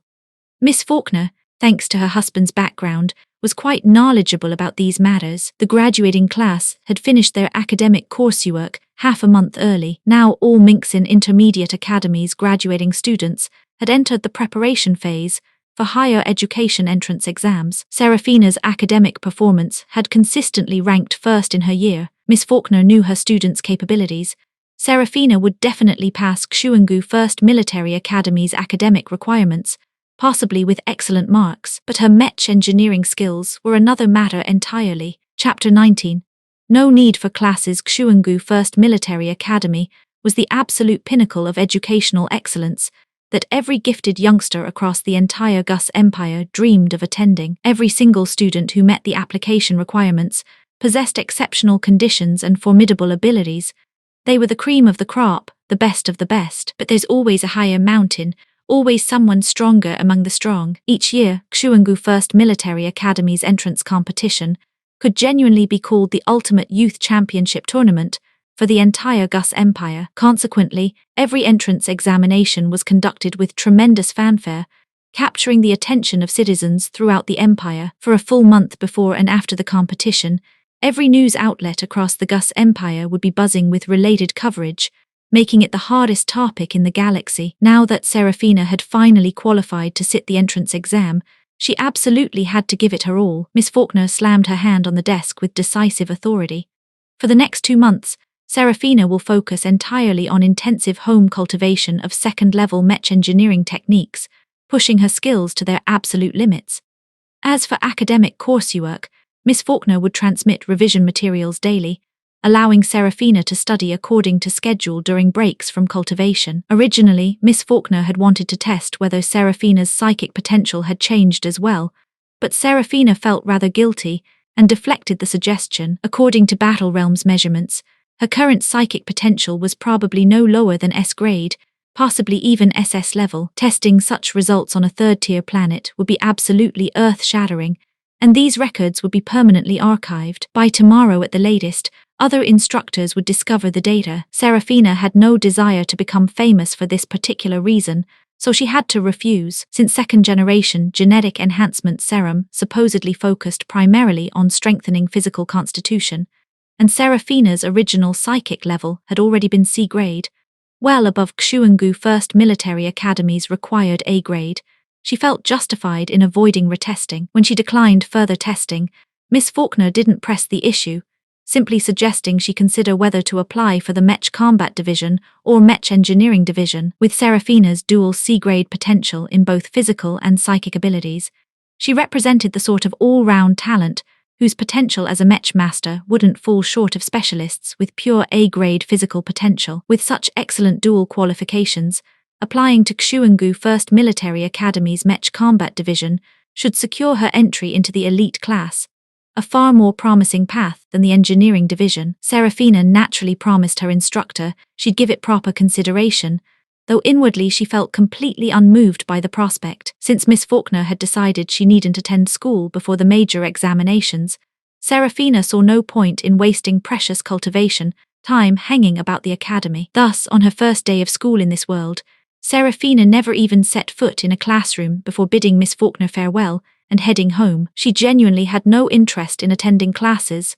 Ever since emerging from Battle Realm that morning, she'd been dying to discover how the two skills and psychic meditation arts she'd learned in-game would perform when cultivated in reality. Only the obligation to attend school had forced her to suppress her curiosity. Now she was absolutely gagging to get home and experiment. Before Serafina had even left Minxin Intermediate Academy's gates, she received a message from her robot butler confirming package delivery. She couldn't help marveling at this world's lightning-fast online shopping. She'd only placed the order less than an hour ago. With her mind completely focused on cultivation, Serafina raced home at top speed, heading straight to the training room to unwrap her morning weapon purchases. She'd bought one premium grade and one mid-grade longsword, laying both on the table for comparison. At first glance they looked virtually identical, but the moment she hefted them, she immediately understood the meaning of "you get what you pay for." The premium sword felt satisfyingly weighty in her grip, its silver-white blade radiating such lethal sharpness that she could practically feel her hair standing on end. By contrast, the mid-grade weapon seemed thoroughly ordinary. Though it bore the same basic design, it lacked that spine-tingling edge that made your skin crawl with anticipation. Seraphina had deliberately purchased 2 longswords from the start. She'd always felt that carrying only one weapon was asking for trouble. If someone knocked it from her hands, she'd be completely defenseless. Having a backup made her feel infinitely more secure. She stored the superior blade in her spatial ring as her primary personal weapon, whilst designating the mid-grade sword specifically for cultivation practice. Teresa had prepared psychic weapons for Seraphina, 5 willow leaf throwing knives as thin as paper and sized like actual leaves. Previously, when Seraphina's psychic level had been too low to wield them, they'd remained stored in the training room collecting dust. Having mastered the psychic skill of condensing mental hands in Battle Realm, these willow leaf throwing knives had become the perfect psychic weapons for her abilities. As for the whip, since Seraphina currently lacked proper techniques, and her psychic cultivation remained insufficient to drive such a weapon, she stored it in her spatial ring as well. First, she ran through the swordplay techniques learned in Battle Realm, discovering that her real-world practice felt virtually identical to her in-game experience. Her movements still resembled dancing more than combat, lacking significant force, though she improved noticeably with each repetition. Psychic meditation arts cultivation in reality produced effects nearly identical to Battle Realm practice, though the psychic energy consumption seemed somewhat reduced. However, the telekinetic skills she'd learned in Battle Realm proved less effective in reality. The psychic hands she condensed in the real world lacked the solidity and strength of their virtual counterparts. In reality, Seraphina's psychic grip could barely lift objects weighing less than 2 kilograms. With the willow leaf throwing knives, she could only manage to grasp and wobble them slightly. Yet in Battle Realm, her psychic hands had been capable of briefly lifting demon beasts larger than herself. She attempted to grip a willow leaf knife and thrust it toward a wall-mounted target, but the force proved insufficient for penetration. After only 7 or 8 attempts, her condensed psychic hand began losing its grip on the blade, whilst both temples started throbbing with dull pain, clear signs that her mental energy had dropped below 50%. Indeed, a 4th-level advanced psychic master, who couldn't directly assault opponents' mental seas, possessed virtually no combat capability. With Seraphina's current psychic strength, she could at most use willow leaf knives to scratch enemies' skin, and only if they neither dodged nor blocked. However, since she'd advanced too rapidly, her psychic control remained inadequate, and this was her first time practicing with throwing knives. With dedicated effort, her progress would definitely accelerate dramatically. Moreover, drawing blood had its own tactical applications. Teresa had left behind an entire room of medicinal plants and precious texts. When time permitted, she could study those pharmaceutical formulas to see if she could concoct nerve-paralyzing solutions to coat the willow leaf blades. An entire morning passed in Seraphina's various cultivation experiments. Only when her stomach began growling with desperate hunger did she finally stop, emerging from the training room for lunch. During her meal, thoughts of Scarlet Shadowmere resurfaced. Unlike herself with her special exemption, Scarlet would definitely need to attend school for the next 2 months, meaning she'd only be home during evenings. Seraphina wasn't certain whether Scarlet, having recovered her wits after this morning's shock, might attempt another harassment visit after school. She had no intention of wasting precious time dealing with Scarlet's nonsense, so she quickly walked to the front door and activated the intensive cultivation, Do Not Disturb security protocol. Chapter 21. Back into Battle Realm, the business of custom mech commissioning was a matter for the future. Right now, the most pressing concern for Seraphina was rapidly boosting her combat capabilities. That venomous cow Scarlet Shadowmere was living right next door, and sure enough, she'd come knocking after school that afternoon, completely ignoring the intensive cultivation, Do Not Disturb security protocol Seraphina had activated. Such bloody-minded persistence meant Scarlet hadn't given up her schemes. She was still hell-bent on plotting against her, though Seraphina had simply pretended not to hear, forcing Scarlet to eventually abandon her door-battering campaign. Hiding wasn't a long-term strategy. At best, it was a temporary reprieve, and Seraphina absolutely loathed feeling so cornered and helpless. According to the novel's trajectory, Scarlet would gain admission to Xuangu First Military Academy this very year. There was nowhere to run, nowhere to hide for much longer. With her past life memories intact, Scarlet would be intimately familiar with the Imperial Capital Star and Xuangu First Military Academy. while Seraphina remained completely in the dark about both places. If Scarlet set her mind to tracking her down, escape would be virtually impossible. Don't let Scarlet's current 4th level intermediate warrior cultivation fool you. With her previous life's experience, her combat effectiveness probably matched a 4th level advanced warrior. Meanwhile, though Seraphina had reached 4th level advanced psychic master status, her overall combat value fell short of even a 4th level beginner warrior. Against Scarlet, she'd face nothing but crushing defeat, though Teresa had left behind an incredibly powerful robot butler whose combat capabilities rivaled a 6th level warrior. There were far too many ways to neutralize mechanical assistance. Without personal self-defense abilities, she'd be nothing more than a lamb awaiting slaughter. To develop some measure of self-protection, she absolutely had to advance her martial arts to 3rd level advanced as quickly as possible. With her current C-grade warrior potential, Seraphina reckoned advancing to 3rd level warrior within a month wouldn't be too outrageous an achievement, though a 15-year-old 3rd level warrior would still rank at the bottom of Xuangu First Military Academy's hierarchy.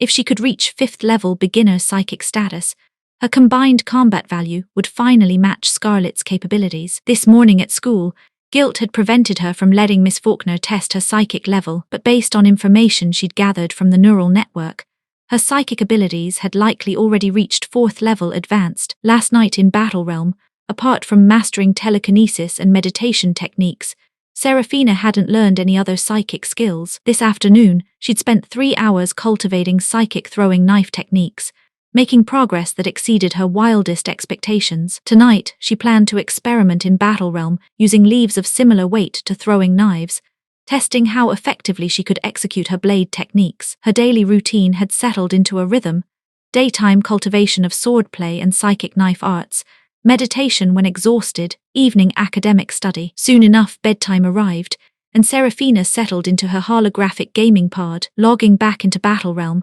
she immediately noticed Starfish City buzzing with even more activity than yesterday. Presumably, yesterday's server launch had allowed early players to test the waters with excellent results, confirming that Battle Realm truly differed from other online games. Skills learned in-game could genuinely be cultivated in reality, and these abilities were tailored to individual physical advantages rather than generic mass-produced techniques. For wealthy, influential families, this might not hold tremendous appeal, but for ordinary citizens lacking opportunities, it represented a potential pathway to transcendence. Moreover, playing occurred during sleep, consuming no time from daily study or work schedules. Completing missions earned gold coins exchangeable for credit points.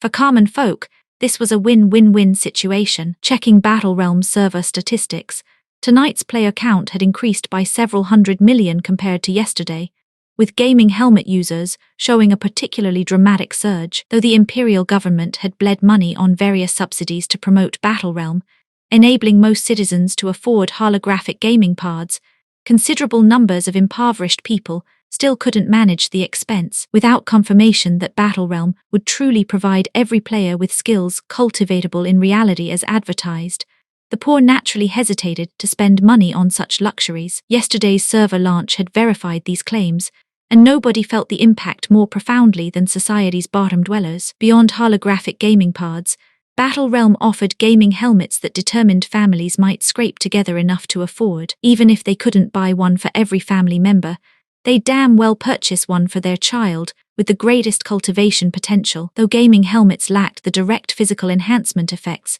that holographic pods provided through in-game cultivation, learning appropriate skills and diligently practicing them in reality wouldn't create insurmountable gaps. This could very well represent a life-changing opportunity. This explained today's massive increase in helmet users. From Seraphina's perspective, Battle Realm's promotion had achieved remarkable success. Unfortunately, the Cloudrift aliens would arrive too quickly for the entire Gus Empire's population to develop comprehensively. Checking the youth level rankings, she found her Seraphina ID still holding 3rd place, but 4th position had shifted from yesterday's occupant to a male player called Swordmaster Supreme. She stared at that particular ID for quite some time, feeling vaguely familiar with it, whilst unable to recall any relevant information from the novel. So far, only 6 players had managed to reach level 2, fewer than her estimates had suggested. This was because young people were students who attended classes during the day, only logging in after bedtime, unlike adults whose varying work schedules created different online patterns throughout the day. Seeing her leaderboard position unchanged, and level 2 players remaining extremely rare, Serafina felt no urgency to rush into upgrade missions. She reckoned she should capitalize on the current manageable difficulty to earn more gold coins for second-level mech engineering studies. In just over 2 months, she'd face major examinations. According to Xuangu First Military Academy's Mech Engineering Division requirements, applicants needed minimum first-level Mech Engineer Guild certification. But the Gus Empire was massive. Hundreds of billions of people meant enormous talent pools. Xuangu First Military Academy practiced selective admission, and once quotas filled, even exceptional candidates would be rejected. If she couldn't advance to second-level mech engineer before applications, even with her exceptional physical and mental statistics, admission to Xuangu First Military Academy's Mech Engineering Division remained uncertain. Of course, with her current physical and mental capabilities, systematic training should guarantee second-level mech engineer certification within a month or two. That much was practically guaranteed. Chapter 22.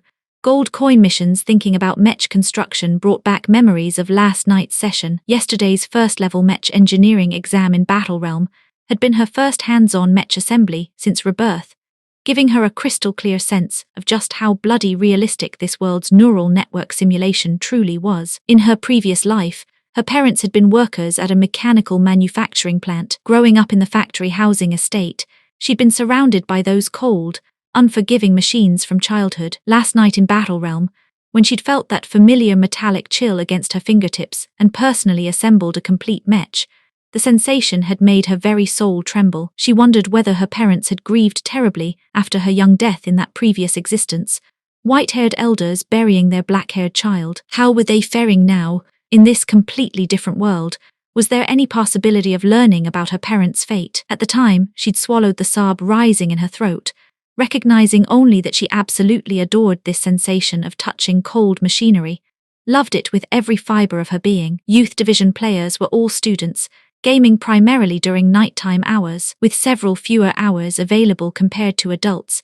The vast majority logged in with laser focus on monster hunting and leveling up. Only Serafina was different. After most players' silhouettes had vanished with rapid whoosh sounds, she headed to the deserted mission hall instead. She wanted to see if there were any tasks that would let her earn gold coins whilst completing upgrade missions. Battle Realm only offered unrestricted conversion from game currency to credit points, whilst credit to gold exchanges faced numerous limitations with utterly rubbish exchange rates. Serafina had no intention of playing the mug and getting fleeced like some wealthy tosser. Currently, Youth Division players remained at very low levels. Below level 10, they were all grinding through repetitive skill honing and cultivation-boosting monster hunting missions. Dungeon maps only unlocked after level 10, meaning youth players could only form teams for missions after reaching that threshold. For now, everyone was stuck in solo grinding and cultivation phases. The novel's descriptions had been overwhelmingly from the female protagonist's perspective, so Battle Realm coverage focused primarily on the Youth Division, with only brief mentions of young adult and middle-aged groups. Unlike the Youth Division's locked baseline attribute system, adult groups used players' actual cultivation levels as foundational data from the start. Serafina reckoned Battle Realm was giving young people a fresh start, providing bespoke combat techniques tailored to individual capabilities, letting them hunt monsters and level up to hone their cultivation, whilst ensuring solid foundations. They represented future hope, and proper foundations would enable greater achievements. For adults, Battle Realm served as a grinding ground to push beyond personal limits and rapidly boost cultivation. They were the backbone combat force for the coming decades. The mission hall was absolutely dead, with no other players besides Serafina collecting tasks. Posted missions were dead simple. Eliminate first-level demon beasts and collect materials, harvest medicinal plants, locate mineral deposits, that sort of thing. Of course, these missions paid a measly 1 or 2 gold coins at most. After checking the data, she decided to accept 20 demon beast elimination missions in one go. This way, she could cultivate both psychic arts and swordplay, whilst earning at least 50-odd gold coins upon completion. In Battle Realm, players couldn't enjoy teleportation privileges unless completing upgrade missions. Remembering yesterday's 3-dimensional map purchase, She experimented by inputting a demon beast's name. The map immediately displayed a bright marker with the fastest route highlighted, Seraphina's spirit sword. She promptly entered all her target creatures into the map system, planning to hunt them systematically in sequence for maximum efficiency. At this point, she finally stopped thinking the map was bloody expensive.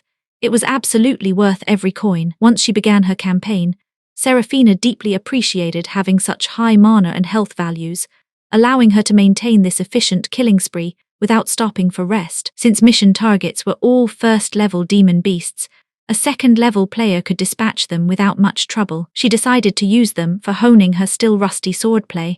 Her sword techniques were genuinely pants at first, damage output of just 10 points. Even if a demon beast with over 100 health points stood perfectly still, she'd need more than 10 strikes to finish it off, and these creatures dodged and counterattacked naturally. Battle Realm's first-level demon beasts traveled in massive, tightly knit packs. Though she faced no real danger, the sheer numbers proved exhausting, especially watching her health points steadily drain away.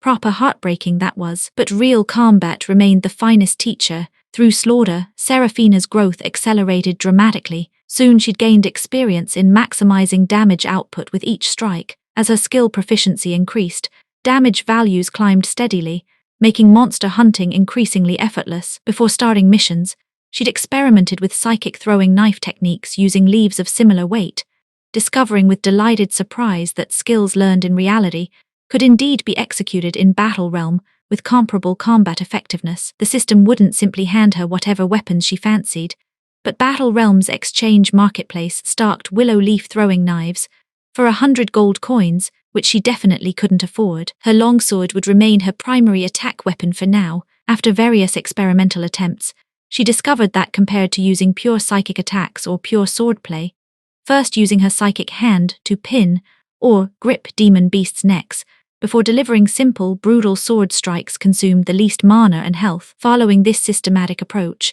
she completed tasks with a 15-hour time limit in just 2 hours, with over half her mana remaining and only 1/3 of her health consumed. Gold-earning mission monster kills yielded far less experience than upgrade missions, but they weren't nearly as challenging. Though experience gains were modest, skill proficiency advanced at the same rate as upgrade missions. After this monster-slaying marathon, though her level experience bar had only increased by 1/3, several skill proficiency bars had risen substantially. Her sword technique damage had now reached 30 points. Through constant use, her telekinesis skills had become increasingly sophisticated. She'd learned to use her psychic hands for gripping, smothering, and restraining in various combinations with sword techniques, enabling precise strikes to demon beast vital points for increased damage. The Gus Empire maintained strict regulations.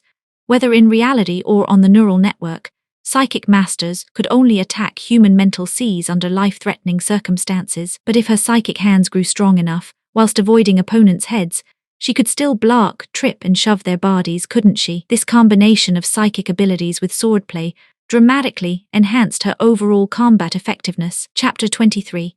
Clever tricks. Seraphina had polished off all the convenient missions she'd marked on her map earlier. The remaining ones were proper treks with extended time limits, so she decided to call it a night on that front. Tonight's gold coin missions had left her absolutely chuffed. Not only had she bagged over 40 gold coins, but she'd also given her various skills a proper workout, boosting her damage output several times over. With such impressive damage values under her belt, completing the level 3 mission shouldn't be too much of a stretch. She found herself a decent-sized boulder to perch on, planning to have a quick breather whilst her mana recovered enough for the upgrade mission. But sitting about waiting for recovery was mind-numbingly boring, so she logged into Battle Realm's world forums to have a browse through the Youth Division leaderboards, seeing how other players were getting on. During the 2 hours she'd spent grinding gold coin missions, the youth level rankings had seen 78 players advance to level 2.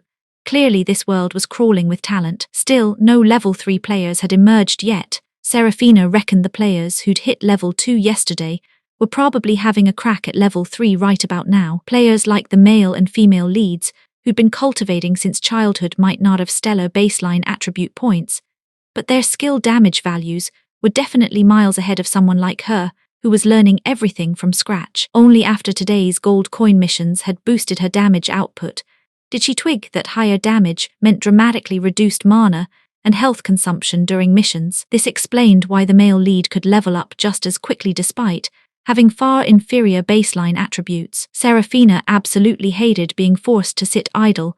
The restlessness was doing her head in. After 20 minutes of waiting for her mana to recover properly, she couldn't stand it anymore. She eagerly pulled up the upgrade mission interface and teleported straight to her next challenge. Her level 3 upgrade mission required eliminating 10 second-level flame demon beasts. The system transported her to a forest location, roughly 100 meters from a pack of these fiery creatures. To her surprise, she spotted other players on the far side of the flame demon beasts, and they were working as a team. This was her first encounter with other players during wilderness missions, and they were actually coordinating their efforts. She felt rather puzzled. According to Battle Realm system rules, before reaching level 10, upgrade missions could only be completed by the individual player. Assistance from others was supposed to be invalid. What was this team business all about? Her curiosity piqued. She observed more closely and soon spotted the Daji scheme in action. She watched as one male player drew aggro. Then 2 male players systematically whittled down a flame demon beast until it was hanging on by a thread, before a female player standing to one side delivered the killing blow. Battle Realm system awarded monster killing experience to whoever landed the final strike. This lot were exploiting that loophole to help the female player complete her upgrade mission. Judging by the way they were all fawning over her like she was royalty, this female player with her posh princess demeanor clearly had either serious money or serious connections. Either way, she was obviously different from the common rabble, which didn't particularly surprise Seraphina. But there's no such thing as a free lunch. Though this approach made upgrade missions dead easy, such shortcuts wouldn't actually hone her combat skills or improve her cultivation. Over time, the consequences would inevitably show. Youth players who tackled missions properly would see their cultivation skyrocket, whilst those who took shortcuts without putting in proper effort would find themselves stuck in the same spot. Seraphina had absolutely no interest in sticking her nose into other people's business. She pretended not to notice and wandered off to hunt her own monsters. Though there were only 20 to 30 flame demon beasts in the area, they respawned quickly enough that everyone could complete their missions without getting in each other's way. Second-level flame demon beasts were absolutely vicious creatures, boasting 500 health points and dealing a whopping 80 points of attack damage. Their flame tongues stretched over 2 meters long. Players without agility training or sufficient health would probably get flattened in 2 hits. She watched one of the level 1 players, helping with monster pulling, get killed instantly. Death meant starting completely over from scratch. At low levels, that was manageable, but she wondered if they'd still be so generous with their lives once they'd reached higher levels. Even with her elevated health values, Seraphina couldn't withstand such brutal attacks. After some consideration, she used her psychic hand to firmly pin a flame demon beast's head, preventing it from breathing fire directly at her, then hacked at its neck with her longsword. Immediately, 33 points of damage appeared. The flame demon beast violently broke free from her psychic grip and spat a fireball at her. She dodged with nimble grace, then charged back in, pressing her psychic hand against the creature's head whilst slashing with her sword. Another 22 points of damage materialized when she finally ground down her first flame demon beast. She'd lost over 50 health points and finally understood why killing just 10 of these creatures could advance someone to level 3. Bloody hell, eliminating 1 second-level flame demon beast consumed 10 mana points, not to mention over 50 health points. How were ordinary players supposed to kill 10 flame demon beasts within the 3-hour time limit? No wonder no players had managed to reach level 3 yet. Seraphina's impressive display had clearly stunned the princess's team about 20 meters away. Their 6-player group had been grinding for nearly 2.5 hours, lost 1 player, and only managed to kill 8 flame demon beasts. With just 30 minutes remaining, they probably wouldn't complete their mission today. Meanwhile, this lone female player had dispatched 1 flame demon beast in roughly 10 minutes, and was already moving on to the next. This female player's damage output has got to be at least 30 points, and she's very likely a psychic master. Look how that flame demon beast can't seem to target her properly. Sometimes it even moves sluggishly, just waiting for her to hack away. Otherwise, with her rather unremarkable swordplay, she'd have died 10 times over by now. She heard one of the male players analyzing. This lad clearly knew his stuff. The male player hadn't bothered lowering his voice, so Seraphina caught every word, though she pretended not to hear. Battle Realm had settings preventing players below level 10 from engaging in PvP, and none of that group showed any hostility toward her, so she ignored their discussion and continued hunting her own monsters. These flame demon beasts proved far more challenging than she'd anticipated, taking much longer to kill than expected. She realized she'd been overconfident. She should have started the mission earlier. If she couldn't finish within 3 hours, today's efforts would be completely wasted. Upgrade missions only provided full rewards for first-time completion. Failure meant the second attempt would dock 10% of both experience rewards and gold coin bonuses, so Serafina felt rather regretful about potentially failing due to underestimating the challenge. To ensure successful mission completion, she stopped worrying about keeping a low profile in front of strangers and began utilizing all her skills in combination for maximum efficiency. Fortunately, after grinding through 2 monsters, she discovered better methods for dealing with flame demon beasts, significantly accelerating her hunting pace compared to her initial attempts. Chapter 24. Reaching level 3 completely lost in the addictive rhythm of accumulating monster-slaying techniques, Serafina had utterly forgotten about that group of players on the opposite side. She was absolutely absorbed in her grinding spree. Her world narrowed to nothing but slash, kill, repeat. 2.5 hours later, the system's announcement suddenly rang out like a bell. Congratulations to player Skysaw for advancing to level 3, claiming first place on the Youth Division leaderboard, rewarding premium upgrade package, 5 upgrade gold coins, and 20 gold coins for ranking achievement. Congratulations to player Skysaw for advancing to level 3. Congratulations to player Skysaw for advancing to level 3. Just as the triple announcement for Skysaw's level 3 advancement echoed across the realm, Serafina was locked in combat with her 10th flame demon beast, completely unable to spare any attention. 15 minutes later, the bloody creature finally collapsed in a heap. Serafina nearly tumbled to the ground herself, utterly knackered, when suddenly a brilliant golden light of advancement washed over her entire form. Then she heard the system's world announcement. Congratulations to anonymous player for advancing to level 3, claiming second place on the leaderboard, rewarding premium upgrade package, 3 upgrade gold coins, and 15 gold coins for ranking achievement. Hearing the gold coin amounts from her level 3 advancement left Serafina absolutely chuffed for a moment. She couldn't help but marvel that Valorian Sterling truly lived up to his protagonist status. Even though her baseline attributes were considerably higher than his, the bloke's leveling speed matched hers perfectly. After completing her mission, she escaped the flame demon beast's attack range. Exhausted beyond caring about appearances, she plopped down unceremoniously on the ground and opened her ID panel to examine her post-upgrade changes. Player ID, Serafina player level, 3 experience bar, extended progress indicator mana points, updated value health points, updated value psychic skill, telekinesis skill level, 2 proficiency progress, current rating casting range, 12 meters damage value, cannot be determined warrior skill, basic swordplay skill level, 1 proficiency progress, current rating damage value, 51 points. Seeing her a Regina L attributes remained completely unchanged, whilst the upgrade experience requirements had grown exponentially longer with each level.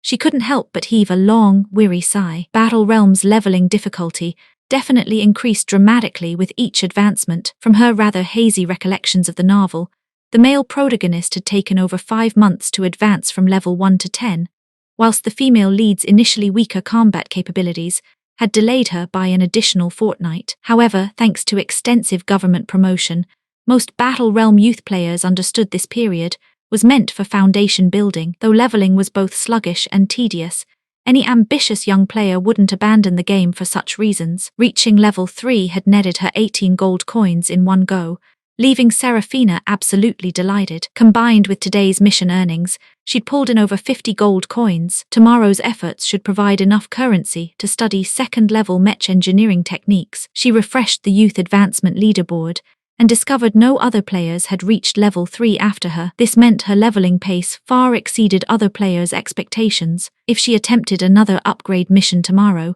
she'd probably overtake the male protagonist for first place. Though claiming the top spot would be brilliant, not to mention more lucrative, Serafina preferred not drawing excessive attention. Tomorrow she'd focus on gold-earning missions like today, properly honing her combat abilities before returning to the city for engineering studies. Before entering the gaming pod tonight, she'd browse the neural network to check credit point requirements for second-level mech engineering studies Through the official Mech Engineering Guild website, Battle Realm was absolutely paradise for skint mech engineers. Learning basic second-level mech construction through the Guild's online platform required at least 5,000 credit points, with more advanced techniques costing considerably more. Mastering complete second-level engineering would cost roughly 12,000 credit points, whilst third-level studies tripled that expense. Most of Seraphina's credit points had gone toward purchasing Battle Realm's luxury, gaming pod, and special medicinal solutions.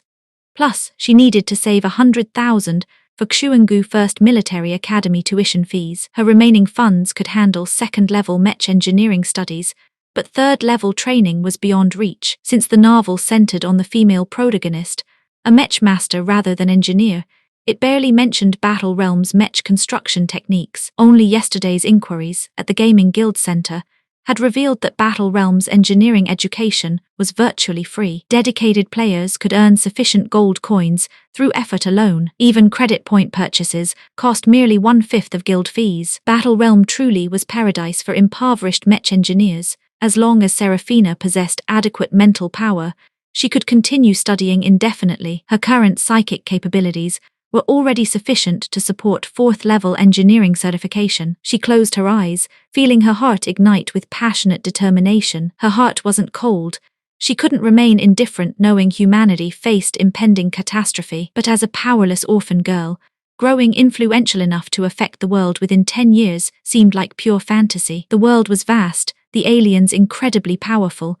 She felt her abilities could hardly change anything. Yet yesterday's discovery of Battle Realm's extremely low mech construction costs had planted a seed of possibility. Today's realization that earning gold coins wasn't particularly difficult had strengthened that notion considerably. This was the foundation of her confidence in becoming a 7th-level engineer within 5 years. After indulging in these grand thoughts, she suddenly remembered she hadn't examined her most anticipated upgrade package yet. She eagerly clicked it open. This time, the system had rewarded her with 3 jade slips, 1 accessory, and 5 willow leaf throwing knives. She blinked in surprise. 3 jade slips at once seemed rather excessive. From her recollections, the female protagonist hadn't received jade slips with every advancement, and typically only 1 at a time. But she definitely wasn't complaining, fearing the system might have made an error and would reclaim the extras upon discovering the mistake. She quickly absorbed all 3 numbered jade slips. The results left her absolutely ecstatic beyond measure. Jade slip number 1 contained agility techniques, number 2 taught body tempering cultivation methods, and number 3, predictably, covered psychic throwing knife arts. Having provided willow leaf knives, the system would naturally include corresponding cultivation techniques. It couldn't possibly know that Seraphina had already learned knife arts in reality. She'd already felt her original Earth-grade body cultivation techniques were unsuitable for her current capabilities. She'd been wondering where to acquire human-grade physical cultivation methods when the system delivered this timely blessing, exactly what she'd been hoping for. Though she hadn't begun cultivation yet, based on yesterday's jade slips and comparing with psychic knife techniques, she was confident this body tempering system wouldn't fall short of human-grade methods. Chapter 25. Blazing Shield. Seraphina remembered the neural network's fundamental programming. Under no circumstances could it influence human brains in any way. So even if the system had made an error, once information was lodged in her mind, there was bugger all it could do to retrieve it. Rather suspicious about the system's generous reward distribution, after reading those 3 jade slips, she was absolutely gagging to log off and practice the techniques they contained. She was terrified that delaying even a moment might trigger some unwelcome changes. After all this faff, the gaming time limit was nearly up anyway. Dawn was breaking, so logging off 10 minutes early wouldn't matter. She was desperate to get offline and cultivate the newly acquired body tempering techniques, properly digesting today's 3 jade slip skills into her own cultivation. But she couldn't bloody log off. Seraphina searched the interface high and low, but couldn't find the log-out button anywhere. Oh right, her physical body was currently asleep. Log-in and log-out times were preset, with no manual override unless external forces woke her up. That anonymous player couldn't be this female player, could it? This girl's absolutely mental, completing a level 3 upgrade mission solo in such short time. Her damage output isn't even as high as yours, but she lasted so long. Her baseline attributes must be through the roof. This lass's psychic potential has got to be at least S-grade. Just as Serafina was fretting about her inability to log off voluntarily, feeling rather vulnerable about the security implications, she suddenly heard several players' voices drifting from across the Flame Demon Beast pack. She looked up rather bewildered, suddenly realizing she'd been so absorbed in her mission that she'd completely forgotten about that group of players, exploiting system loopholes for their upgrade missions. However, the youth leaderboard currently showed only Skysaw and herself as level 3 players, meaning that Princess Player hadn't completed her upgrade mission despite all her shortcuts. But she'd been grinding monsters for ages. Why hadn't this lot buggered off yet? She remembered when she'd first started her mission that spoiled princess had been shouting, "Only 30 minutes left, you lot better get a bloody move on." They should have finished over an hour ago. Were they deliberately hanging about to watch her complete missions? What a waste of time. Yesterday's third-place player with the ID Serafina suddenly vanished from the leaderboard, replaced by an anonymous player. Must be her, mustn't it? When did Azure Star get such a talented young woman? One player was saying. Serafina couldn't help glancing across. This Blazing Shield player was the same one who'd analyzed her combat abilities earlier. Checking the youth advancement board, Blazing Shield ranked 12th, pretty decent skills. Honestly, all these opposing players had reached level 2. Apart from that princess, every single one had made the youth advancement board's top 100. Their abilities were probably quite formidable. From another angle, though, this princess's ability to buy the loyalty of so many skilled players was rather impressive in itself. This Blazing Shield player wasn't just strong, his observational skills were razor-sharp as well. But the world was full of clever people. Serafina reckoned quite a few Battle Realm players had probably noticed this detail. It was her oversight, not anticipating this possibility. Still, the game had only just launched. Even if numerous players had noticed the Serafina ID, as long as she remained anonymous, most would gradually forget over time. Logout time's nearly up. You lot better get cracking. The princess was clearly fuming, though from her expression, Serafina suspected she was the actual target of that anger. Though Serafina had no desire to befriend other players currently, she also didn't fancy making enemies for no reason, especially since these opposing players were all quite strong.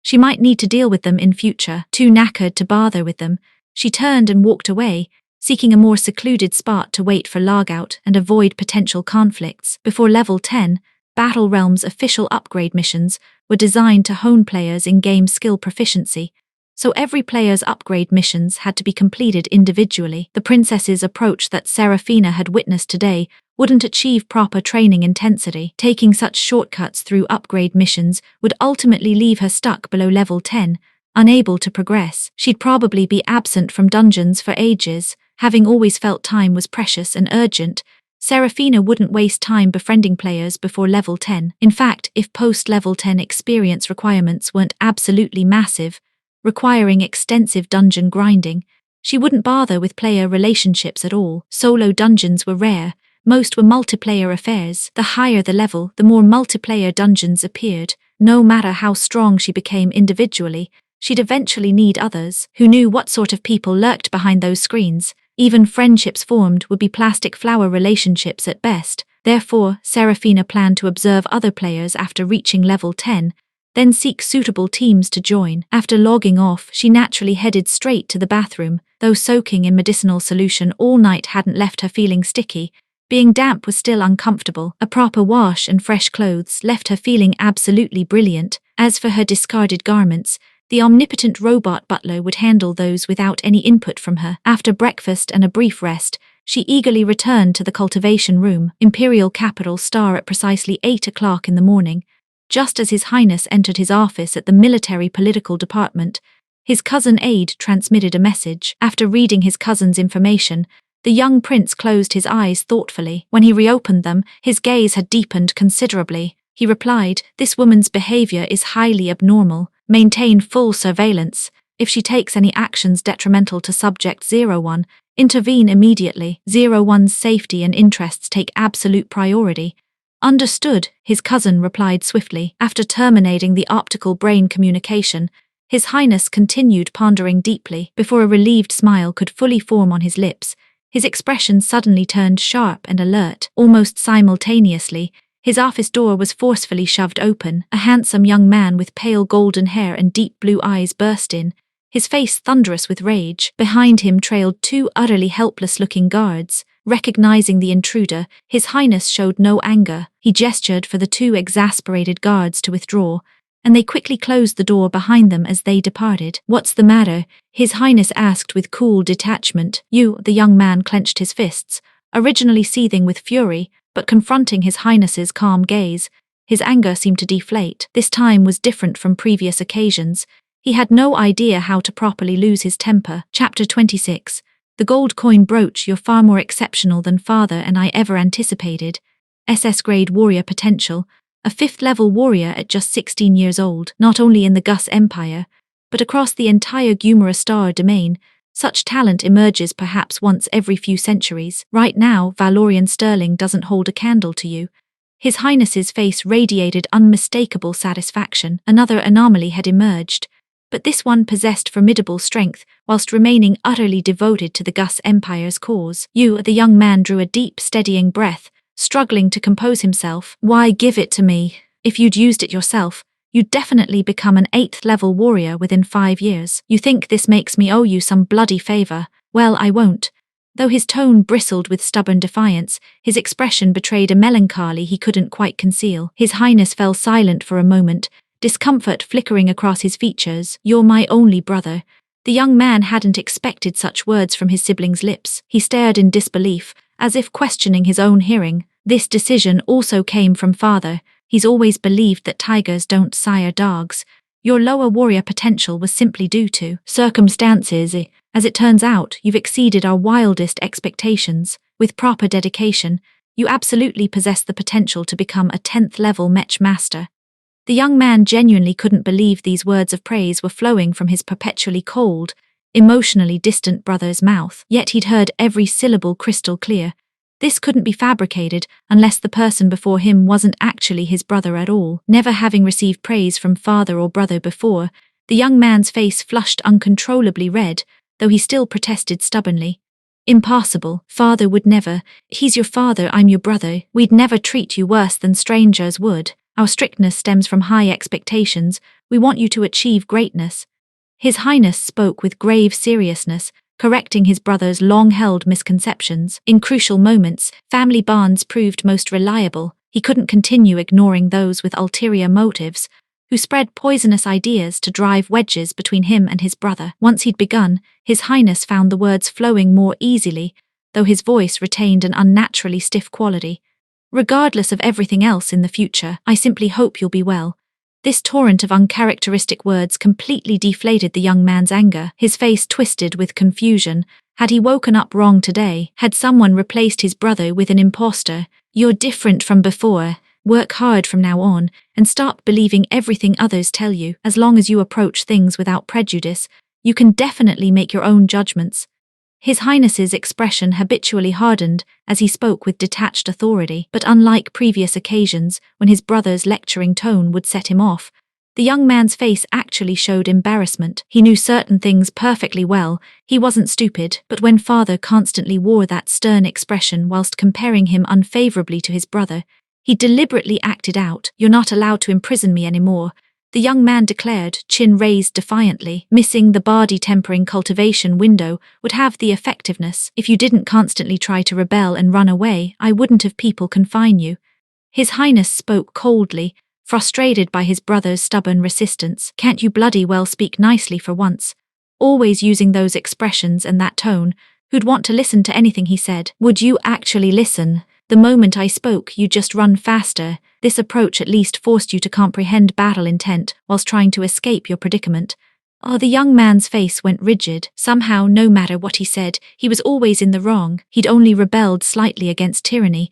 Was that really so terrible? After the brothers had thoroughly killed the conversation, the room fell into complete silence. Xuangu First Military Academy's entrance examination is approaching. Go back and prepare for the assessment. His brother finally broke the silence. "What?" The young man reflexively adopted his trademark rebellious, free-spirited expression. Hadn't they always said he wasn't qualified? As if he gave a toss about their precious academy. "This is father's decision. You now possess the capability to shoulder greater responsibilities, so you must learn more." His Highness felt he'd have to physically restrain this brother of his. The lad wanted to rebel against absolutely everything. After breakfast, Serafina had once again thrown herself into the cultivation room. She lowered her fists with delighted satisfaction. Her instincts had been spot on. The body tempering techniques she'd newly acquired in Battle Realm were extraordinarily sophisticated, producing excellent cultivation effects. The psychic throwing knife arts she'd obtained in Battle Realm also proved their superiority the moment she tried them. Comparing goods revealed the stark difference. These techniques were far more refined in psychic application than the methods Teresa had purchased at auction. On her third night entering Battle Realm, Serafina's first action was examining her inventory. Yesterday's excitement over acquiring desired techniques had been so overwhelming that she'd only remembered after logging off that she'd forgotten to check what function the system-rewarded accessory served. When she picked up the accessory, information immediately appeared before her eyes. Gold coin brooch, permanent magical treasure, once bound and pinned to robes, cannot be dropped or upgraded. Upon use, triples the amount of gold coins earned by players. Serafina's eyes absolutely lit up like bloody Christmas morning, practically glowing with golden radiance. This equipment was absolutely brilliant.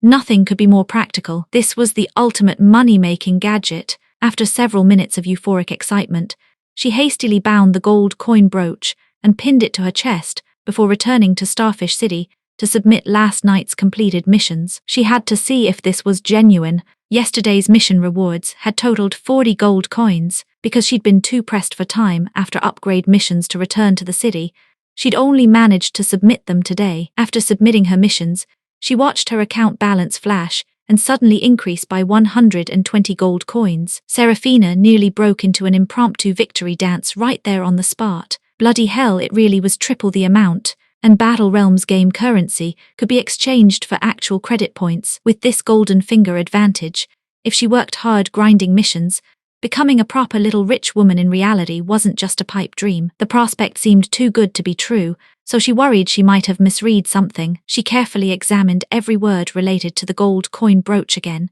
confirming it was indeed permanent and non-droppable legendary equipment, before breathing a massive sigh of relief. The novel had never mentioned such items existing in Battle Realm.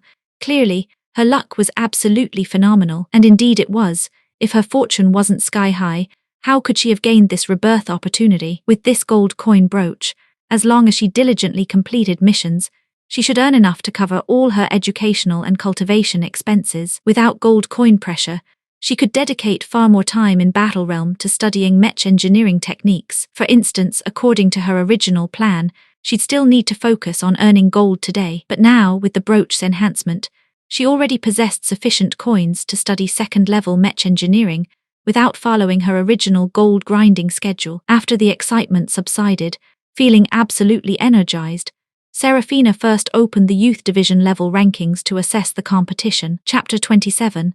The Guardians' only 5 players in the Youth Division had managed to reach level 3 on the advancement leaderboard, whilst over 500 had achieved level 2. Serafina's anonymous player account held second place on the youth level rushing rankings, with the male protagonist's ID Skysaw claiming first, and the female lead's Fairy Flight sitting in 5th position. She couldn't recall from the novel exactly which day after server launch Skysaw had reached level 4, but that hardly mattered now. With her mana and health values, as long as her damage output improved, staying hot on Skysaw's heels would be dead easy. From now on, she could use Skysaw as her benchmark. Once he advanced to level 4, she'd tackle her own upgrade mission to keep pace, maintaining her position within the top 10 advancement speeds without breaking a sweat. Having sorted her strategy, Serafina decided not to venture outside the city today, instead dedicating herself entirely to studying second-level basic mech engineering techniques. That day in Battle Realm, she spent over 4 solid hours studying second-level engineering arts. During her studies, she noticed her mana remained unchanged, whilst her health dropped by 1 point every minute, a steady, relentless drain. Though the health loss wasn't particularly severe, extended periods left her feeling knackered with an overwhelming urge to pack it in. So she took a breather, but not wanting to waste precious time, she switched to gold coin missions, a brilliant way to simultaneously earn currency and hone her skills. By log-out time that evening,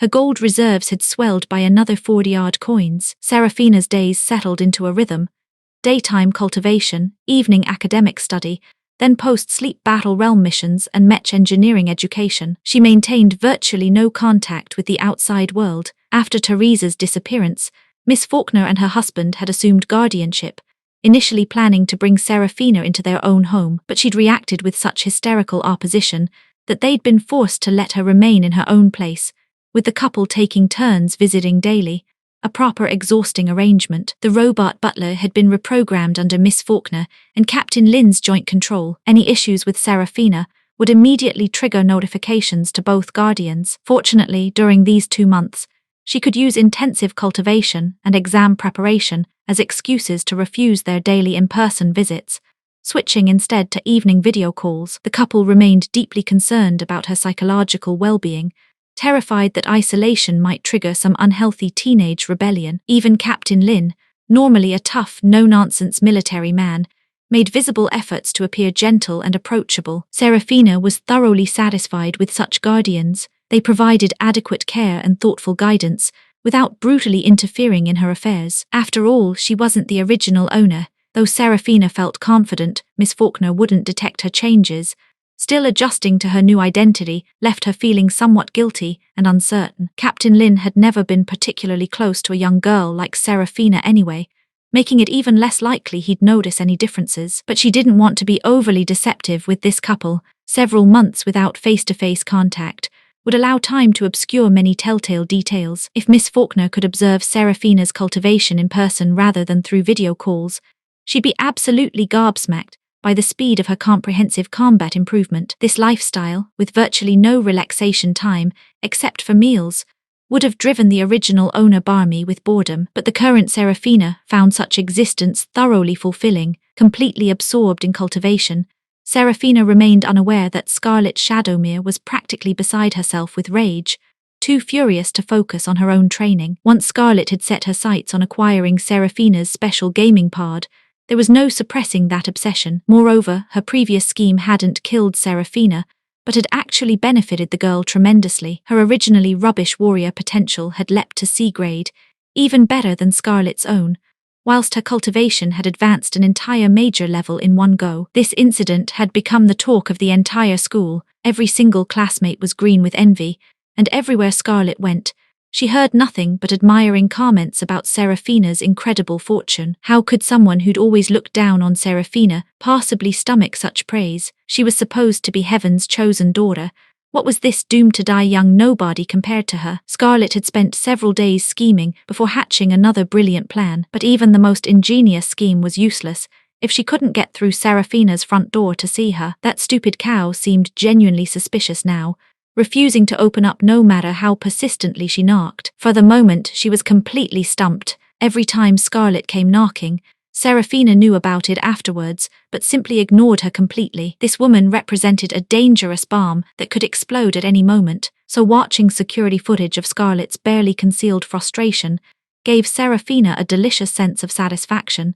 Seeing her enemy's misery genuinely brightened her mood. Battle Realm players' advancement speed had dramatically slowed after reaching level 3, as experience requirements had increased exponentially. Fortunately, Battle Realm's rules explained that starting from level 7, experience bar increases would no longer add an extra digit per level, but would merely double instead. Apart from this small consolation, other changes felt distinctly player-unfriendly. From level 7 onwards, players' mana and health would no longer increase with level advancement.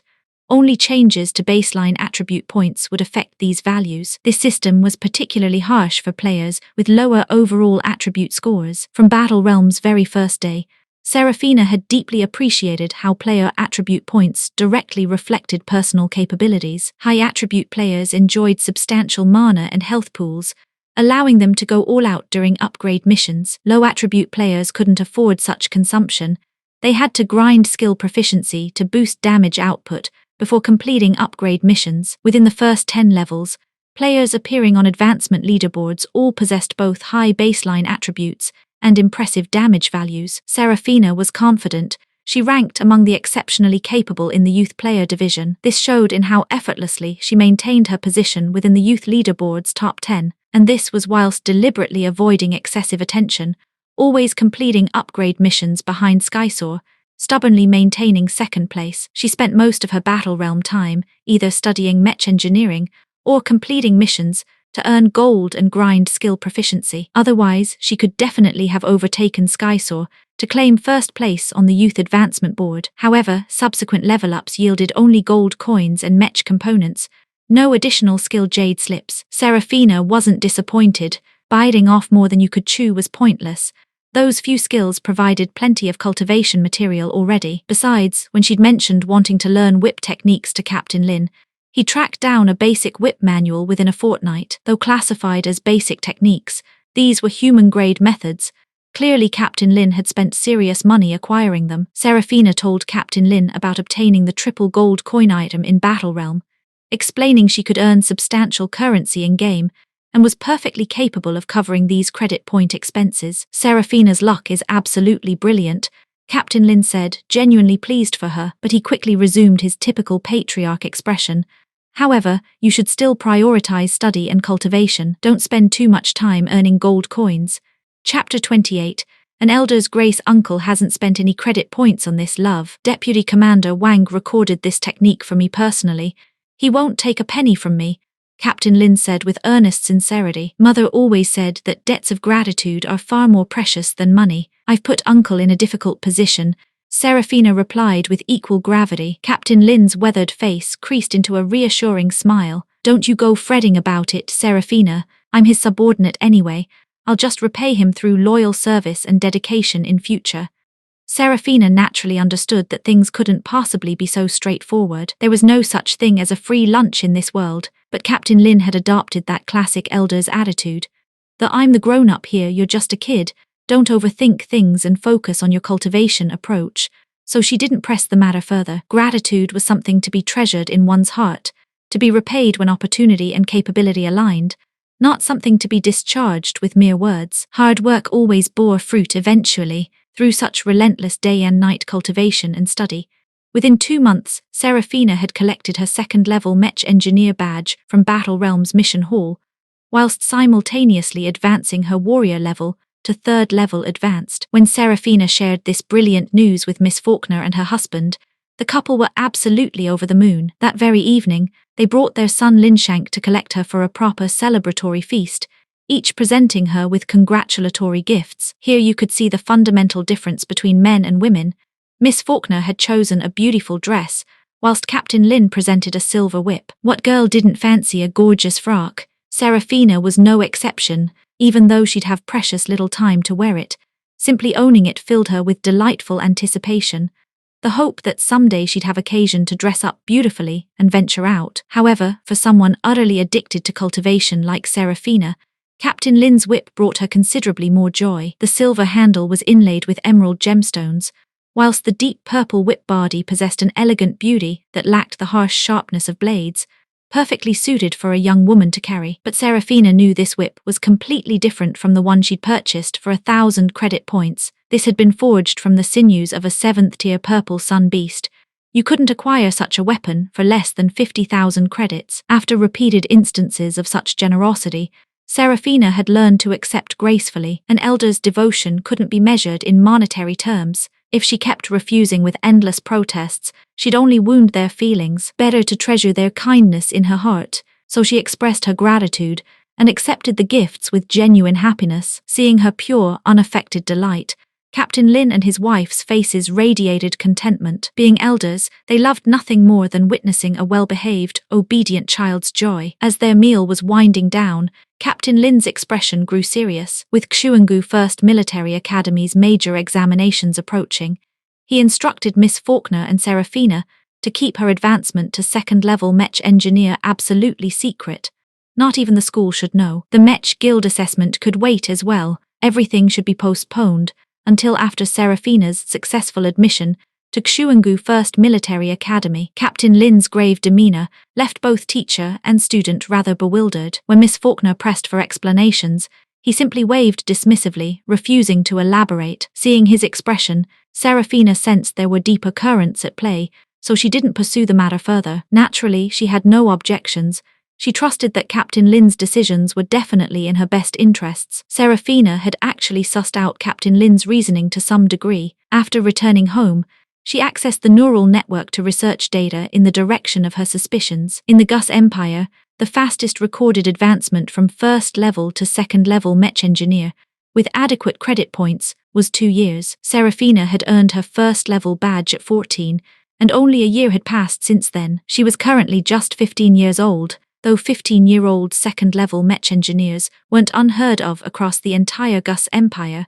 They definitely ranked among the genuinely gifted. On a third-tier frontier planet like Topaz Star, such talent emerged perhaps once every few decades. Moreover, this was precisely when news media across the Gus Empire were frantically digging for candidate stories. If Serafina pursued her second-level certification during such a sensitive period, she'd immediately attract Topaz Star media attention. Serafina reckoned Captain Lin felt that given her background, such publicity would bring no benefits and could easily disrupt her exam preparation mindset. He wanted her to maintain a low profile. This was absolutely consideration for her welfare. Otherwise, if the story broke, Captain Lin and Miss Faulkner as her guardians would definitely gain positive reputations, and such fame could easily be leveraged for profit, particularly beneficial for Captain Lin's career. Serafina deeply appreciated Captain Lin's genuine protective care. However, this could only remain hidden temporarily. If she successfully gained admission to Xuangu First Military Academy in the major examinations,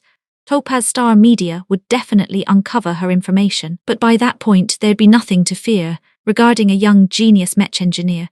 Probably no one except Scarlet Shadowmere would harbor malicious intentions toward her. Without malice, there'd be no murderous intent. On Topaz Star, she believed Captain Lin could protect her from scheming for the foreseeable future. At the Imperial Capital Star, Xuangu First Military Academy students could reside permanently on campus regardless of holidays. Even if Scarlet wanted to cause trouble, it wouldn't be easy, so as long as she rarely left the military academy, even if her engineering talents attracted outside attention, anyone wanting to target her would need to locate her first. By graduation time, she should possess considerable personal strength. When she joined Captain Lin's forces on Topaz Star, avoiding the machinations of noble houses and established families would become even easier across such vast distances. Moreover, Serafina felt confident that becoming a third-level mech engineer within a year posed no problems. When the time came, she could simply pursue third-level certification directly. All this confidence stemmed from her formidable mental power,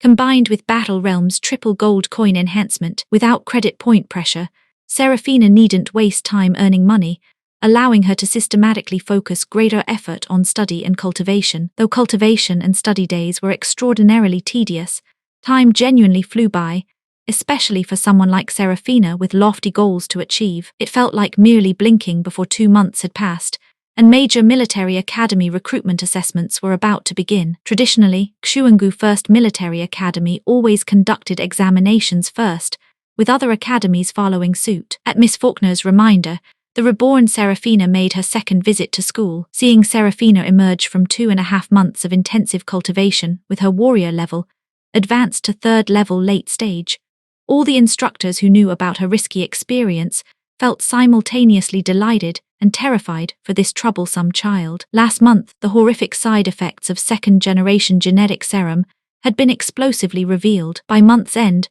numerous people had died from consuming second-generation genetic enhancement serum, with pharmaceutical companies being collectively sued by victims' families. The massive death toll and destruction had prompted the Gus Empire's Supreme Council to personally issue prohibition orders. Learning that Serafina had also used second-generation genetic enhancement serum, anyone who didn't wish her dead broke into cold sweats on her behalf. Consequently, Serafina endured a proper earful of lectures. "You've definitely got that surviving great calamity brings great fortune thing going, haven't you?"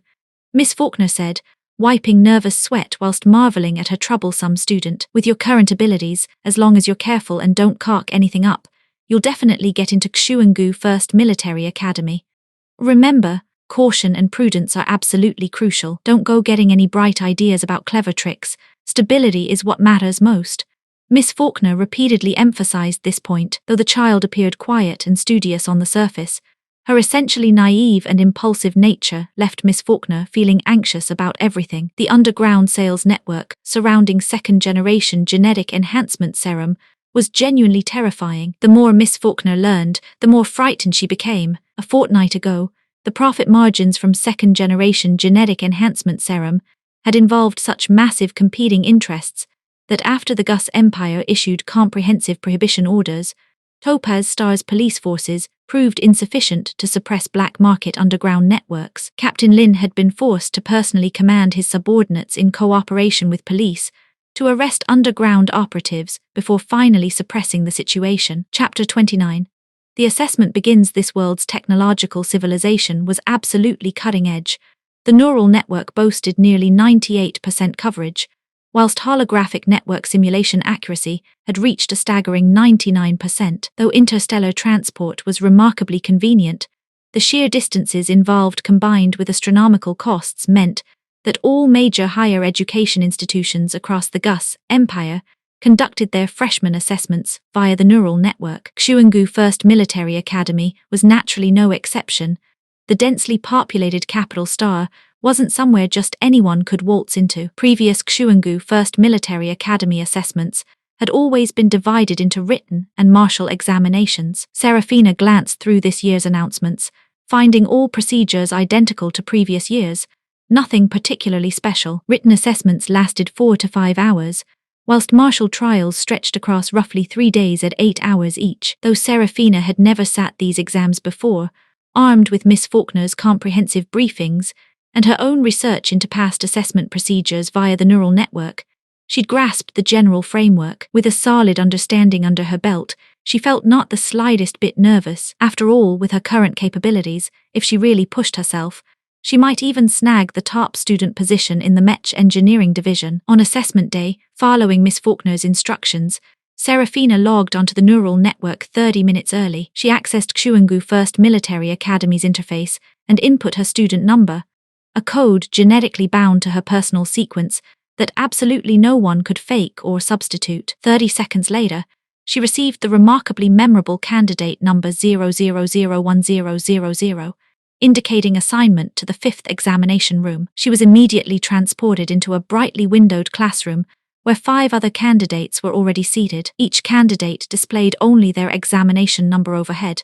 No neural network usernames appeared, and their faces had been deliberately blurred beyond clear recognition. However, certain obvious characteristics remained visible: long or short hair, hair color, general facial structure and body type. Determining each candidate's gender was dead simple at a glance. Serafina reckoned that if Scarlett Shadowmere ended up in this examination room, she'd probably recognize her, but strangers would definitely slip from memory. Over the following minutes, 44 additional candidates filled the classroom, 50 total, before Serafina felt the entire space seal itself. The logout and communication buttons had turned grey. This was standard anti-cheating protocol, with relevant notifications provided by school instructors and the neural network. None of the present candidates showed panic, nor did anyone attempt conversation. Everyone waited silently for the examination to commence. Each candidate faced a 9-inch light screen on their desk, currently displaying grey with only essential examination information visible. When the neural network's familiar mechanical voice announced the examination's commencement, Serafina's light screen flickered and switched displays. She nearly swore aloud. 5 hours of assessment time, 4,000 questions, averaging less than 5 seconds consideration per question. Thank God they were all multiple choice, or even lightning-fast fingers couldn't complete them. Even so, this massive question volume was genuinely inhuman. Clearly, university entrance exams were students' nightmares in every bloody world. Candidates qualified to apply for Xuangu First Military Academy were all academic superstars from their respective schools. The moment questions appeared, everyone immediately buried themselves in answering without hesitation. Serafina had absolutely no time to observe others' methods. She had to select answers at maximum speed, or she'd definitely never finish 4,000 questions. Though entirely multiple choice, topics encompassed literature, mathematics, music, astronomy, geography, history, knowledge spanning such breadth that even academic achievers wanted to weep. Fortunately, during her imprisonment beside the original owner, extreme boredom had made her study far more intensively and extensively than Serafina herself. When she'd become Serafina, her enhanced mental power granted perfect memory. 3 months of study had nearly doubled her knowledge base, so despite these questions' complexity and difficulty, she could answer almost without thinking. When Serafina completed the final question, She realized her hand had gone completely numb. She massaged her wrist, waiting for the tingling sensation to subside before checking the examination timer. Then she heard two sharp beep sounds as her examination screen flickered and transformed into an untouchable grey format. 5 hours had passed without her noticing. Only now did Serafina feel genuine exhaustion. She relaxed against her chair back, quietly listening to surrounding candidates who'd forgotten their mutual strangeness and begun chattering amongst themselves. Bloody hell, I've still got 10 questions undone, and God knows how many I got wrong. These questions were mental. I only left 5 undone, but I'm uncertain about a dozen odd answers, no confidence whatsoever. I didn't finish either. This exam was absolutely barmy. 5 hours, 4,000 questions. Thought I was going to die. My hand's killing me. Xuangu First Military Academy's written assessments are notoriously savage, but supposedly someone once scored perfect marks in previous years. Right, I know, it was our. Serafina listened to the gossip for a while. Every vocal candidate claimed they hadn't finished, so naturally she wouldn't boast about completing everything herself. Summarizing the general information, she felt confident about passing the written examination and relaxed internally. Seeing the neural network logout button had turned green, indicating free departure, she chose to exit. Apart from entering Battle Realm, neural network access typically occurred whilst conscious. After 5 intense hours of question grinding, emerging from the holographic gaming pod left Serafina feeling thoroughly knackered and absolutely starving. That very evening, she received notification from Xuangu First Military Academy, instructing her to log onto the neural network promptly at 8 o'clock the following morning for martial assessment. Checking her results, 1 point per question, she now had 3,088 points, meaning she'd answered 12 questions incorrectly yet still ranked 3rd on the scoreboard. Miss Faulkner had seen these results even faster than Serafina. Before she'd finished reading, her instructor was already calling with praise followed by encouragement. But when the next day's assessment began, and she was transported to the examination location, Serafina discovered something was seriously wrong. She stared with profound suspicion at the dense woodland jungle stretching before her eyes. She'd never heard of mech engineering assessments being conducted in such environments. In these surroundings, without workbenches or mech components, how the devil was she supposed to assemble anything? Just as Serafina was puzzling over this bizarre situation, she suddenly sensed someone attacking from her left. She dodged with a swift sidestep, barely avoiding a male student's assault. However, the lad moved with impressive speed, spinning round to lunge at her again. Serafina evaded with another evasive maneuver, though this time her dodge felt rather strained. Clearly this male student's martial arts far exceeded her own. Why are you attacking me? Hang on, do mech engineering assessments require combat before entering the actual engineering examination phase? Serafina asked urgently, narrowly dodging a vicious heart-piercing punch. Hearing this utterly unexpected question, the male student froze mid-attack, looking her up and down before responding. This is the Mech Combat Master Assessment Arena.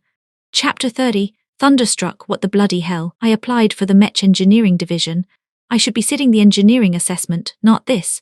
Hearing the lad confirm this was the Mech Combat Master Examination Zone, Serafina felt like thunder was crashing down on her head. How'd you end up here then? This is a completely different assessment area. The male student replied with obvious skepticism, eyeing her warily as if suspecting some sort of con. I followed the examination instructions to the letter when I logged in. I clearly and explicitly applied for the engineering division. My instructor double-checked everything with me. I'm only a 3rd-level advanced warrior, and I'm specializing in mech construction. Fighting against you lot with your 4th level plus cultivation would be like serving myself up on a bloody platter. Serafina was practically shrieking with disbelief. That explains it. I was wondering why this year's candidates included a 3rd-level warrior. Xuangu First Military Academy's Mech Master candidates require minimum 4th-level beginner warrior status. The student with examination number 00011100 seemed to believe her now. Though he hadn't dropped his guard entirely, his tone had softened considerably. You'd better send a message to the examination committee straight away. Get them to switch your venue. The assessment's only just started, so there's still time to correct this cock-up. Serafina murmured her agreement and thanked the lad, but she didn't immediately open her light screen. Always believing in the wisdom of better safe than sorry, she refused to lower her defenses despite his apparent friendliness. Getting eliminated by him in one swift move could trigger God knows what complications. Seeing that she wasn't relaxing her guard despite their cordial exchange, the male student smiled briefly before turning away without further comment, melting back into the jungle foliage. Only after sensing he genuinely departed did Serafina open the assessment zone's appeals panel to file her complaint. Her appeal received a swift response. Candidate number 00010000 has been assigned to the Mech Combat Division. Please proceed with assessment, eliminate other candidates as much as possible, and become the ultimate victor. Serafina was absolutely gobsmacked. What kind of dodgy operation was this? Someone had obviously tampered with her application. What sort of game were they playing? Refusing to give up, she filed another appeal, only to receive this reply. Please commence assessment immediately or forfeit examination eligibility permanently. She nearly spat blood right there on the spot. If this wasn't being broadcast publicly, she'd have loved to give the system a proper two-fingered salute and tell it exactly where to shove itself. What the devil was this about? She'd come to sit a civilian examination, but had been chucked into a military assessment arena. How was a mech engineer with zero actual combat experience supposed to survive this madness? Serafina studied the examination committees, thoughtfully provided assessment details. This year, the Gus Empire had 1 million candidates applying for Xuangu 1st Military Academy's Mech Combat Division. They were divided into 10 assessment zones, each containing over 100,000 candidates. Only the final 5,000 survivors from each zone would advance to tomorrow's assessment phase. No matter how refined Serafina usually was, finding herself in such an impossible situation made her want to curse whoever had sabotaged her application with malicious intent. However, knowing the original owner's background better than most,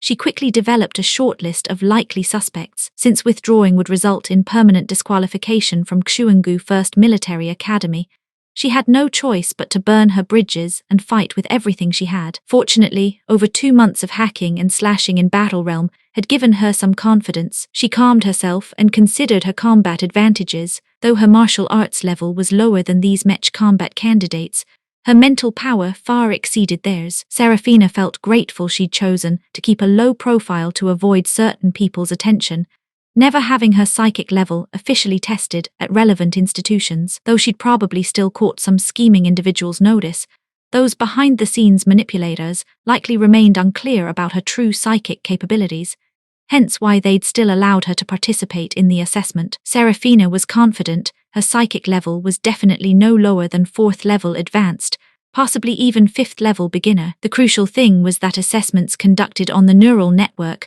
were publicly broadcast. Once she passed this stage with neural network footage as evidence, those shadowy figures would find it much harder to interfere. The greatest advantage of online assessments was that eliminating opponents didn't require beating them senseless until they lost all fighting capacity.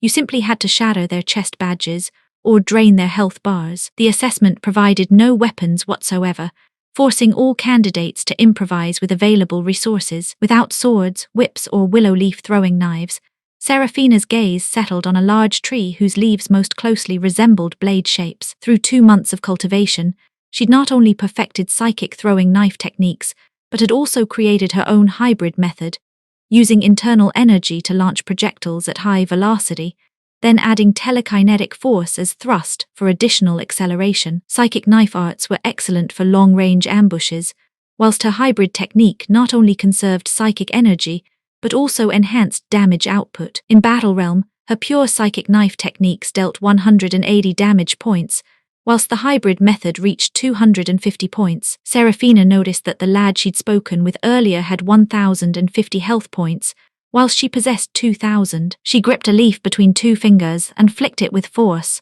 The projectile shot out with a sharp whoosh, embedding itself in a nearby tree trunk with half the leaf disappearing into the bark. Her combat values in the neural network matched those in Battle Realm perfectly. Serafina smiled with satisfaction. This force was sufficient to shatter opponents' chest badges, and being a ranged attack gave her a significant advantage given her martial arts disadvantage. She quickly gathered numerous leaves, stuffing them into her clothing pockets, whilst feeling tremendously grateful that this assessment battlefield was jungle terrain. This environment not only favoured concealment and ambush tactics, but also provided an inexhaustible supply of projectile weapons, dramatically improving her odds of success. Armed with newfound confidence, Our protagonist decided to go on a proper killing spree. She'd show those rats skulking in the shadows, the ones scheming to prevent her admission to Xuangu First Military Academy, that they'd seriously miscalculated. Even in the combat division, even as a complete novice,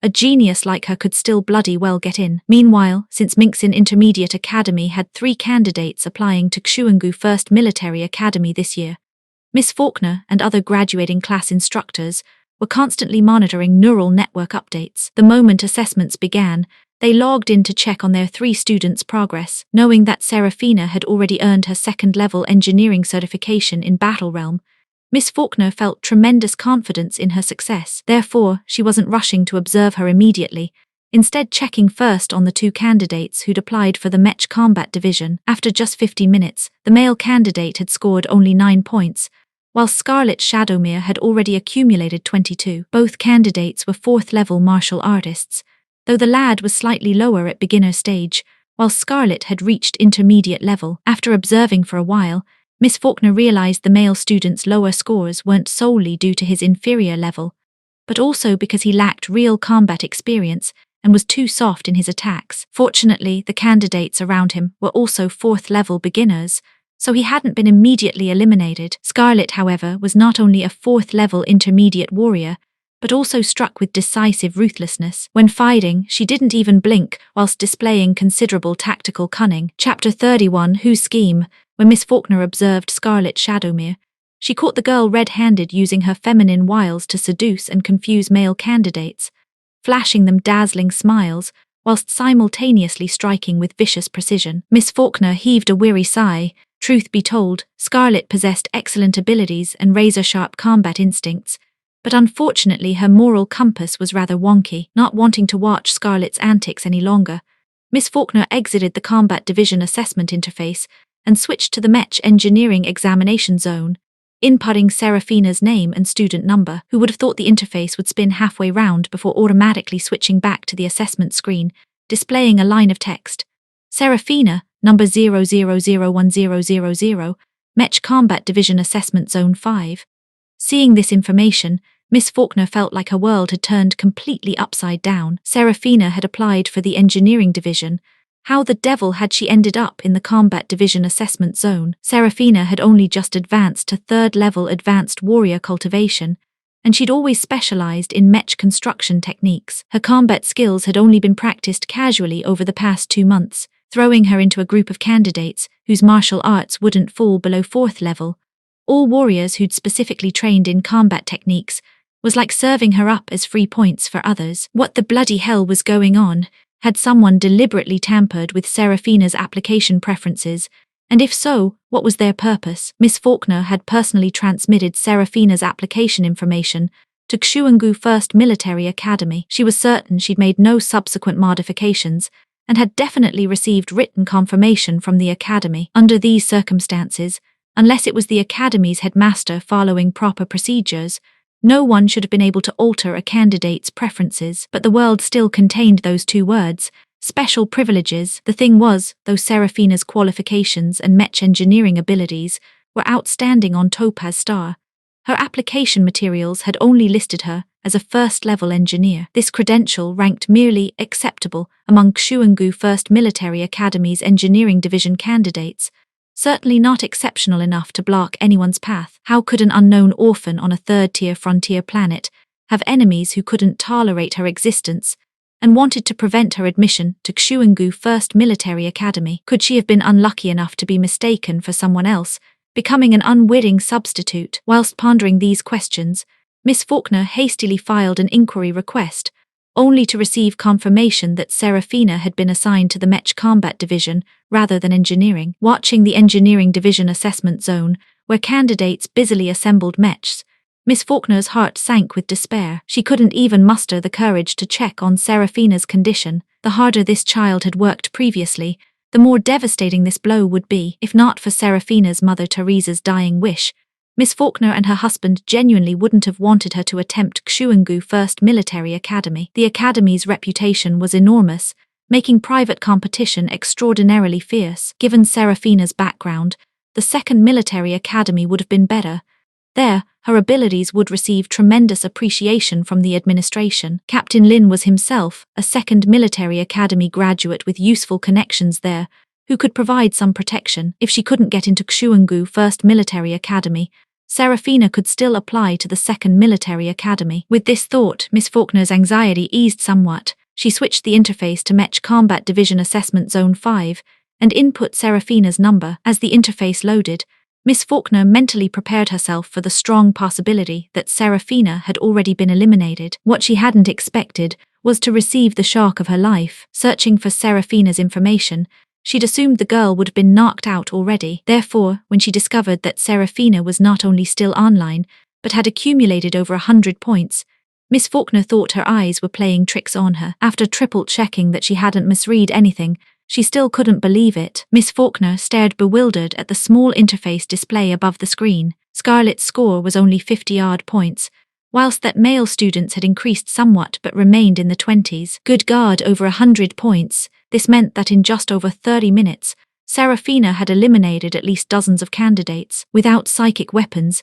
how had a third-level advanced warrior managed such a feat? No matter how unbelievable the facts seemed, reality was reality. Miss Faulkner drew a steadying breath and clicked on Serafina's combat perspective feed. She arrived just in time to see the girl's hand sweep upward, launching something green that shot forth in 3 emerald streaks, each striking the chest badges of 3 male students advancing to surround her. The 3 lads hit by the green projectiles froze momentarily before vanishing like shooting stars 2 seconds later. Miss Faulkner watched Serafina's score climb by another 40-odd points. This indicated that those 3 candidates had previously eliminated numerous others, each carrying several dozen points. When Serafina eliminated them, half their accumulated points transferred to her, but Miss Faulkner couldn't understand how Serafina, only a third-level advanced warrior, possessed the ability to instantly eliminate 3 fourth-level candidates with a casual gesture. What were those green streaks she'd launched? Assessment candidates weren't supposed to have any weapons. Replaying the sequence in slow motion, Miss Faulkner finally realized Serafina was using leaves as projectile weapons. Those 3 fourth-level beginner warrior candidates hadn't even managed to approach her before being caught off guard and eliminated by her improvised arsenal. Only then did Miss Faulkner grasp that Serafina had cleverly employed leaves as psychic weapons, and apparently with considerable attack power. This year's assessment zone map featured jungle warfare, providing Serafina with an endless supply of readily available projectiles. As long as her mental energy could sustain her through the remaining time, whilst accumulating sufficient points, passing the Mech Combat Division wouldn't be problematic. This was truly fortune emerging from misfortune, terrain that heavily favored Serafina, dramatically boosting her overall combat effectiveness. Seeing hope at last, Miss Faulkner exhaled a long, relieved breath. After observing several more of Serafina's subsequent battles, her tightly wound nerves relaxed further. Serafina's ability to wield leaves so flexibly as projectile weapons indicated her psychic attack power was formidable. With her third-level advanced warrior arm strength alone, she couldn't possibly use projectiles this effectively. Miss Faulkner estimated the force behind Serafina's projectile attacks, concluding that her psychic level couldn't be lower than 4th-level intermediate, possibly even higher. Otherwise, she couldn't maintain such effortless mental energy consumption. It seemed Serafina had genuinely benefited from her misfortune, with both her physical constitution and mental power enhanced, making her a dual-talented prodigy. Miss Faulkner released another long breath, her heart finally at ease as her face broke into a delighted smile. Previously, she'd only noticed changes to Serafina's physical condition, never considering that her mental power had also dramatically increased under the genetic enhancement serum's influence. The materials submitted to Xuangu First Military Academy had only listed Serafina's psychic potential at the original C grade, but judging by current evidence, Serafina's psychic potential might well reach A-grade levels. The shadowy figure who tampered with her application preferences definitely hadn't anticipated such results. Their manipulation had actually revealed Serafina's exceptionally high comprehensive abilities: 4th-level advanced psychic master, 3rd-level advanced warrior, 2nd-level engineer. Even at Xuangu First Military Academy, Serafina's capabilities would rank among the absolute elite. Even if she were eliminated in this round, with such credentials supporting an appeal, Miss Faulkner believed the success rate would be remarkably high. Chapter 32. Please unmask her. With her mind finally at ease, Miss Faulkner stopped fretting about Seraphina. After watching her student dispatch another opponent from the assessment zone, she observed the girl's cautious surveillance of her surroundings before finding a spot to rest. Once she'd confirmed no threats remained, Miss Faulkner then opened the assessment commentary section. Sure enough, numerous posts discussing Seraphina were blazing hot, all pinned at the very top. At first I thought Xuangu First Military Academy had lowered their admission standards. How could a third-level advanced warrior possibly be sitting the Mech Combat Division assessment? Who would have thought she'd just pluck a bloody leaf and, Christ almighty, casually flick it so the thing embedded in a tree trunk like a nail? Is this even real? I'm a fourth-level warrior and I can't do that. How's a third-level managing it? I haven't graduated from higher education yet, so I'm proper clueless. Can some expert please explain? Mate above's got limited vision. Don't fixate on her being a third-level warrior. Obviously this girl's a psychic master in knit. Psychic levels aren't easy to spot, dunno what hers is, but if her warrior level's already third level advanced, I daren't imagine her psychic master grade. To pull off that flying leaf attack, this girl's psychic level can't be lower than fourth level advanced. A 15-year-old fourth level advanced psychic master. Which planets produced this genius? I heard the imperial capital's Aurelius family's eldest daughter has the best mental power talent among this year's Gus Empire candidates. Could this be her? Impossible. That young lady's supposedly been stuck at second-level martial arts for ages, and her psychic level's only fourth-level intermediate. This girl's level's higher, plus the hair color's wrong. This one's got black hair whilst that miss has red. None of the Gus Empire's mental power prodigies in this age bracket match this girl. So she's a dark horse then. Right, must be a dark horse. Never heard of her before. Miss Faulkner glanced through the thread. It had already reached over 3,000 replies. This section was only accessible to candidates' parents and instructors, so such massive engagement meant loads of people had noticed Seraphina. A surge of pride swelled in Miss Faulkner's chest.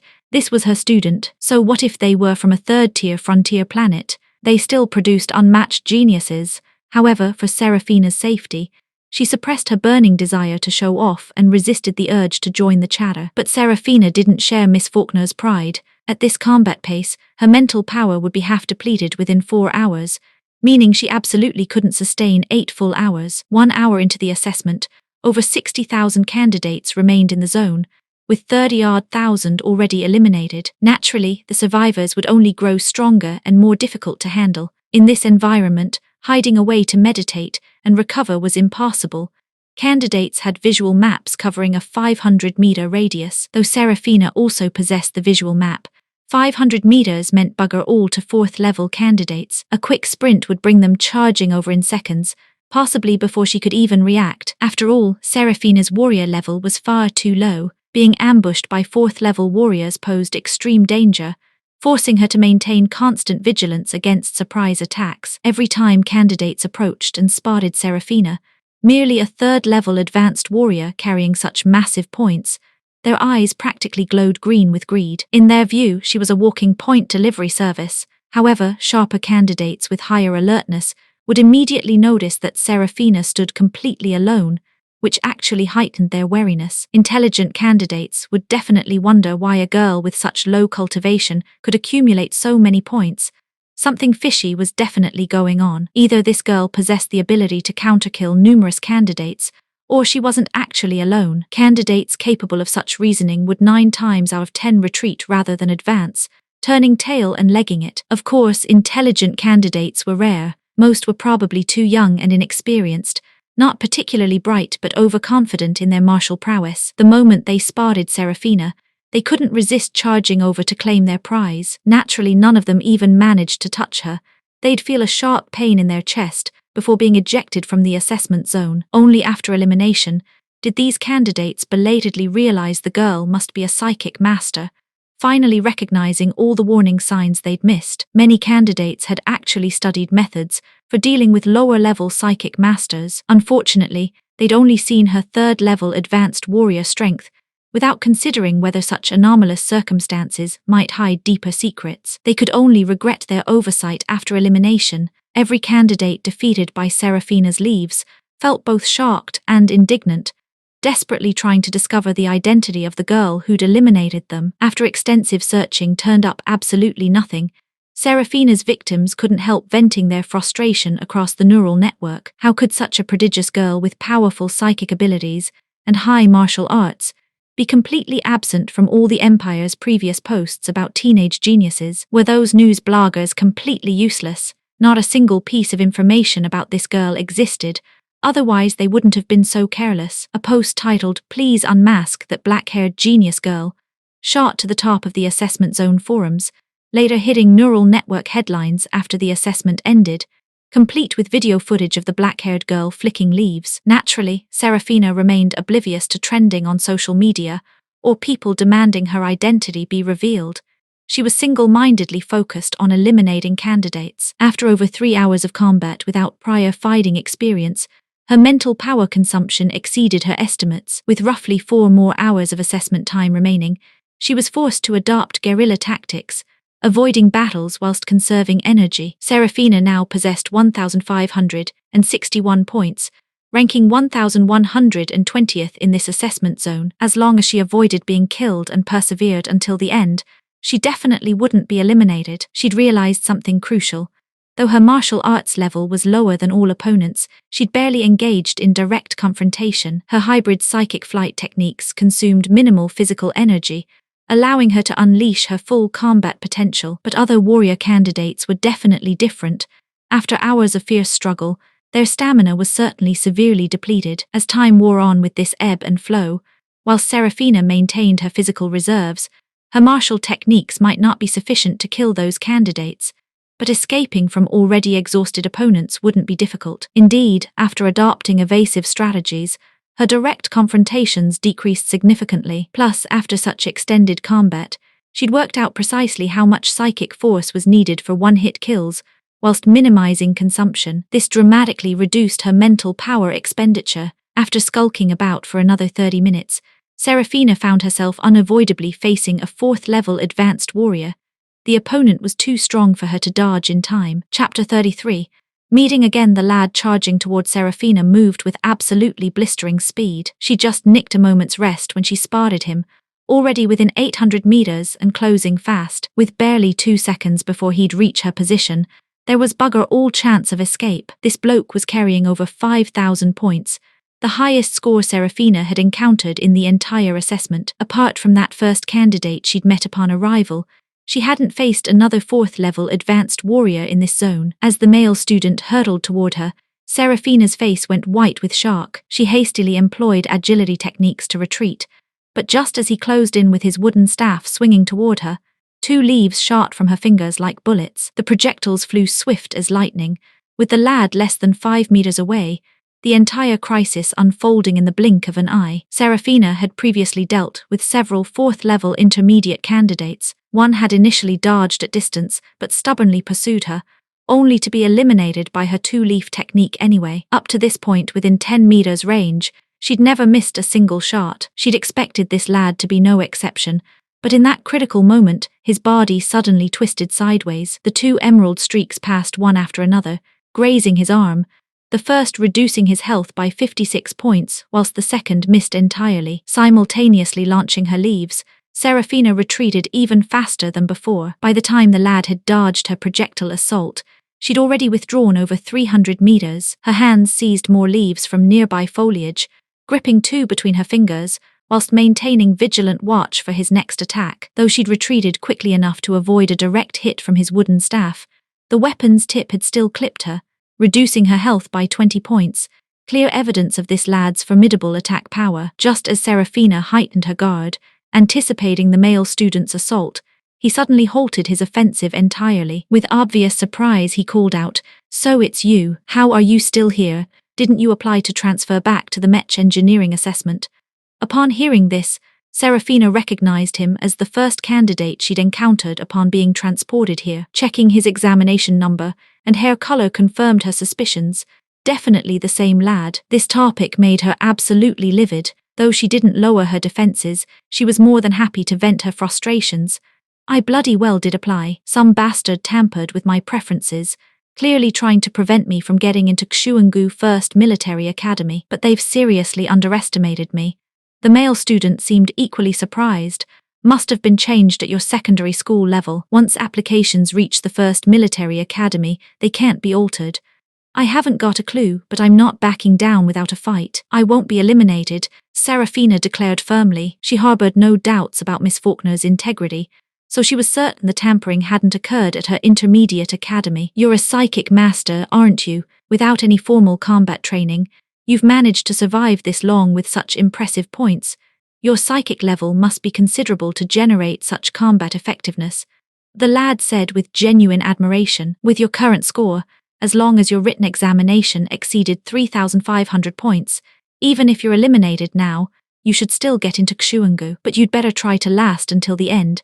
Candidates who survive the map assessment without elimination receive a 1,000-point bonus. That way, if you can win half your matches in tomorrow's ranking battles and the day after's challenge rounds, you'll definitely secure admission. I'm not entirely sure about my psychic master level. I've spent this past year focusing intensively on mech construction studies. Haven't tested my psychic abilities for over a year, Serafina replied, definitely not wanting her opponent to know her true capabilities. Can't be lower than 4th level advanced, the lad speculated. Our abilities seem roughly matched. A direct confrontation would only result in mutual destruction. Given our rather fateful encounters, I let you choose. Shall we operate separately or team up? Serafina struggled to follow this lad's thought process. The further we progress, the stronger the remaining contestants become. Plus, many candidates have probably already formed cooperative teams. Solo fighters will be at serious disadvantage. Both our point totals are substantial now. If we continue operating alone, we'll definitely become primary targets for those group attacks. So why don't we team up? You're a psychic master, I'm a warrior. Working together, we wouldn't fear even 2 4th-level advanced candidates. The male student's reasoning was absolutely sound. Serafina felt somewhat hesitant. She naturally didn't oppose teaming up. Her knowledge of Mech Combat Division assessment rules was rather limited. This lad spoke with such authority that these must be common knowledge among Combat Division students. Having someone provide guidance would be brilliant. The problem was whether she could trust him. Would he take advantage of their proximity to eliminate her? After all, her close combat abilities were absolutely dire. With your psychic level so high, once you become a mech master, your combat effectiveness will crush same-level opponents. Someone with your qualifications is better suited for the combat division. Becoming an engineer would be such a waste. This mix-up might be a blessing in disguise. The lad continued without pressuring her decision, instead discussing other matters. But I'd rather be an engineer, Serafina replied with slight melancholy. Actually, after today's killing spree, she'd found the ability to dominate through combat genuinely exhilarating, but her established goal remained becoming a high-level engineer. You could study both, the male student suggested. As long as you can handle the workload, the military academy doesn't oppose dual-system cultivation. Really? Serafina felt this was an unexpected delight. As long as you can prove your capabilities, any application you submit will be approved. The lad confirmed with obvious confidence. Serafina reckoned this male student was intimately familiar with Xuangu First Military Academy. Though she couldn't clearly see his features, a person's bearing couldn't be disguised. This lad obviously came from excellent breeding, likely nobility, probably a candidate from the capital star. After this exchange, she could sense the male student's sincerity was genuine. Plus, she genuinely needed a combat partner. She had to conserve her strength as much as possible. With a close combat ally, she wouldn't need to expend excessive mental energy scouting enemy situations. All right then, let's team up, Serafina agreed. After the pair coordinated briefly and established their combat approach, the assessment information display flickered with updates. Assessment Zone 5 now has 27,000 remaining candidates. According to past precedent, once each zone drops below 10,000 contestants, the map will likely change, the male student explained. Hearing that the assessment map would transform once survivor numbers fell below 10,000, Serafina didn't need further explanation to realize the terrain after transformation was unpredictable, and very likely wouldn't remain forest warfare. She hastily gathered numerous leaves, stuffing every pocket in her clothing, whilst even getting the male student to help carry extras. As additional insurance, she picked up a wooden staff abandoned by other eliminated candidates. Chapter 34. Team cooperation. You genuinely haven't got a bloody clue about anything, have you? The lad said with obvious amusement. keeping watch whilst observing Serafina scrambling about like a proper busy bee. My focus has always been on mech engineering techniques. Before today, apart from monster hunting in games, I've had absolutely zero real combat experience. Thank God you didn't try to finish me off when the assessment started, otherwise I'd have been completely stuffed. Serafina replied with genuine innocence. Let's add each other as mates then. Our team's actually short a mech engineer, so we could play games and compete together in future. Right. Serafina had no objections whatsoever. This lad was undoubtedly among the most capable candidates in the entire assessment. If she managed to survive until the end, they'd be future classmates. If not, at least they could team up online for games and such. However, after adding him as a friend, Serafina couldn't help but smirk. Though this male student was clearly a warrior, he possessed none of the typical martial artist's roughness. Instead, he radiated the subtle elegance of a wealthy young gentleman, yet his username was Neptune. Serafina recalled the Neptune from her memories of the solar system, a dark, frozen, desolate world that had bugger all to do with elegance, let alone youth. Don't love mechs, Neptune read aloud, his voice tinged with amusement. That's proper ironic, that is. I was too young and stupid back then, Serafina replied helplessly. Could she really explain that the cringeworthy username hadn't been her choice? The bloody annoying thing was that changing usernames required uploading loads of real identity verification. A right faff. She couldn't be bothered with the hassle, plus she reckoned people shouldn't be completely heartless. She ought to preserve some traces of the original owner, so she'd kept the username. It's actually quite charming, Neptune laughed. It's just a username in net, as long as you're happy with it. The moment he finished speaking, his entire demeanor shifted dramatically. He gestured sharply to Serafina, who immediately took cover. As a third-level advanced warrior, Serafina didn't fully grasp the capabilities of fourth-level advanced fighters, but she could sense that Neptune's perception abilities were far sharper than she'd anticipated. After forming their alliance, she drastically reduced her psychic sensing range to conserve mental energy, only detecting approaching candidates 2 seconds in advance. Only one candidate was approaching, though she couldn't determine his warrior level. Serafina sensed his presence was less imposing than Neptune's, so she didn't voice a warning. Yet Neptune detected the incoming threat just 2 seconds after her. Upon spotting the approaching opponent, Neptune charged forward without hesitation. Within minutes, his wooden staff struck the enemy's chest badge, sending the candidate vanishing like a shooting star, whilst adding over 500 points to his score. This year's Xuangu candidates include only 4 fourth-level advanced warriors and over 1,000 fourth-level intermediate students. This lad was fourth-level intermediate. His point total was pathetic, Neptune observed. Any candidate still surviving at this stage should have had thousands of points. This particular student must have been brilliant at hiding. God knows why he'd suddenly decided to attack the two of them.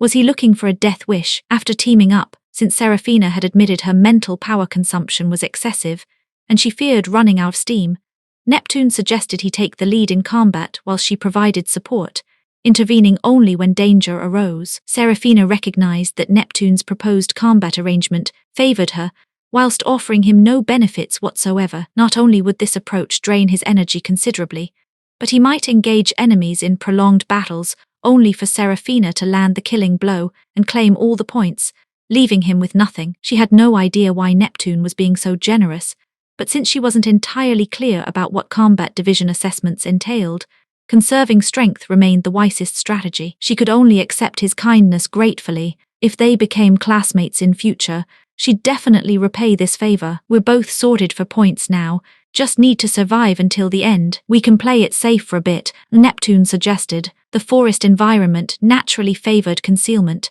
Not only did Serafina possess perception abilities far beyond ordinary warriors, but Neptune's sensing capabilities were also extraordinary. Avoiding encounters with other contestants was actually quite straightforward. With survival as their priority, they managed to avoid all contact for over 30 minutes. This strategy proved excellent. With no enemies present, Neptune maintained watch, while Serafina rested with closed eyes whenever possible, allowing her mental power to recover faster than natural regeneration. But their peaceful interlude didn't last long. Just as Serafina had scanned their surroundings and closed her eyes to rest again, she suddenly sensed an extremely subtle fluctuation ripple through the entire network space. Glancing at Neptune, she noticed he showed no reaction, Apparently he hadn't detected anything, certain her perception was accurate.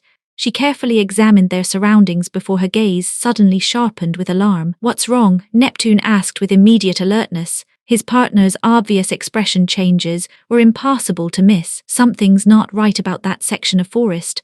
The large tree where I left a marker has vanished," Serafina said with obvious confusion, clearly out of her depth. But the experienced Neptune immediately grasped the situation. He leapt to his feet urgently. "Bloody hell, they are switching maps. Our current map is shrinking."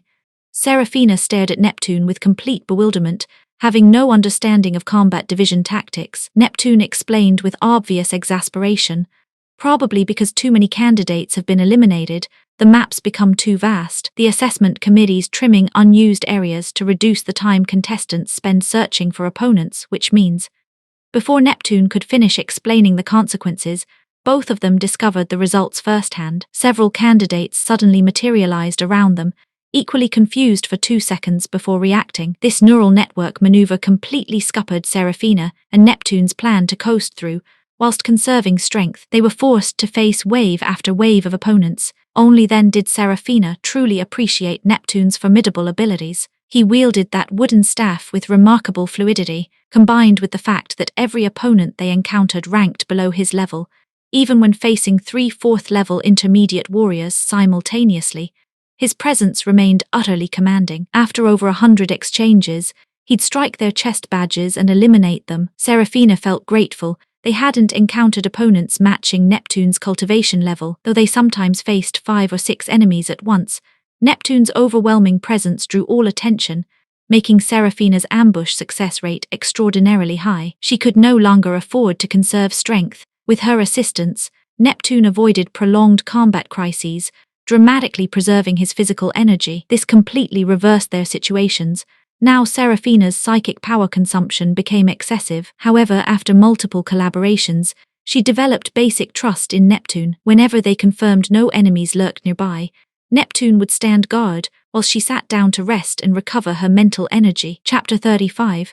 Terrain switch. As the assessment map relentlessly contracted, forcing candidates into unavoidable sudden confrontations, the top 2,000 names on the leaderboard shifted with dizzying frequency. Elimination numbers were climbing at breakneck speed, candidates vanishing from the map assessment like smoke in a gale. Miss Faulkner watched with growing satisfaction as Serafina and her teammate Neptune's rankings climbed steadily upward, breaking into the top 100 with impressive consistency. Roughly 2 hours later, with the map continuing its relentless shrinkage, their opponents showed no signs of decreasing.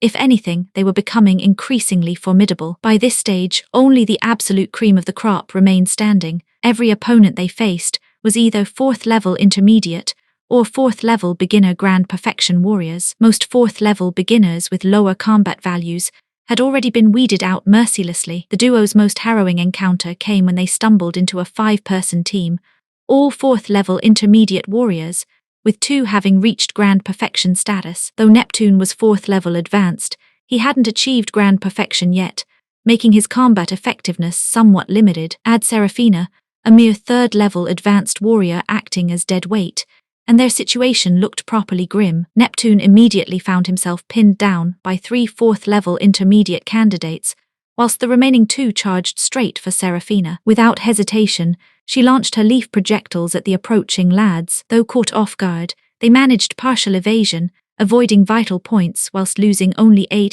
health points. Serafina cursed silently.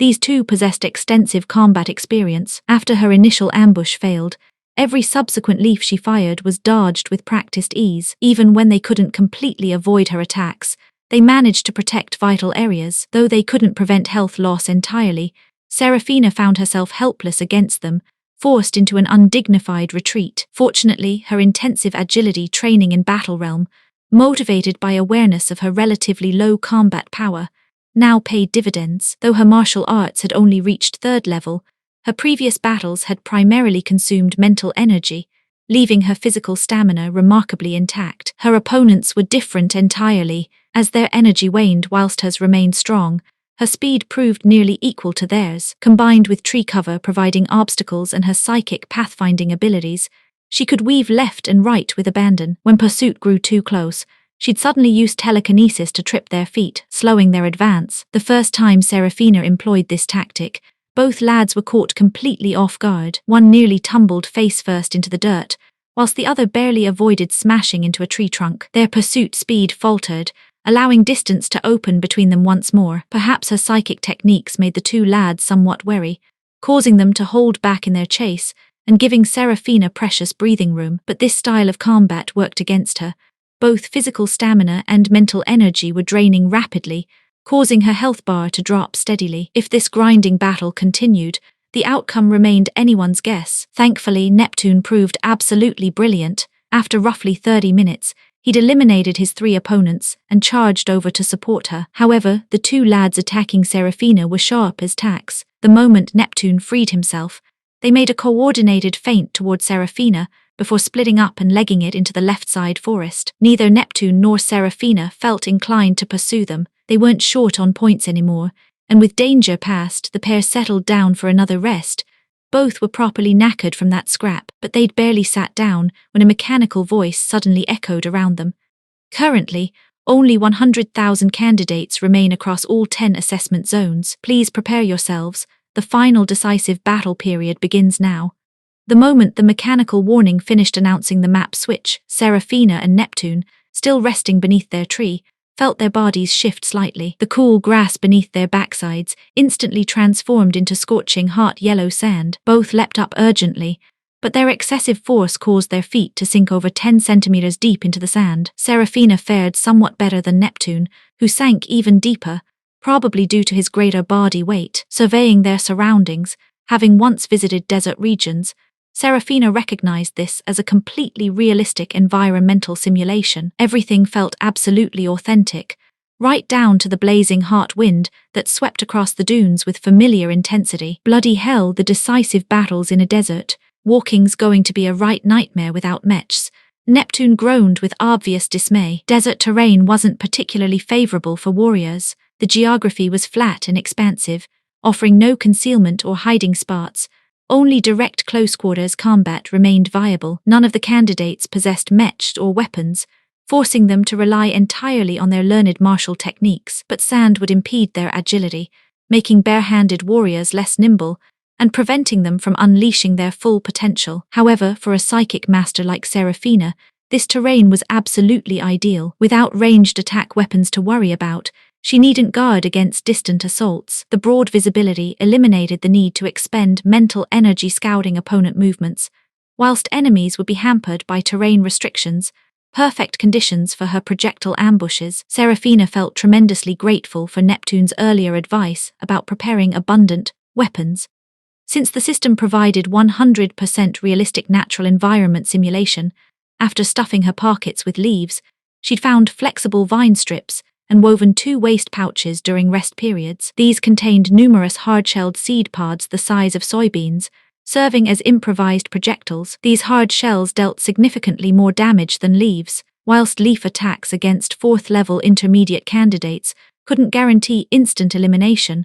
Hard-shell impacts could strip away 10% of a candidate's health bar. You're properly multi-talented, aren't you? Definitely worthy of that mech engineering gift, Neptune had said admiringly at the time. He'd never seen anyone capable of hand-weaving. This girl possessed remarkably dexterous fingers. The system had transported over 100,000 candidates from all assessment zones into this single location. Seraphina felt the entire desert region buzzing with human presence. Clearly, the map area wasn't particularly large. Fortunately, she and Neptune had been transported to the desert's edge, with no candidates behind them. They only needed to defend against enemies from the front and both flanks. Every candidate surviving to this point was undoubtedly a proper hard case. Before their feet had even found stable footing after teleportation, instinct drove them to attack surrounding opponents. Within moments, the entire desert region had erupted into chaotic melee combat. Seraphina, ostensibly the weakest link, immediately became a prime target for surrounding candidates. Of course, those hoping to pick on the soft option would soon regret their assumptions spectacularly. Taking advantage of how sand resistance severely hampered other candidates' movement speed, she unleashed devastating attacks with leaves and seed pods. Within 10 minutes of the opening chaos, She'd eliminated over 20 candidates, whilst her points soared past 9,000. Candidates within the arena couldn't see leaderboard rankings, but Miss Faulkner had crystal-clear visibility. Watching Seraphina's score rocket into the top 20 within 15 minutes of the map change surprised her not one jot. Miss Faulkner had exhausted her entire capacity for surprise during the first 90 minutes after discovering Seraphina's assignment to the Combat Division Assessment Zone. Chapter 36. A union of powerhouses. Having observed her student for several hours, Miss Faulkner was absolutely certain that Seraphina's psychic level had reached at least 4th level advanced grand perfection. Otherwise, she couldn't possibly possess such formidable combat capabilities. On Topaz Star, 15-year-olds who'd cultivated to 4th level warrior status numbered at most 1 or 2 per year, barely meeting Xuangu 1st Military Academy's Mech Combat Division requirements. But Xuangu 1st Military Academy truly lived up to its reputation as the Gus Empire's premier military institution. In this recruitment assessment, over 1,000 candidates had reached 4th level intermediate warrior status, with several achieving 4th level advanced. When psychic masters faced warriors of equivalent level, restricted from attacking warriors' mental seas, their combat effectiveness naturally fell a notch below pure warriors. Seraphina was only a 3rd level advanced warrior. If her psychic master level hadn't already reached 4th level advanced grand perfection, her comprehensive combat power absolutely couldn't eliminate 4th level intermediate warriors. Though the candidate pool included over a dozen psychic masters,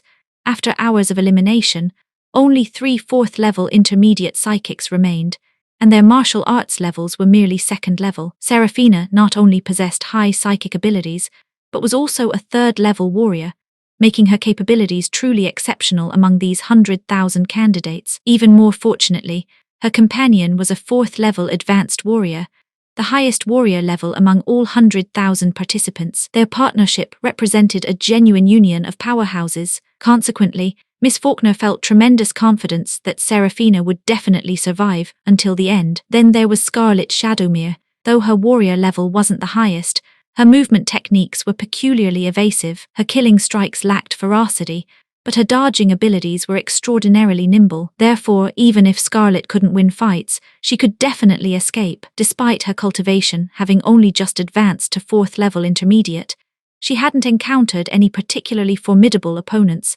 unlike that other male student who'd been eliminated 2 hours after the assessment began. After being transported to the desert zone, 100,000 candidates found themselves mixed together without any barriers, making combat increasingly fierce. Within just 20-odd minutes, only 70,000 candidates remained. This time, Scarlet's luck ran out. Her team encountered a squad led by a 4th level advanced warrior and was completely eliminated. Captain, suddenly, 2 lads rushed toward Neptune with obvious delight. Finally found you.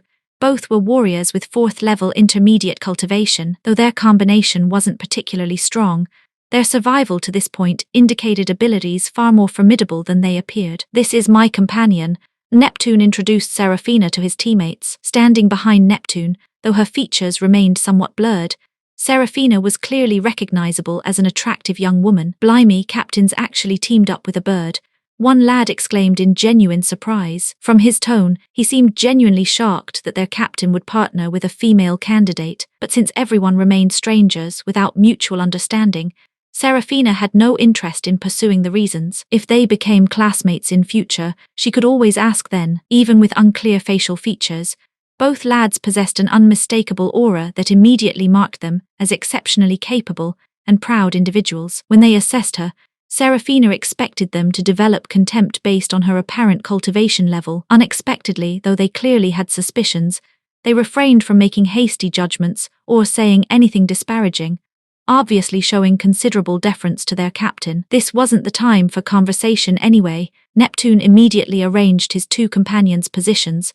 with the 3 warriors standing back-to-back around Seraphina, encircling her protectively. Seraphina adopted a facade of exhausted vulnerability, whilst launching surprise projectile attacks against candidates surrounding Neptune's trio. Most unprepared opponents fell victim to her ambushes, and even higher-level candidates who dodged her sneak attacks still faced Neptune and his team's opportunistic assaults. With these 2 lads joining them, Seraphina's burden lightened considerably. She no longer needed direct confrontation with candidates, and even opportunities requiring her sneak attacks decreased.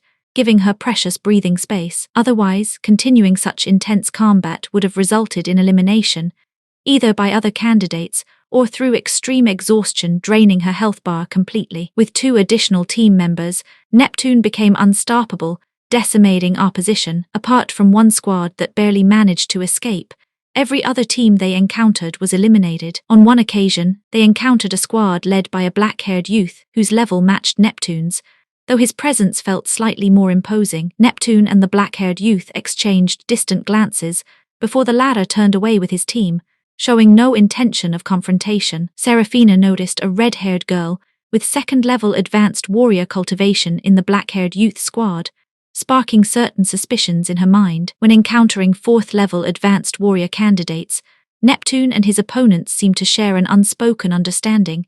Everyone quietly withdrew. Warriors below 4th-level advanced couldn't match Neptune's team, so by the final phase, virtually no squads dared face them directly. Had Seraphina been alone, even surviving the forest map wouldn't have helped her against team forces in the desert terrain. Fortunately, her misfortune had led to the lucky encounter with Neptune. Relying on her companion's strength, she finally endured until the neural network's familiar mechanical voice announced, "Today's map assessment has concluded. Candidates receiving notification should prepare for tomorrow's ranking tournament."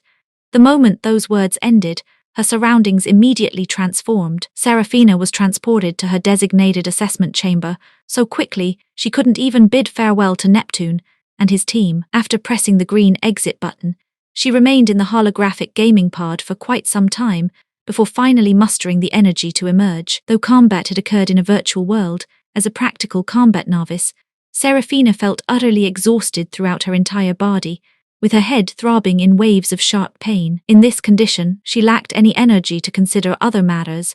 She simply wanted proper sleep. She sent Miss Faulkner a message saying they'd talk later, took a quick shower, ate something light and collapsed into bed. Having observed Seraphina's entire battle, Miss Faulkner naturally understood her exhaustion. After the assessment ended, she only sent a message telling her to rest well, planning to have a thorough discussion once Seraphina had recovered. However, Miss Faulkner soon received communication from her husband. How did Seraphina perform? Though Captain Lin asked this question, his tone betrayed no concern whatsoever. After all, given Seraphina's capabilities, unless she deliberately performed poorly, she absolutely wouldn't be eliminated at this stage. Miss Faulkner heaved a long sigh. Something went wrong somewhere. During the assessment, Seraphina was transported into the Mech Combat Division examination zone. Due to extreme exhaustion, Seraphina slept like the dead, but as a warrior with excellent physical constitution, she remained unaware that next door, someone was absolutely livid with rage. Chapter 37. Stolen Glory as a Reborn Soul. Scarlet Shadowmere's newly achieved 4th-level intermediate warrior cultivation wasn't exactly top-tier among this batch of candidates, but Scarlet possessed combat experience from her previous life. Her comprehensive fighting prowess was leagues beyond what those 15- and 16-year-old youngsters could match. In her past life, she'd only lasted 2 hours in the map assessment before getting the boot. This time round, she'd survived all the way to the desert map phase, a solid 6 hours before elimination. Though Scarlet felt a twinge of regret, after checking her remaining points following the 50% deduction, she couldn't help but smile with satisfaction. Her combined scores from both assessment rounds exceeded her previous life's total by over 2,000 points. She felt secretly chuffed with herself, even forgetting her exhaustion. After admiring her ranking for a moment, Scarlet logged off the neural network, had a proper wash, and treated herself to a decent meal. Thanks to her prophetic abilities, her father's income had increased considerably compared to her previous life, making him even more doting toward her. Knowing she'd been pushing herself hard during these assessment days, her parents had prepared loads of her favorite foods. Shortly after eating, with the assessment period nearly concluded, Scarlet settled in her room and activated the optical brain on her wrist. First, she browsed Topaz Star's latest news coverage. In reports about Xuangu First Military Academy's recruitment assessments, she spotted a brief mention of herself, which made her grin with smug satisfaction. However, Scarlet also noticed that the hottest topic in candidate news coverage concerned a suddenly emerged genius psychic master girl. Topaz Star's major news outlets were claiming this genius psychic girl's cultivation exceeded even that of the Gus Empire's new generation's first goddess, Miss Aurelius. Someone had actually overshadowed Minerva Aurelius, something that had never happened in her previous life. Though Scarlet felt somewhat envious and resentful toward this suddenly appeared psychic prodigy. Seeing Minerva's spotlight stolen still brought her considerable joy. The neural network's computational capabilities were absolutely brilliant. Almost the instant the map assessment concluded, the combined total score rankings from both examinations had been published. Naturally, Scarlet immediately checked her own information. Her combined assessment total ranked 2,200th. She stared at the figures repeatedly before saving them with tremendous satisfaction. In her previous life, she'd ranked in the 9,000s.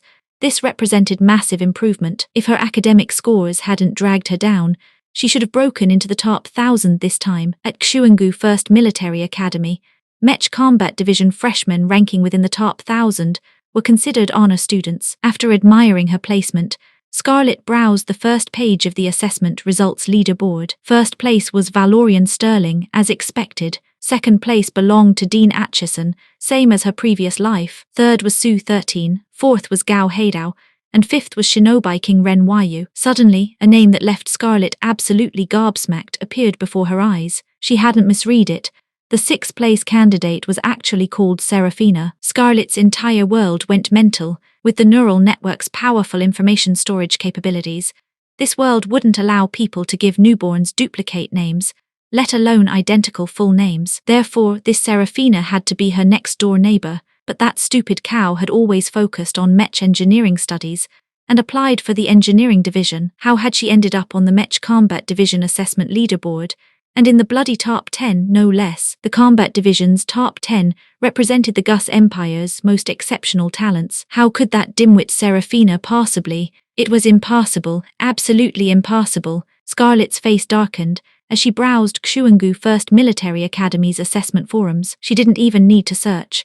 The trending topics were blazing with discussions and praise about the suddenly emerged genius psychic girl. The more Scarlet read, the blacker her expression became. These people were practically singing Seraphina's praises to the heavens. How could she possibly be that strong? This had to be fake. But then Scarlet realized she genuinely didn't know Seraphina's current cultivation level. Ever since the girl had consumed that second-generation genetic serum, she'd been holed up at home in intensive cultivation, not even attending school. Scarlet's subsequent attempts to visit had been met with locked doors and ignored messages, leaving her without a single opportunity to see Seraphina face-to-face or exchange even one word. How could she possibly know the girl's current abilities? After news of Seraphina's fortuitous transformation through the second-generation genetic enhancement serum had spread throughout Minxin Intermediate Academy, Scarlet had probed Miss Faulkner. She discovered that Seraphina hadn't told her instructor about being manipulated into the purchase. Since it wasn't Miss Faulkner who'd been informed,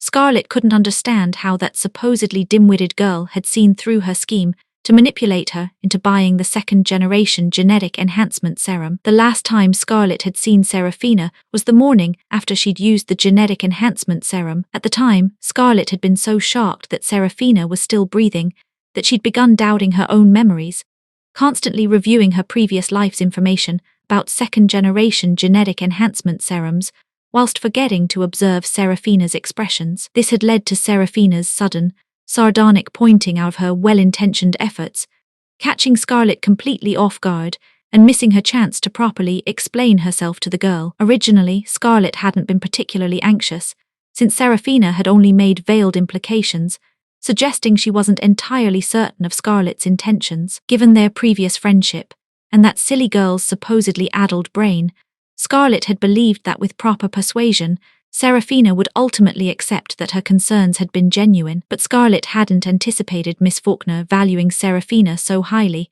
allowing her to pursue intensive home cultivation without attending school. This had left Scarlet with absolutely no opportunities to see Seraphina over the past 2 months. During this period, Scarlet had been genuinely swamped, busy with school, cultivation, and exploiting her prophetic knowledge to earn money both in reality and battle realm. She'd had virtually no free time, and naturally couldn't focus on Seraphina, planning to resume her schemes after the first military academy assessments. Scarlet felt disappointed that her plan had failed, unable to get her hands on that special edition holographic gaming pod early. However, she'd assumed Seraphina could at most cultivate to second-level warrior status and smoothly gain admission to Xuangu First Military Academy's engineering division.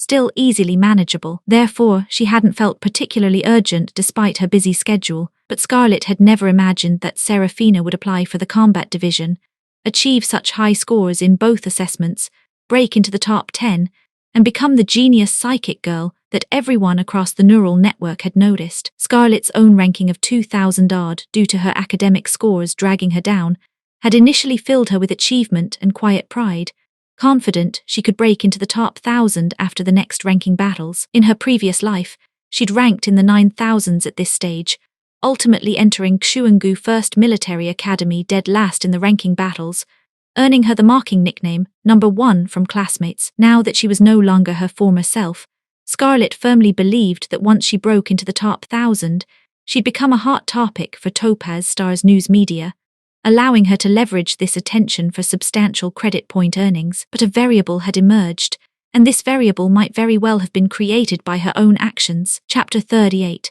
Making life difficult. Scarlett Shadowmere never in her wildest dreams imagined that Seraphina, having survived the second-generation genetic enhancement serum, would undergo such a dramatic transformation, becoming the absolute star of Xuangu First Military Academy's recruitment assessment. If tomorrow's ranking matches still found Seraphina in the top 10, she'd definitely become a nationally celebrated genius from Topaz Star, entering Xuangu First Military Academy's elite class in absolute triumph. In her previous life, Seraphina had been nothing more than a stupid cow who'd vanished without a trace. This lifetime's massive changes were all because she'd convinced the girl to use that bloody second-generation genetic modification serum. At the time, Scarlett had only considered the drug's lethal side effects, never imagining that a substance so fanatically pursued by those cultivation-mad lunatics would actually produce such dramatically effective results in enhancing cultivation potential. This meant her previous scheme had actually made Seraphina's career,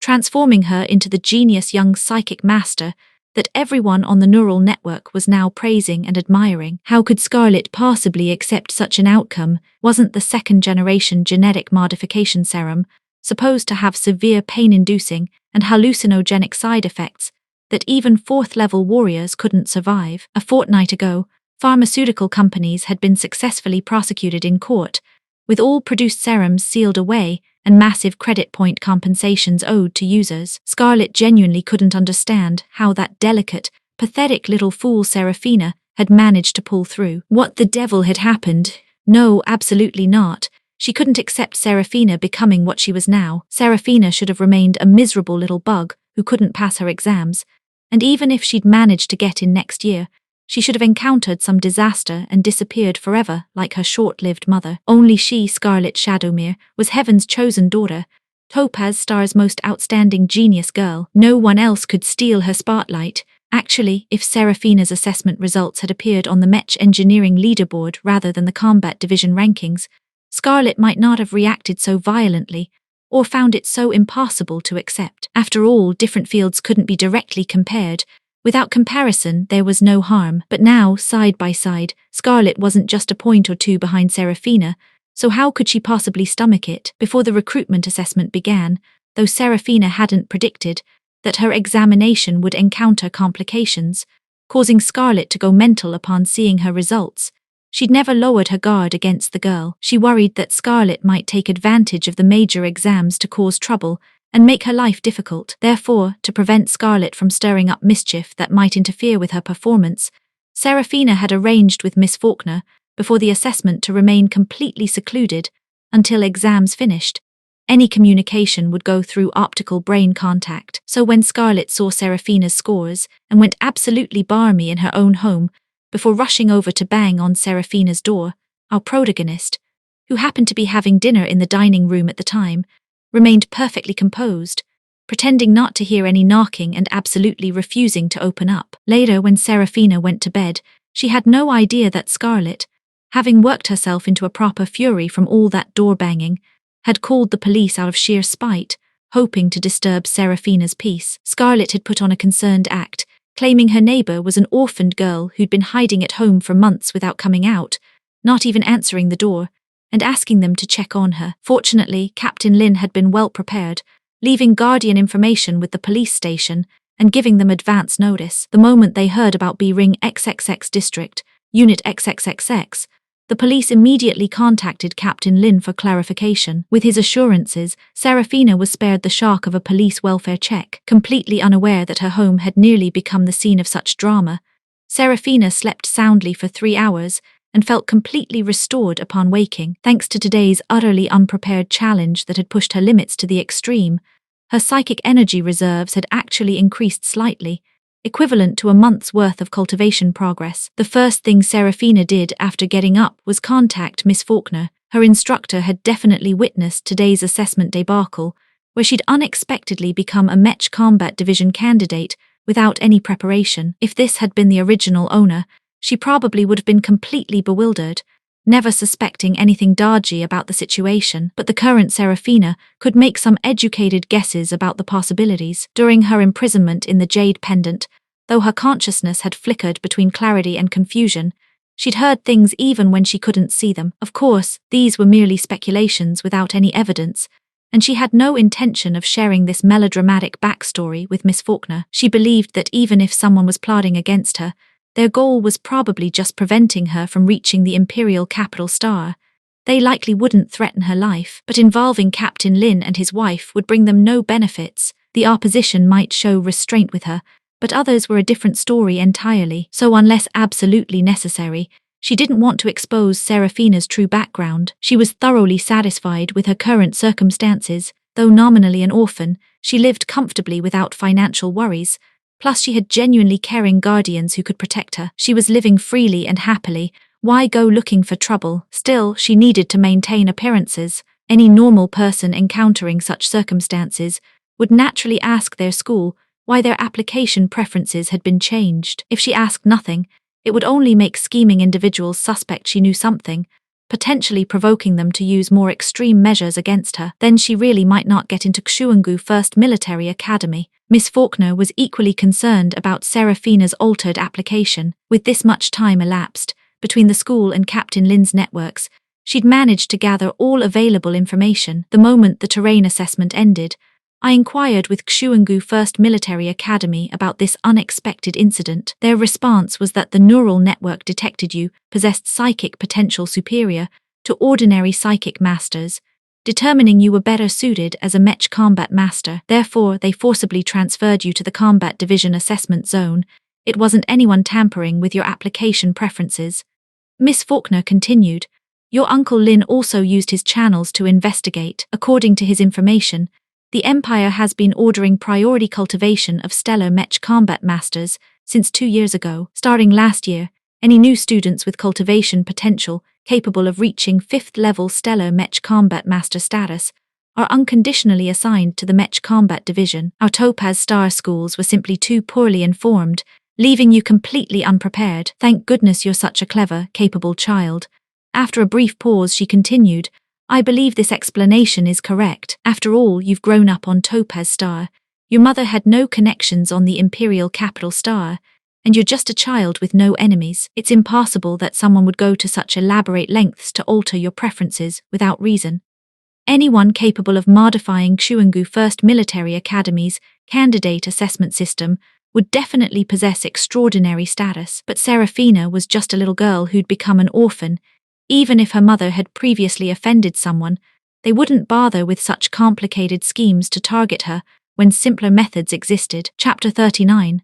Free places. Whether the business of Serafina's application preferences being tampered with was genuinely as straightforward as she and Captain Lin had discovered, nobody could say for certain just yet.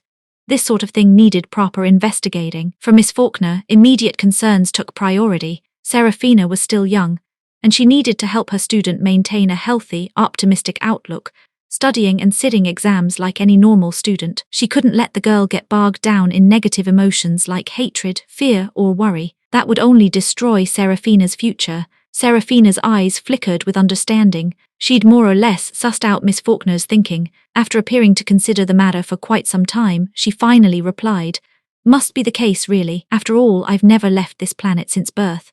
Once Miss Faulkner had shared Xuangu First Military Academy's information and confirmed that Serafina also believed her application tampering wasn't some deliberate scheme, she shifted the conversation to other matters.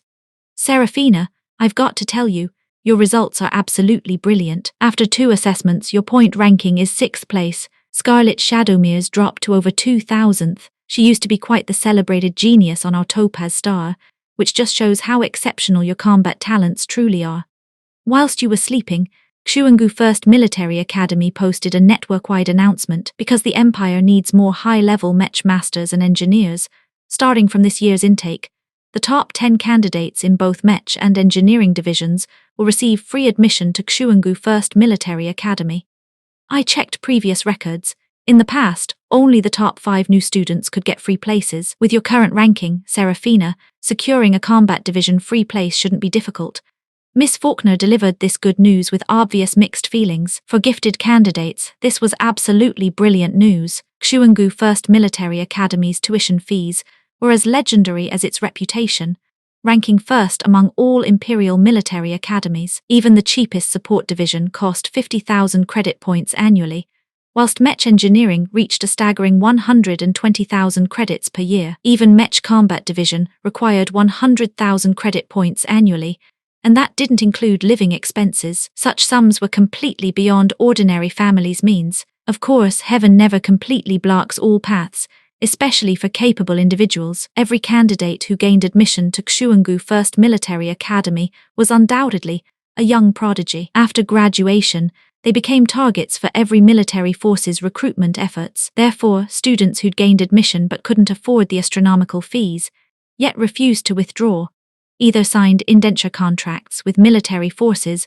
or accepted investments from wealthy noble houses to cover their extortionate tuition and living costs. Between these 2 options, most students chose military contracts. As military academy students, joining the armed forces represented the most appropriate and promising career path. Xuangu First Military Academy graduates were absolutely the cream of military academy crops. Upon entering service, most received priority attention and cultivation, naturally starting from higher positions than other academy graduates. Though military compensation was less generous than noble house offerings, commoner students typically preferred signing military indenture contracts because they wouldn't need to choose career directions after graduation, whilst receiving preferential development opportunities. However, military academy students who could pay their own tuition or secured free admission could freely choose their career paths and professions after graduation. Miss Faulkner knew that given Seraphina's temperament, her ambition was becoming an unrestrained mech engineer. Moreover, Teresa had once mentioned she didn't want Seraphina entering the military's rigid institutional structure, which would mean mother and daughter might not see each other for months or even years. Though Teresa had disappeared, without concrete evidence proving her death, Miss Faulkner still hoped she might return and wanted to respect her wishes. Xuangu First Military Academy has replied that if your engineering talents truly match what was submitted, they can offer you another examination opportunity next year. But even if you achieved first place then, you'd no longer be eligible for free admission. Despite her pride in Seraphina's excellence, Miss Faulkner felt rather troubled. Exceptional talent brought its own complications. How was one supposed to choose when you couldn't have both fish and bear's paw? Miss Faulkner only knew roughly how many credit points Seraphina possessed before Battle Realm's launch. Though she also played the game, she didn't believe a student like Seraphina could earn substantial money within it. Consequently, after careful calculation, Miss Faulkner reckoned Seraphina's credit points weren't quite sufficient, but if she and Captain Lin contributed additional funds, it would cover 5 years of tuition and living expenses. However, this would mean everyone living rather tightly for those 5 years. After all, the couple's income wasn't particularly high, and they still needed to support their own son's education. Choosing an academic division would determine Seraphina's future career direction, essentially affecting her entire life. After watching Seraphina's map assessment performance, Captain Lin unhesitatingly believed she was a natural-born mech combat master. Pursuing mech engineering would absolutely waste her talents.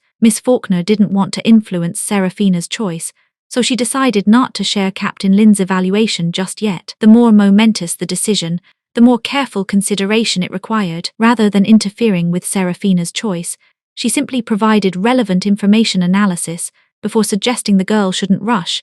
She should think it over properly tonight before deciding. But Seraphina had nothing to agonize over. She'd already formed ideas during the latter half of the map assessment, so she reached her decision within 3 minutes. During the map assessment, whilst resting with Neptune after their collaboration, He'd subtly hinted regarding her application tampering that the Empire desperately needed combat personnel, especially high-level psychic masters, with her psychic talents so outstanding, even if she didn't want to enter the Mech Combat Division and successfully gained admission to Mech Engineering, she'd probably be forcibly conscripted into Combat Division during final enrollment. The novel hadn't mentioned such policies because both male and female protagonists came from military families, originally aiming for military careers. Even Psychic Master Minerva Aurelius targeted the Mech Combat Division. No forced conscription occurred around the main or supporting characters, but novels were novels, and reality was reality. Serafina now lived in the real world.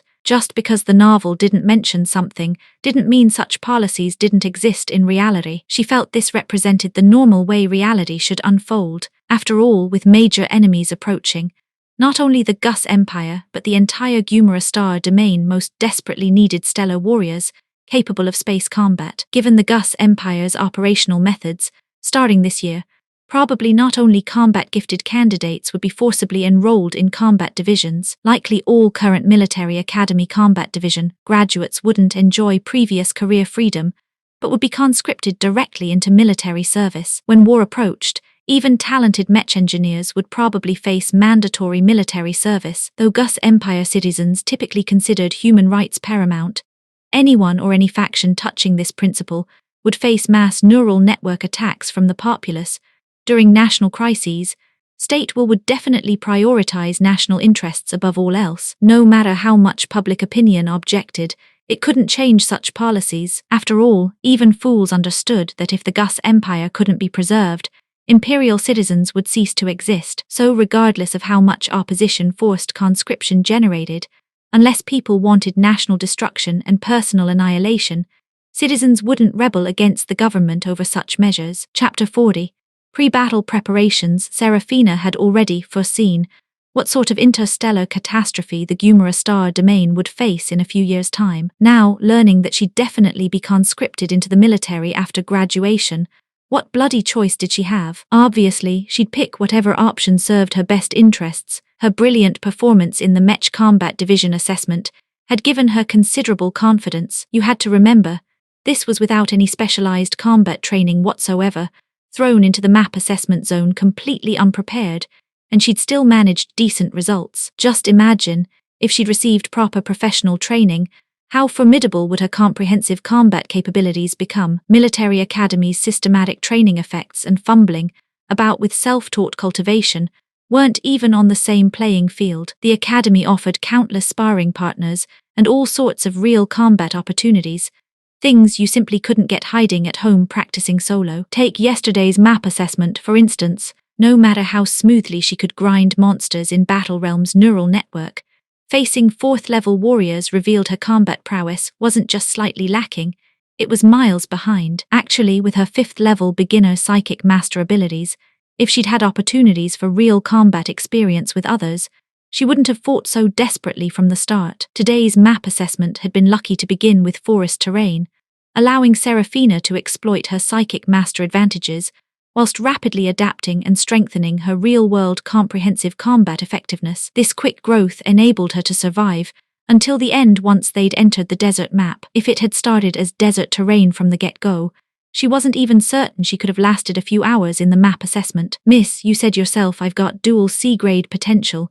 Becoming a Mech Combat Master offers better prospects, so studying in the Combat Division makes no difference to me. Since the Empire needs Mech Masters, I'll bloody well go study it," Serafina declared. Plans couldn't keep pace with changes, so she'd go with the flow rather than dithering about indecisively. After yesterday's combat assessment, Miss Faulkner had gained profound understanding of Serafina's fighting capabilities. She wasn't surprised by her student's quick decision. She and Captain Lin had been leaning toward this choice anyway. Still, she felt somewhat regretful. Your Mech engineering talent is also exceptional. Such a shame to abandon it.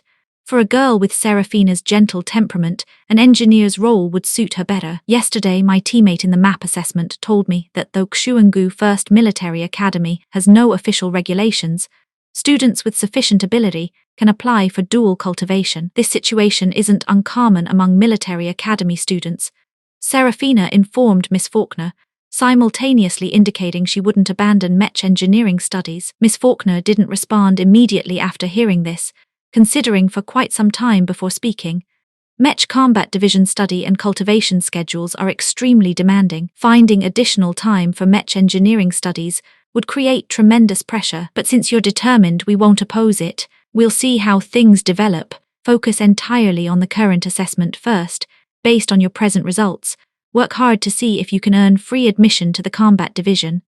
Miss Faulkner's concerns also included credit points. If Serafina pursued dual cultivation, annual tuition would reach over 200,000. But this wasn't the time for discouraging words, so she didn't mention these worries. Serafina harbored no such anxieties. With Battle Realm as her golden finger advantage, she was confident about easily earning the credit points needed for dual studies, so her mental pressure wasn't as intense as Miss Faulkner's. 3 assessments total, and you've completed 2. Tomorrow's the ranking battles. Work hard to reach the top 10, love. Having made their choice with Serafina possessing the necessary abilities, Miss Faulkner could only offer encouragement. Xuangu First Military Academy's 3rd recruitment assessment, the ranking battles, was the most grueling of all 3, potentially lasting over 10 hours. Ranking battle participants were candidates within the top 10,000, with opponents randomly assigned by the neural network from the top 20,000 in combined assessment scores. Every ranking battle participant had to fight 20 complete matches, each limited to 20 minutes. If you couldn't eliminate your opponent within 20 minutes, whoever had lost the least health when time expired would win. The following day featured challenge matches, where all eliminated candidates could challenge those who'd made the top 10,000 in ranking battles. Successful challengers received 1/10 of their target's points, a resurrection opportunity for eliminated candidates. Of course, this had limitations. Each candidate could only be challenged 5 times maximum. The final result would be the top 10,000 candidates based on combined scores from all 3 assessments plus challenge matches, who'd become Xuangu First Military Academy's new Mech Combat Division cadets. For someone who'd been reborn less than 6 months ago, with virtually no real combat experience apart from monster hunting in Battle Realm, ranking battles represented Serafina's weakest link. Without the second map PvP assessment, where she'd learned considerable real combat experience from Neptune, she'd have been completely clueless about handling opponents initially. For these ranking battles she'd never fought before, Serafina cultivated until midnight that evening, not even entering Battle Realm. This was the first time since Battle Realm's launch that she'd skipped logging in. That night, Serafina slept only 4 hours. The next day, she logged onto the neural network 30 minutes early to carefully reread the ranking battle and challenge match rules. Unlike the map PvP battles fought barehanded, ranking battle candidates could select 3 weapons each. After careful consideration, Serafina chose longsword, willow leaf throwing knives, and whip. Half a month ago, Serafina's psychic master level had advanced to 5th level beginner intermediate stage. In Battle Realm, using mental force to control 4 willow leaf throwing knives for monster hunting dealt roughly 200 damage points, somewhat higher than her 150-point swordplay. She'd not only mastered Battle Realm's psychic telekinesis to perfection, but had also developed numerous creative applications for her psychic hands. In Battle Realm, she could refine her mental energy into invisible sharp threads that invaded demon beast minds, causing disruption. Though this couldn't inflict direct damage, it created 2 to 3 seconds of stupor in targets. However, this technique couldn't be used against humans. Gus Empire legal regulations prohibited psychic masters from directly assaulting human minds with mental power, except in life-or-death situations, whether in reality or on the neural network. So Serafina kept mental attacks on minds as her trump card, whilst devising other tricks.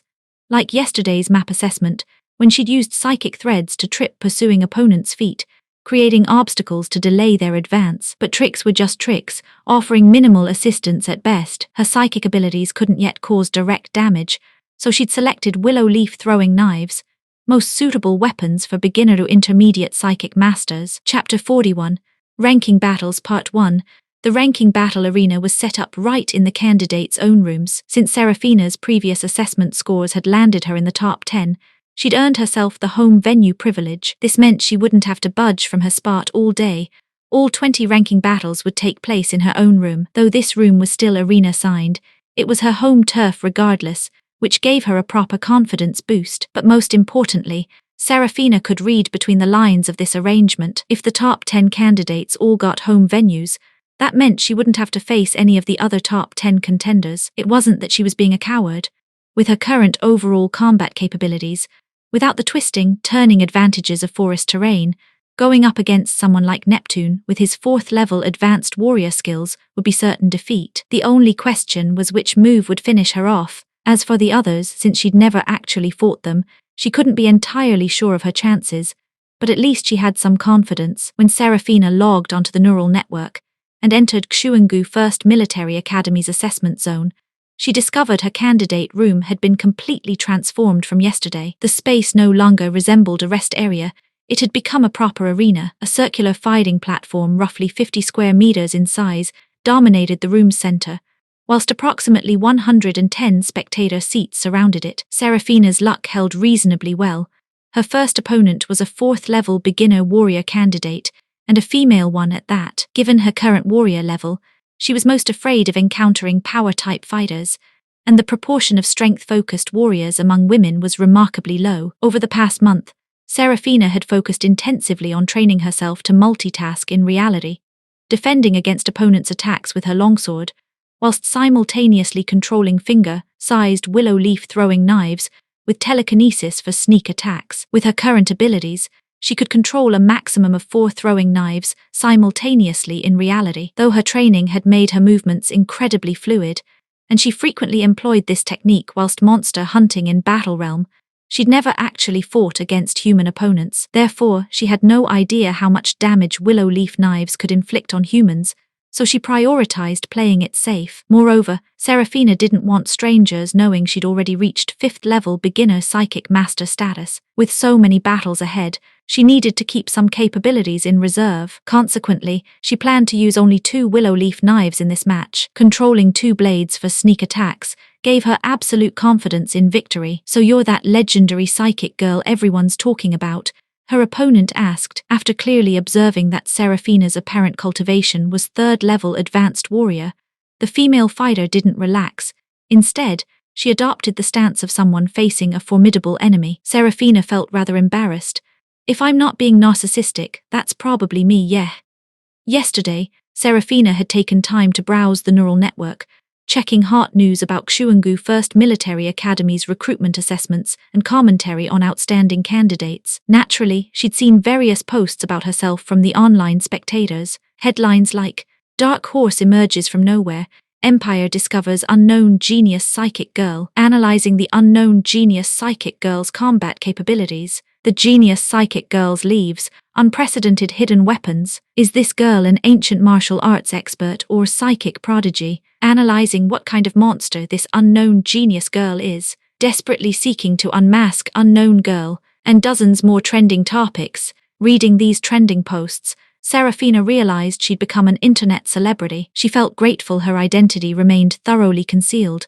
Otherwise, being completely exposed across the entire network would be absolutely terrifying. She'd clicked through all the hot topics, finding that commentators unanimously believed her psychic level had reached 4th-level advanced. Several skill analysis posts had meticulously examined Serafina's comprehensive combat effectiveness, concluding she excelled at hidden weapon usage, possessed extremely strong ranged attack capabilities, and had cultivated excellent agility techniques. Their final conclusion was that the best method for defeating her involved preventing distance creation, executing rapid close combat attacks to eliminate her quickly, and denying her opportunities to use psychic hidden weapons. This was actually the most common strategy people employed when facing psychic masters. Everyone knew that low-level psychic masters were fragile, couldn't wield psychic weapons smoothly, and were absolutely weak in close combat. What made Serafina such an eye-catching dark horse was that her concurrent warrior level was far too high,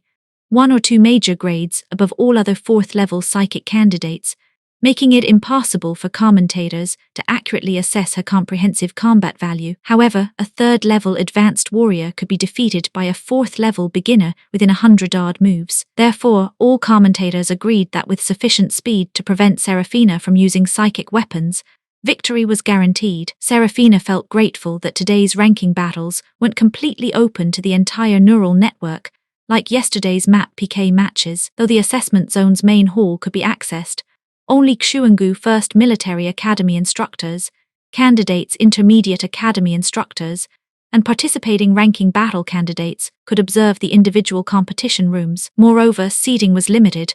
Arrive late and you couldn't get in. Her opponent had obviously read commentary about her, and read it carefully. The moment the battle countdown ended, the female candidate immediately charged towards Serafina. The female candidate ranked 3,400, and 85th wielded dual swords. When Serafina used her blade to parry the first thrust, the second sword was already sweeping toward her neck. She dodged with a backward sidestep, but the third strike had already arrived, forcing her to block with her longsword. Long and short blades clashed with a prolonged, crisp ring as sparks flew, both fighters retreating 2 steps. Serafina felt her sword-gripping right hand go numb, whilst her opponent seemed completely unaffected, immediately attacking again with tremendous speed, giving her no breathing room whatsoever. After struggling through 2 more increasingly difficult parries, the packed spectator seats began showing subtle signs of unrest as audiences watched her, apparently unable to avoid the blade thrusting toward her chest. But just before the sword tip could pierce Serafina, her opponent suddenly froze, then vanished in a flash of white light. She'd been eliminated. The previously mildly restless spectator stands erupted into excited conversation. Even though Serafina had set the audience to silent mode, she could read from their lip movements that most spectating candidates were asking what the devil had just happened. How had contestant number 2 inexplicably lost? Serafina reckoned the candidates observing from the room had been completely absorbed by the fierce swordplay exchange between the 2 fighters. The willow leaf throwing knife was so small and light that the spectators hadn't noticed the blade that had pierced the female candidate's crown chakra point, but when they reviewed the slow-motion replay, they definitely spot it. Chapter 42, Ranking Battles Part 2. Though she'd won her first ranking battle with remarkable ease, Serafina felt not the slightest hint of satisfaction. She knew bloody well her victory had been pure luck, catching her opponent off guard, nothing more. Whilst frantically dealing with her adversary's rapid-fire killing moves, she'd initially struggled to coordinate her psychic attacks, managing to deploy only a single throwing knife at first. She'd been fortunate that her female opponent wasn't a power-type warrior, unable to establish absolute dominance over her. The girl's unfamiliarity with Serafina's techniques had allowed for a swift conclusion to the battle. Otherwise, with her ace in the hole unusable, she'd have faced a proper grueling fight. Only through actual combat did Serafina realize that these one-on-one ranking matches consumed far more physical and mental energy during close-quarters combat than the map PvP battles. No wonder candidates received 15-minute rest periods between each bout. The moment she'd confirmed her opponent's elimination and her own victory, Serafina immediately sat cross-legged in the arena's center to recover. Before yesterday, she'd never appeared in any neural network competitions. Yesterday, she'd burst onto the scene like a dark horse, stunning everyone by claiming 6th place overall, making her an overnight sensation across the entire Gus Empire. Those who'd watched Serafina's combat footage on the neural network had formed 2 key impressions.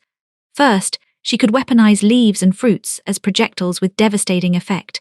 Second, her psychic level was formidable enough to subtly influence opponents' speed. The general assessment was that she'd employ direct projectile assaults during combat. No one had anticipated her ability to psychically command throwing knives for rear ambushes, which explained why that female candidate had been eliminated without even realizing what hit her. Though Serafina's inexperience in her first ranking battle had initially hampered her willow leaf knife techniques during close combat, her opponent's ignorance had allowed her surprise attack to succeed. The first battle had concluded swiftly without significant consumption or injury.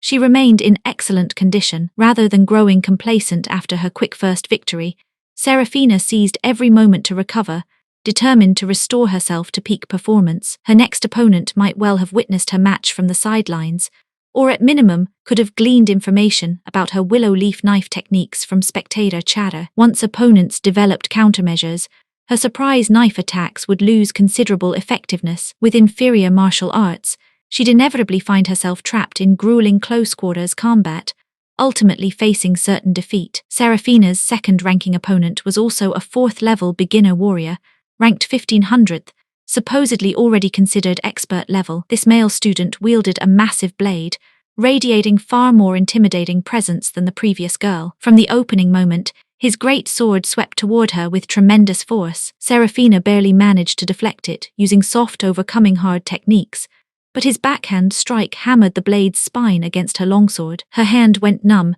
nearly losing her grip whilst her health dropped 10 points. Not daring to underestimate him, just as her sword nearly clattered to the ground, 2 willow leaf throwing knives shot toward the lad's vital points in quick succession. His great sword parried the blade aimed at his throat, but the rear attack came too late for proper defense. He could only twist his body, taking the knife in his shoulder. Though the willow leaf knife had struck true, missing vital areas prevented an instant kill. Serafina watched his health bar drop by 120 points. However, the injury was to his sword-wielding right shoulder. Having his combat effectiveness, his strikes became noticeably slower and weaker, allowing Serafina to handle his techniques with relative ease. Recognizing this rare opportunity for evenly matched real combat experience, she refrained from using additional willow leaf knives, engaging him purely with swordplay. Though the male student's injury had compromised his abilities, his combat experience far exceeded this novice's. During their exchange, Serafina was caught by his blade twice, losing over 50 health points. 20 minutes passed almost unnoticed. Since the lad had lost more health than Serafina, she claimed victory in this ranking match. "Thank you," the male student bowed respectfully in gratitude. Given his injuries, if Serafina had employed willow leaf knives again, he definitely couldn't have dodged. Yet she'd shown restraint.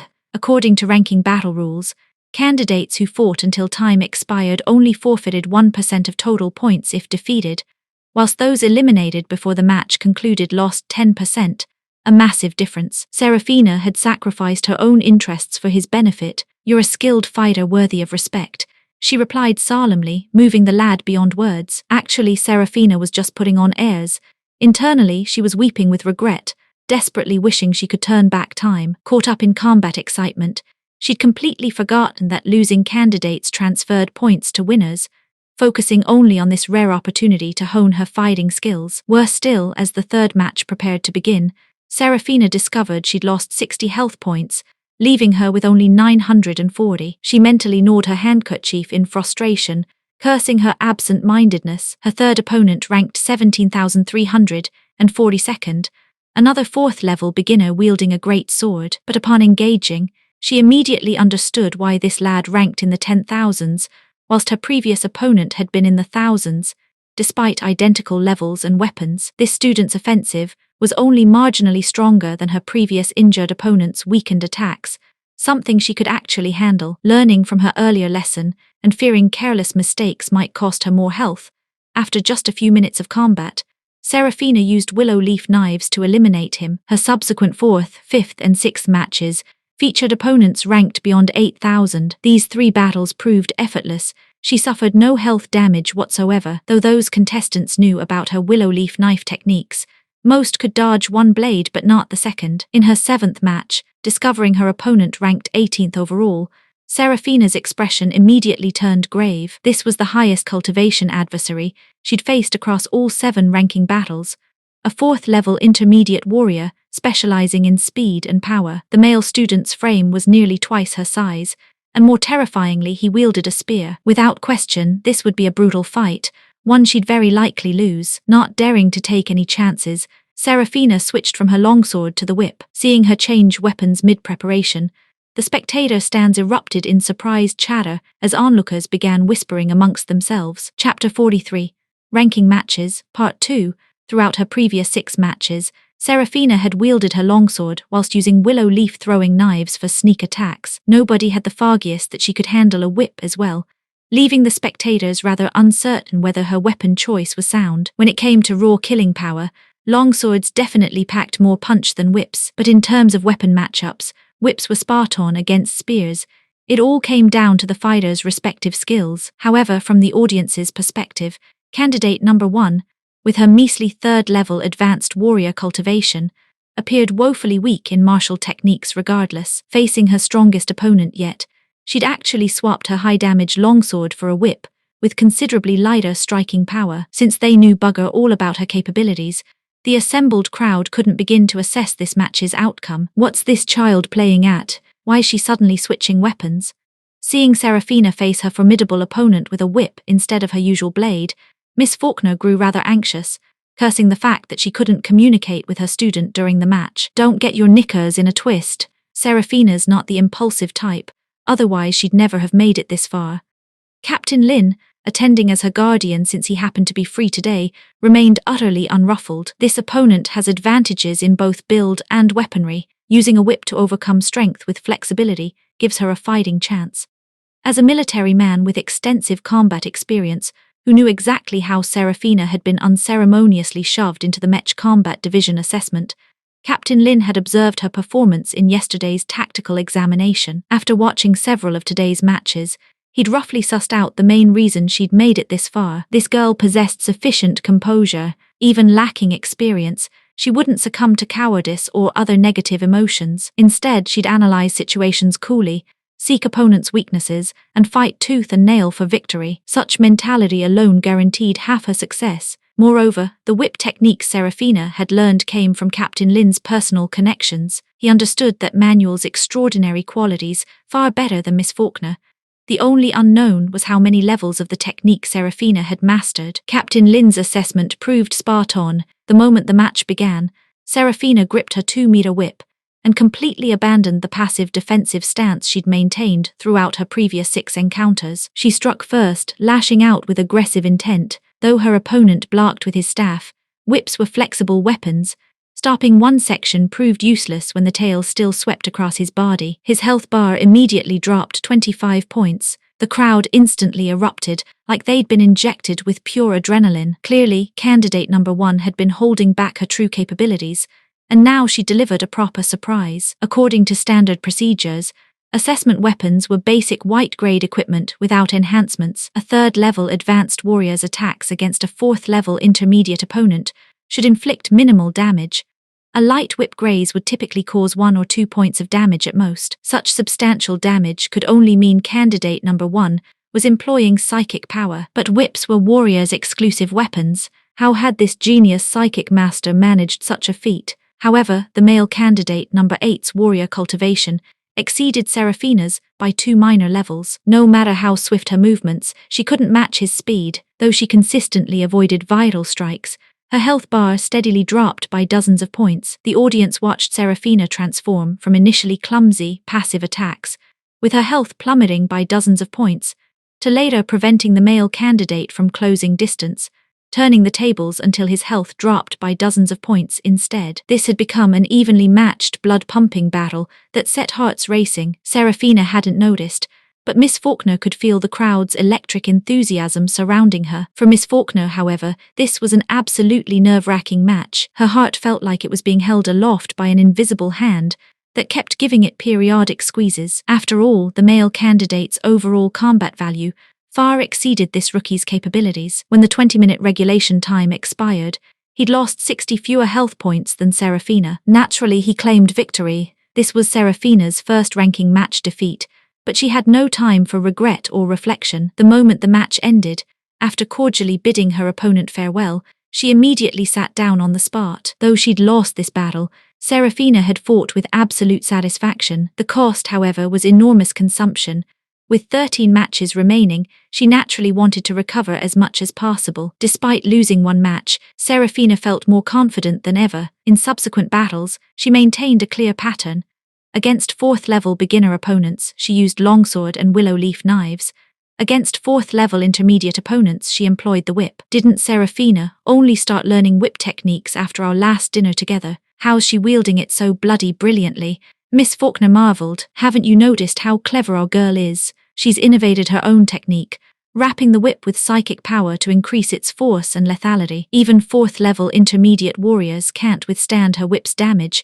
Captain Lin's mouth curved upward with pride. Throughout the remaining 13 ranking matches, Serafina never lost again. Even in her 19th match against a 4th-level intermediate warrior ranked in the 400s, she emerged victorious. Had she faced this opponent during her initial matches, defeat would have been inevitable, but after gaining over a dozen battles worth of real combat experience, she'd become fluid with both longsword and whip, no longer the green rookie she'd started as. Additionally, though her opponent wielded a longsword, 1.2 meters versus 2 meters, gave Serafina a decisive weapon advantage. After fighting to the bitter end, she claimed victory by the narrowest of margins. This child's a born warrior.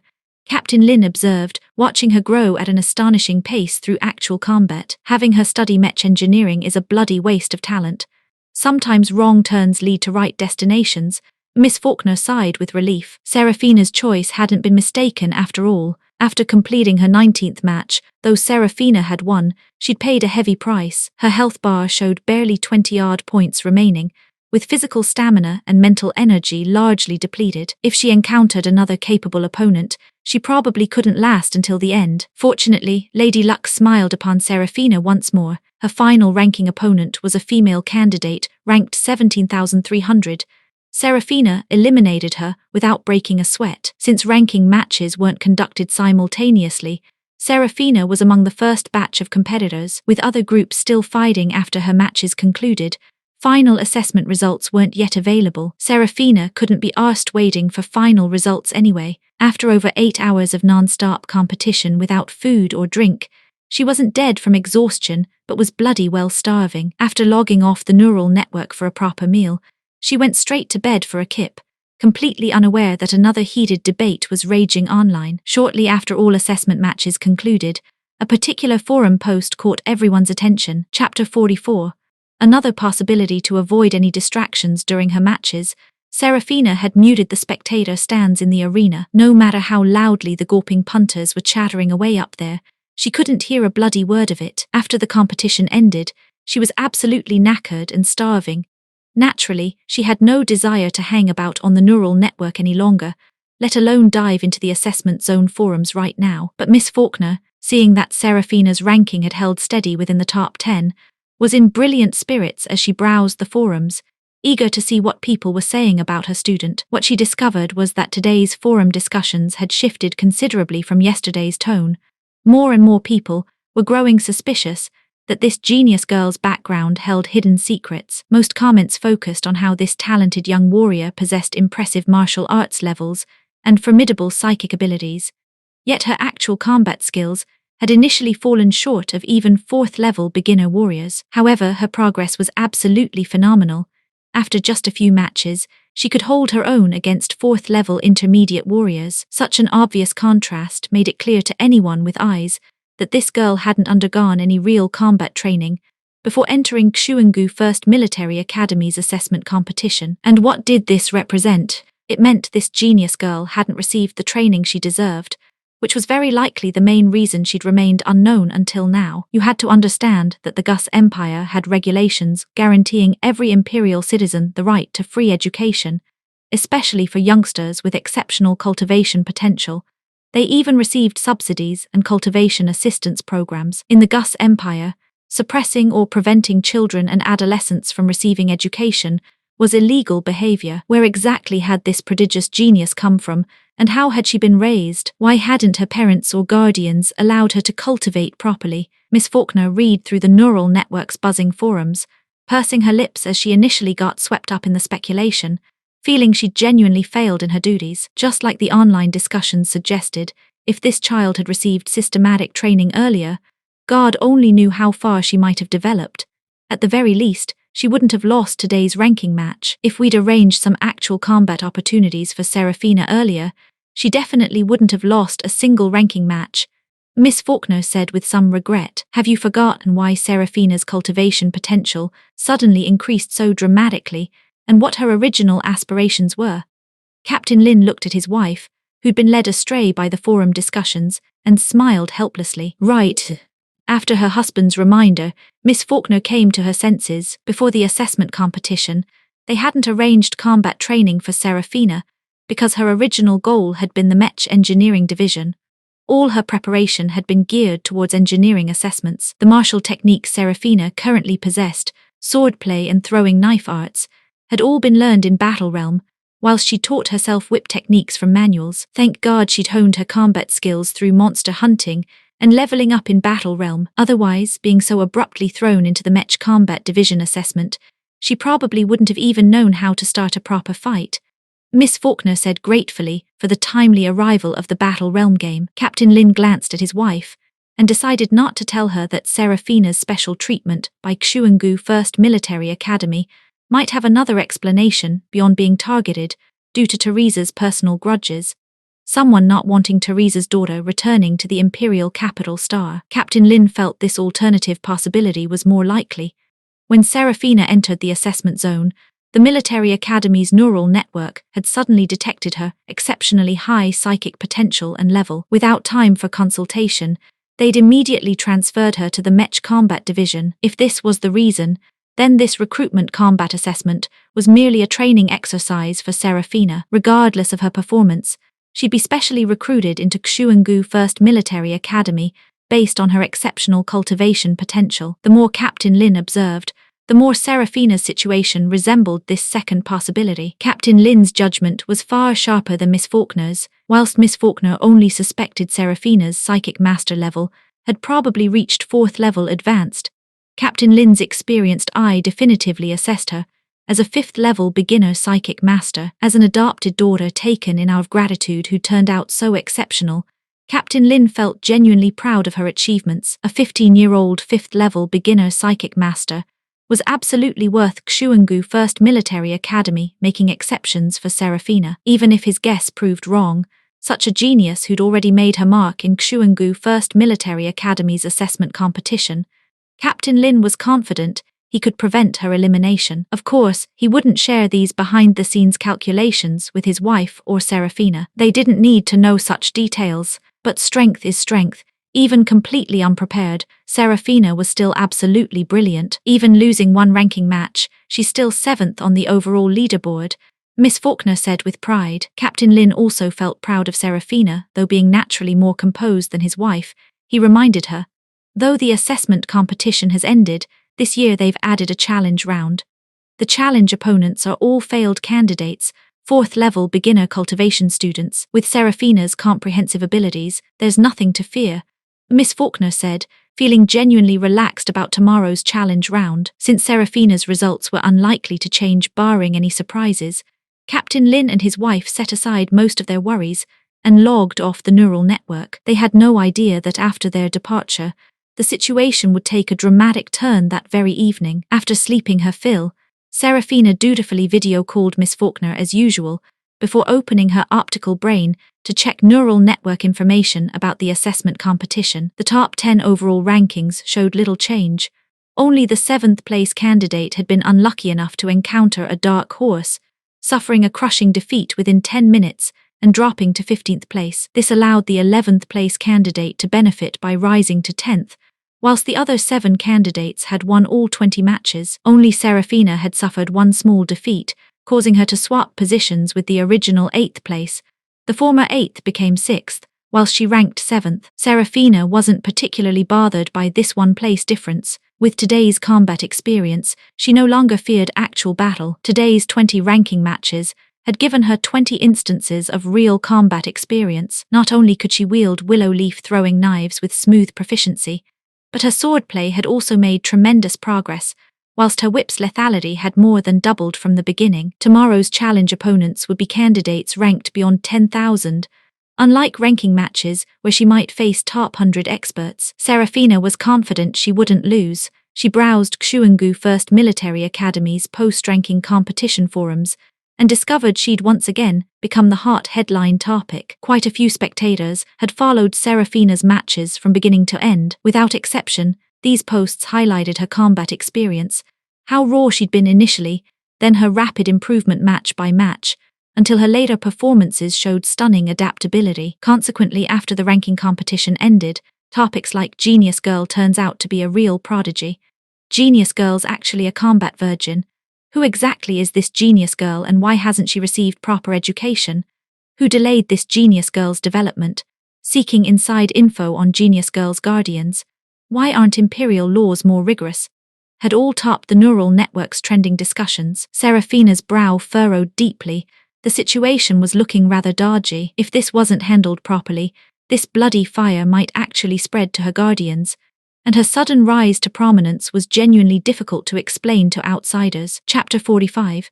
Sudden awakening. Serafina quickly browsed through every single thread about herself, making absolutely certain her identity was locked down tighter than Fort Knox, before finally breathing a sigh of relief. She had Miss Faulkner's initial decision to thank for this. Since her rebirth, she'd barely stepped foot outside her front door, meaning nobody apart from Miss Faulkner and her husband knew about her psychic level advancement. You had to understand that the original owner's psychic cultivation potential was only C-grade, definitely couldn't reach the jaw-dropping levels she was displaying now, so people who'd known her before wouldn't easily suspect it was actually her. Serafina had absolutely no desire for the entire empire to learn that the original owner had been conned into using second-generation genetic enhancement serum. Though the original owner had made that choice, she was the one reaping all the benefits. She'd definitely have to carry that burden, but it didn't mean she fancied broadcasting it to the whole bloody world. After all, second-generation genetic enhancement serum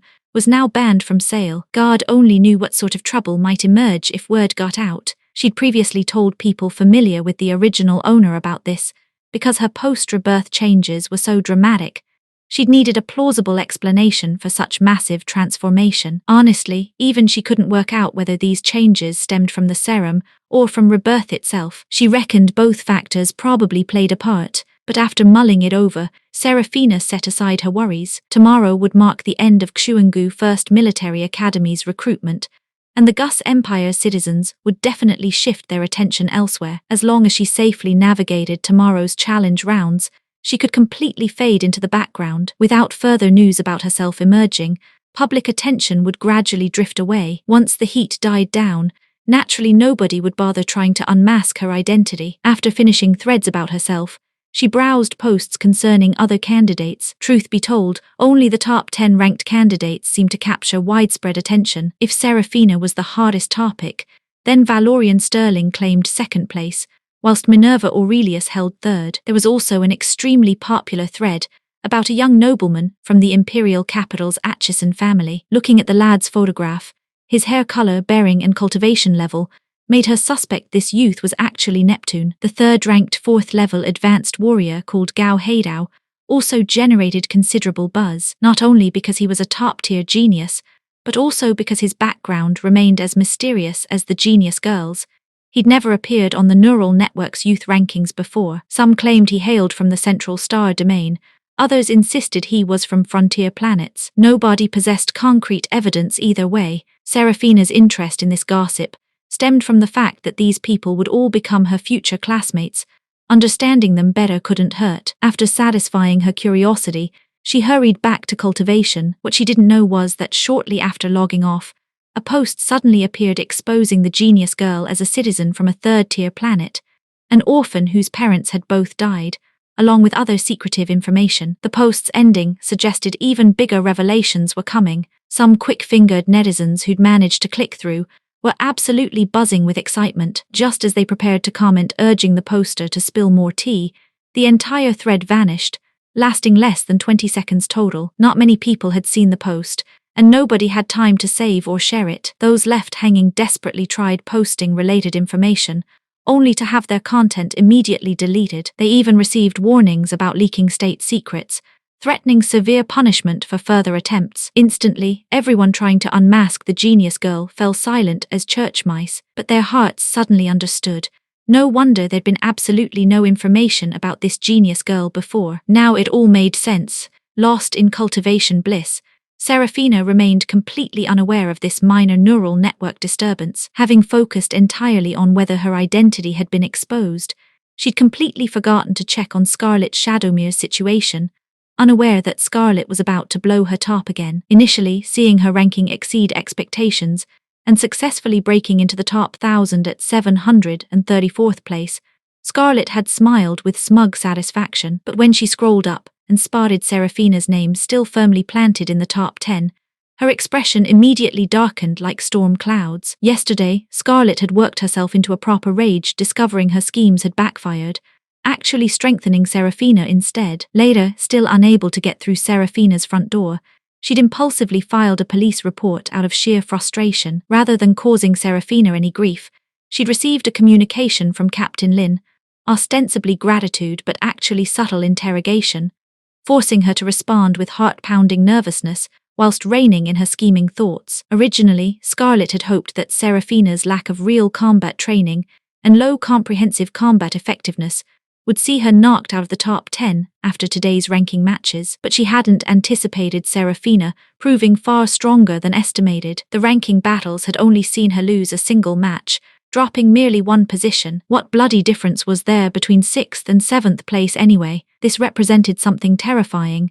She, Scarlet Shadowmere, had altered Serafina's life trajectory in this existence. In this lifetime, Serafina wouldn't wait until next year to apply for Xuangu First Military Academy like in her previous life. Moreover, she wasn't studying mech engineering, but mech combat instead. This time, Serafina would attend Xuangu First Military Academy this very year, with excellent chances of avoiding next year's fatal disaster. With her own assistance, Serafina had become a variable completely different from both this life and the previous one, and she'd bloody well created this variable herself. Worst of all, Serafina knew she'd tried to harm her. Without systematic martial arts training, Serafina's comprehensive abilities were already this formidable. Once she entered Xuangu First Military Academy's honor class, Scarlet couldn't estimate how powerful she'd become. Would Serafina seek revenge then? Scarlet's gaze turned utterly venomous. No way. The only variable in this lifetime should be herself.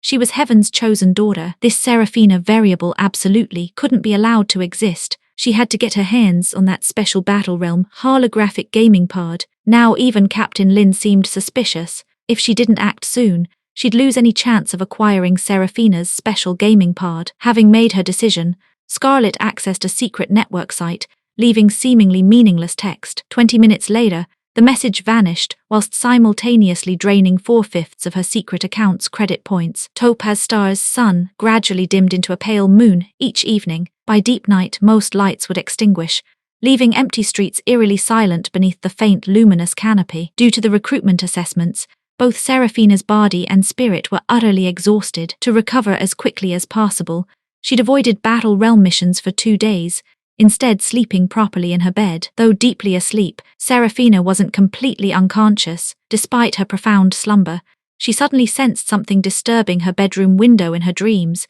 instantly jolting awake. Chapter 46.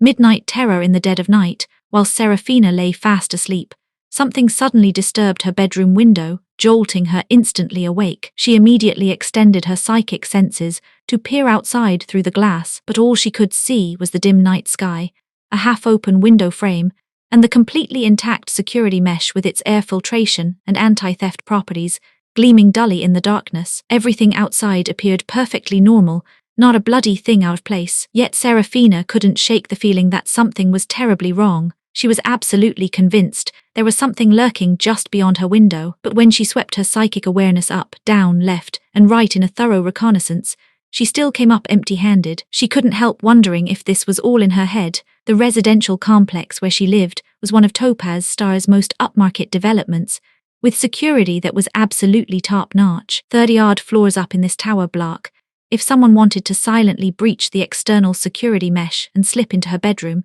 it should have been physically impossible by any reasonable measure, because if anyone was skulking about on her window ledge at this ungodly hour, the surveillance satellites would have spotted them within 3 seconds flat. But still, that nagging but kept gnawing at her. Serafina couldn't convince herself this was merely her imagination playing tricks. After all, this world was packed with cutting-edge tech she knew bugger all about, especially the sort of black market gadgetry used in certain specialized professions. Erring on the side of caution, she used her psychic abilities to meticulously examine every inch of the window, inside and out. When she finally spotted the security mesh's lower section slowly dissolving bit by bit, she nearly shrieked aloud with terror. Taking another careful look, she confirmed there was absolutely nothing suspicious visible outside her window, yet the security mesh protecting her room was definitely melting away, piece by piece. This dissolution was completely silent and invisible to the naked eye. In the dim lighting, even the sharpest human vision wouldn't have caught it. Having spent countless years as a wandering spirit, her instincts kicked in with spine-tingling dread. Could this be some sort of paranormal phenomenon? Was some supernatural entity trying to breach her window's security mesh to get inside? But during her time as a disembodied soul, she'd been like thin air, unable to communicate with humans, incapable of independent movement, let alone haunting or frightening anyone. Though this eerie occurrence sent chills racing down her spine, it didn't scramble her wits. Whether human or ghost, The act of dissolving her security mesh clearly indicated malicious intent. Without hesitation, Serafina pressed her emergency signal, then slipped her right hand beneath her pillow to grip a palm-sized pistol before quietly sliding out of bed to take cover behind her dressing table. This particular piece of furniture had been specially modified by Captain Lin. It could withstand the destructive force of energy weapons. To ensure Serafina possessed some means of self-defense, Captain Lin had not only taught her various crisis management techniques, but had also provided her with a miniature palm-sized laser pistol for protection. Under Gus Empire law, civilians weren't permitted to privately own firearms. If private citizens required weapons for special circumstances, they needed a serving military or police officer to act as their responsible supervisor. Should the private citizen commit any crimes using these weapons, the supervising officer would also bear legal responsibility. Such legislation ensured maximum prevention of civilian firearm abuse, while still providing genuine protection for the truly vulnerable. These palm-sized laser pistols were bloody expensive, but they had one brilliant feature. They were biometrically locked to their owner's fingerprints. This prevented criminals from turning stolen weapons against their original owners. Captain Lin had given Serafina one of these palm pistols, served as her responsible supervisor, arranged her legal firearms permit, and provided specialized shooting training. With her psychic abilities, her accuracy was naturally beyond question. She could hit her target every single time. With energy weapon-resistant cover and a high-damage energy weapon for retaliation, she had enough firepower to buy herself precious time. After pressing the emergency signal on her wrist and taking position behind the dressing table, Serafina made no further movements. Captain Lin had drilled into her that self-rescue meant avoiding danger and buying time above all else. But everything was happening far too quickly. In just 20-odd seconds, the window's security mesh had been dissolved into a finger-length gap, and she still had no bloody clue whether this was the work of human or supernatural forces. Serafina gripped her pistol with nervous tension, struggling to calm her racing heart. Stay calm, stay calm. If it was human, her current psychic level was sufficient to influence an opponent's mind, and with the laser pistol in hand, she had nothing to fear. Captain Lin had taught her to maintain steady breathing. Backup would arrive within 4 or 5 minutes at most. If it was a ghost, well, she'd cross that bridge when she came to it. Having spent decades as a spirit herself, surely she wouldn't be afraid of encountering another one. Just as Serafina's nerves stretched taut, watching the security mesh dissolve another 2 or 3 centimeters, whilst anxiously counting down the minutes until rescue arrived, something extraordinary happened. Suddenly, she saw a black-clad figure diving down from above, silver light flashing in their hand as they struck toward the area outside her window. Then she witnessed something that made her blood run cold. Ripples appeared around her window ledge like disturbed water, and a human form, whose entire body perfectly matched the colors of her external window environment, peeled away from the ledge, leaping into the void beyond before shooting upward into the night sky. The mysterious black-clad figure gave immediate chase, and both disappeared beyond the 700 or 800-meter range of her psychic vision.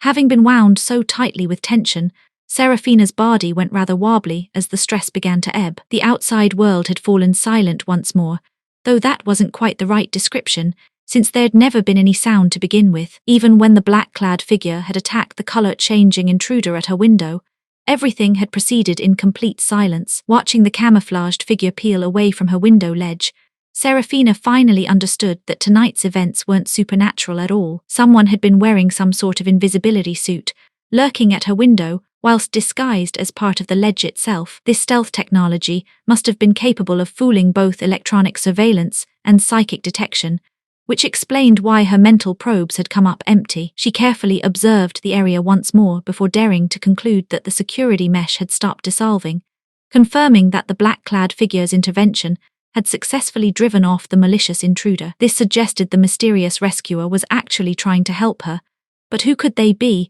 and why the need for such elaborate concealment? Though the immediate danger appeared to have passed, Serafina didn't dare move from her hiding spot. Captain Lin had been absolutely clear in his instructions. The moment she detected anything suspicious, she should trigger the emergency signal and remain perfectly still until his people arrived to assess the situation. The danger alert could only be lifted by his personnel. Captain Lin's team arrived with impressive speed. Barely 4 minutes had elapsed since she'd sent the signal. Leading the response was George, Captain Lin's most trusted aide-de-camp. Chapter 47. Help at hand. Deputy George didn't bother knocking.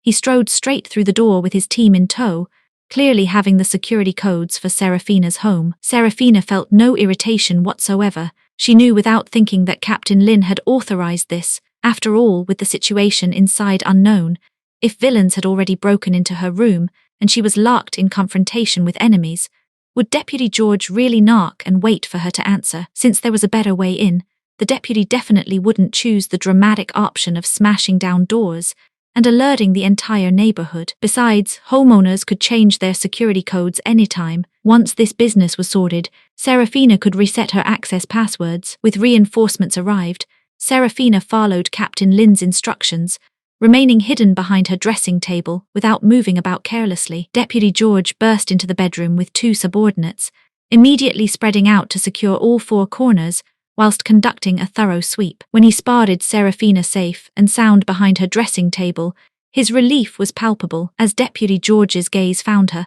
Serafina silently pointed toward the window ledge. A young soldier in tactical gear on the deputy's left approached cautiously, observing with meticulous care. The young soldier possessed razor-sharp eyes. He immediately spotted the melted point on the security mesh. Rather than rushing over for a closer look, he first surveyed the surrounding environment, only examining the damage once he'd confirmed no immediate danger. After Deputy George and another soldier conducted one final sweep of the area, finally confirming the absence of any threats, he spoke. "Miss Serafina, the intruders have scuppered." Serafina exhaled with relief, obediently emerging from behind her dressing table. "Thank you so much for coming," she said with genuine gratitude. Miss Serafina handled the emergency response brilliantly, worthy of a top 10 Xuangu First Military Academy candidate. Excellent psychological resilience as well. "Tell us what you know about the situation," Deputy George said with an affectionate smile. As Captain Lin's most trusted subordinate, he'd used plenty of Teresa's pharmaceutical treatments over the years, so he'd always looked out for Serafina with particular care. This was done with a thermal cutter, standard kit for black market assassins. Someone's paid serious money to hire a professional killer for a young girl. Thank God Miss Serafina stayed alert, the young soldier examining the window reported. From the burn patterns on the security mesh, the assassin legged it at least 2 minutes before we arrived. Did he receive intelligence about our deployment? This caliber of killer requires proper connections to hire, another soldier observed. Serafina's eyes flickered with recognition. Deputy George, ever perceptive, caught the expression immediately. "Little Serafina, do you know something? Any suspects in mind?"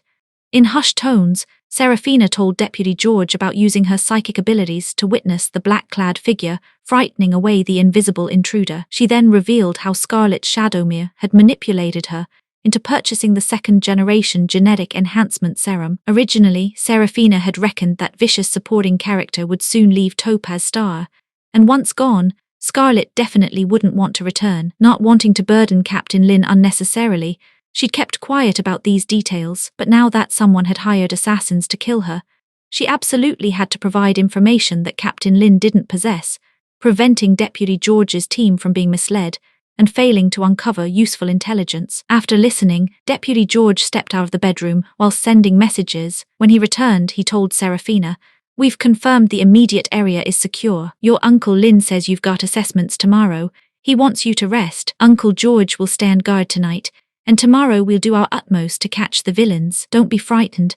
Serafina wasn't genuinely a little girl, so she lacked typical childhood fragility. After all, the intruder hadn't even managed to breach the window's security mesh before being scared off by that mysterious black-clad figure. She'd never even laid eyes on the assassin, so tonight hardly qualified as a midnight terror. Still, as an ordinary girl from a peaceful era in her previous life, who'd never experienced professional assassins attempting nighttime murders, facing such circumstances for the first time had given her quite a shock. Fortunately, though Serafina was an orphan, she had Miss Faulkner and her husband as powerful protectors. Less than 5 minutes after sending her distress signal, reliable military personnel had arrived for rescue. She'd been spared the anguish and panic of crying for help with nowhere to turn. After Deputy George comforted Serafina thoroughly, he headed to the living room. She instructed her robot butler to provide refreshments for the soldiers before returning to her bedroom. Though she hadn't suffered major trauma once in bed, Serafina found sleep impossible. If they couldn't catch the perpetrator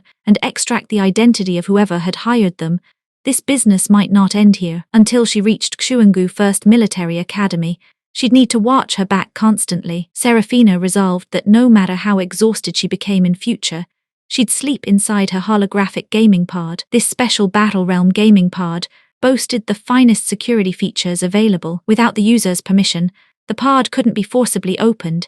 Even the most advanced cutting weapons couldn't breach its reinforced shell. Simultaneously, if outsiders invaded the room containing the holographic gaming pod, the pod's optical brain would alert the user inside whilst transmitting video footage, then report to authorities based on the user's preferences. In other words, if Serafina had been inside her gaming pod tonight, though she might not have initially sensed the intruder lurking outside her window, even if the villain had entered her room, he couldn't have breached the pod's security defenses quickly enough to harm her. She wouldn't have needed to count minutes whilst tensely awaiting rescue. Of course, this assumed Serafina knew Captain Lin wouldn't come personally, but would definitely send someone to save her, rather than leaving her to wait passively for police assistance. Regarding the mastermind, Serafina immediately suspected Scarlet Shadowmere. The reason she'd sensed something amiss, even whilst sleeping, was because the intruder lurking outside her window had radiated intense murderous intent.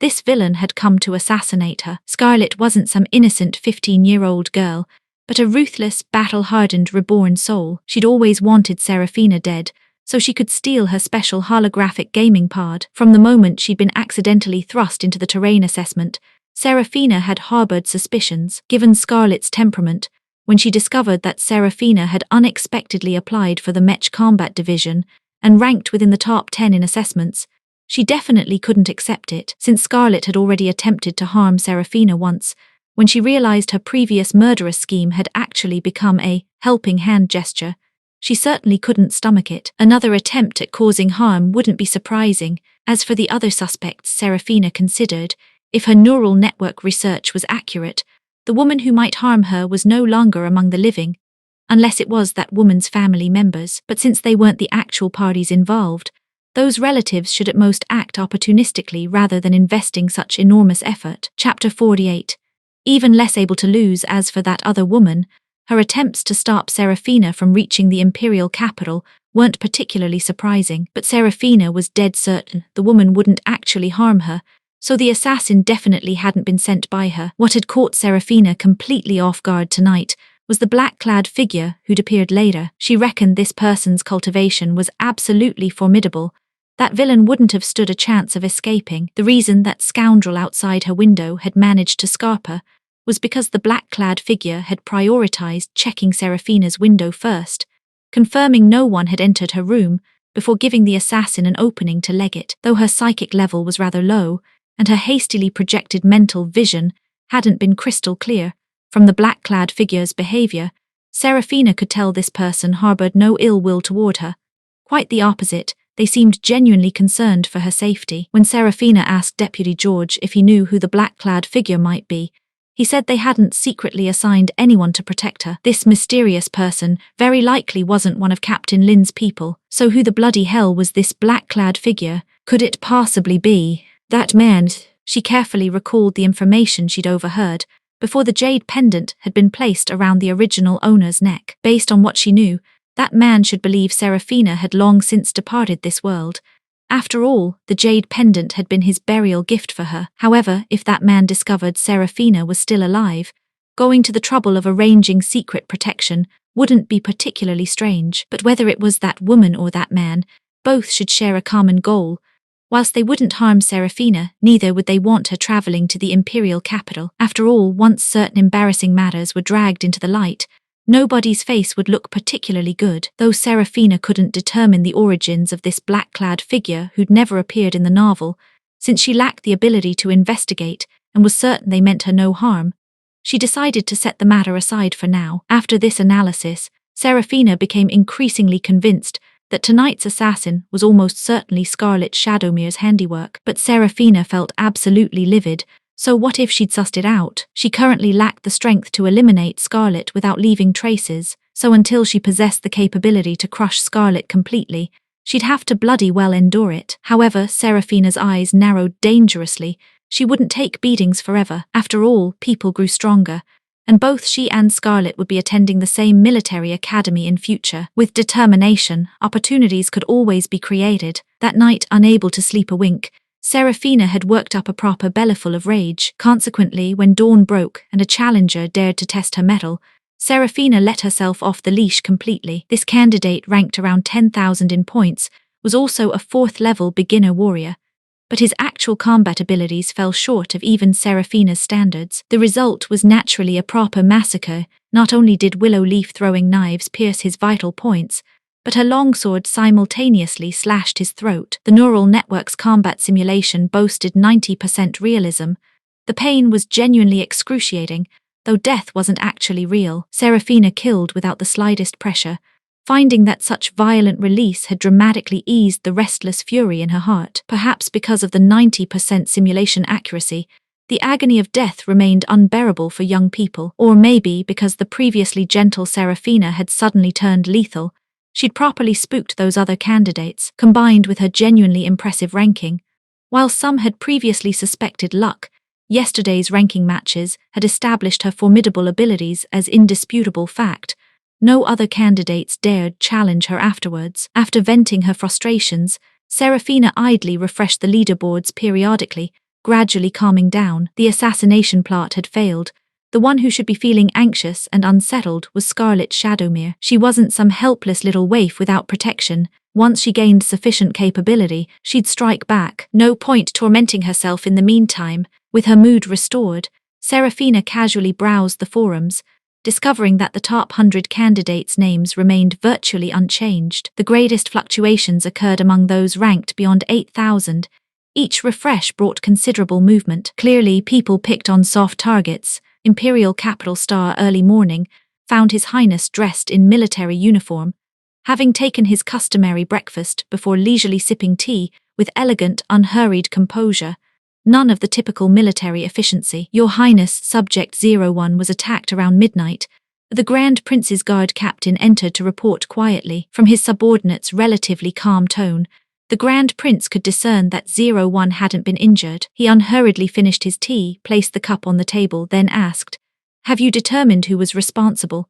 "Someone from the shadow market accepted an anonymous contract. The task issuer can't be traced." The Grand Prince's expression showed no displeasure, merely thoughtful contemplation. He activated his optical brain to check certain information whilst asking, "Have there been any unusual movements along the Empire's borders recently?" "None whatsoever." The Grand Prince nodded, closed his optical brain and rose to leave, saying, "Maintain strict surveillance. Upgrade 01's security to level 1 alert status."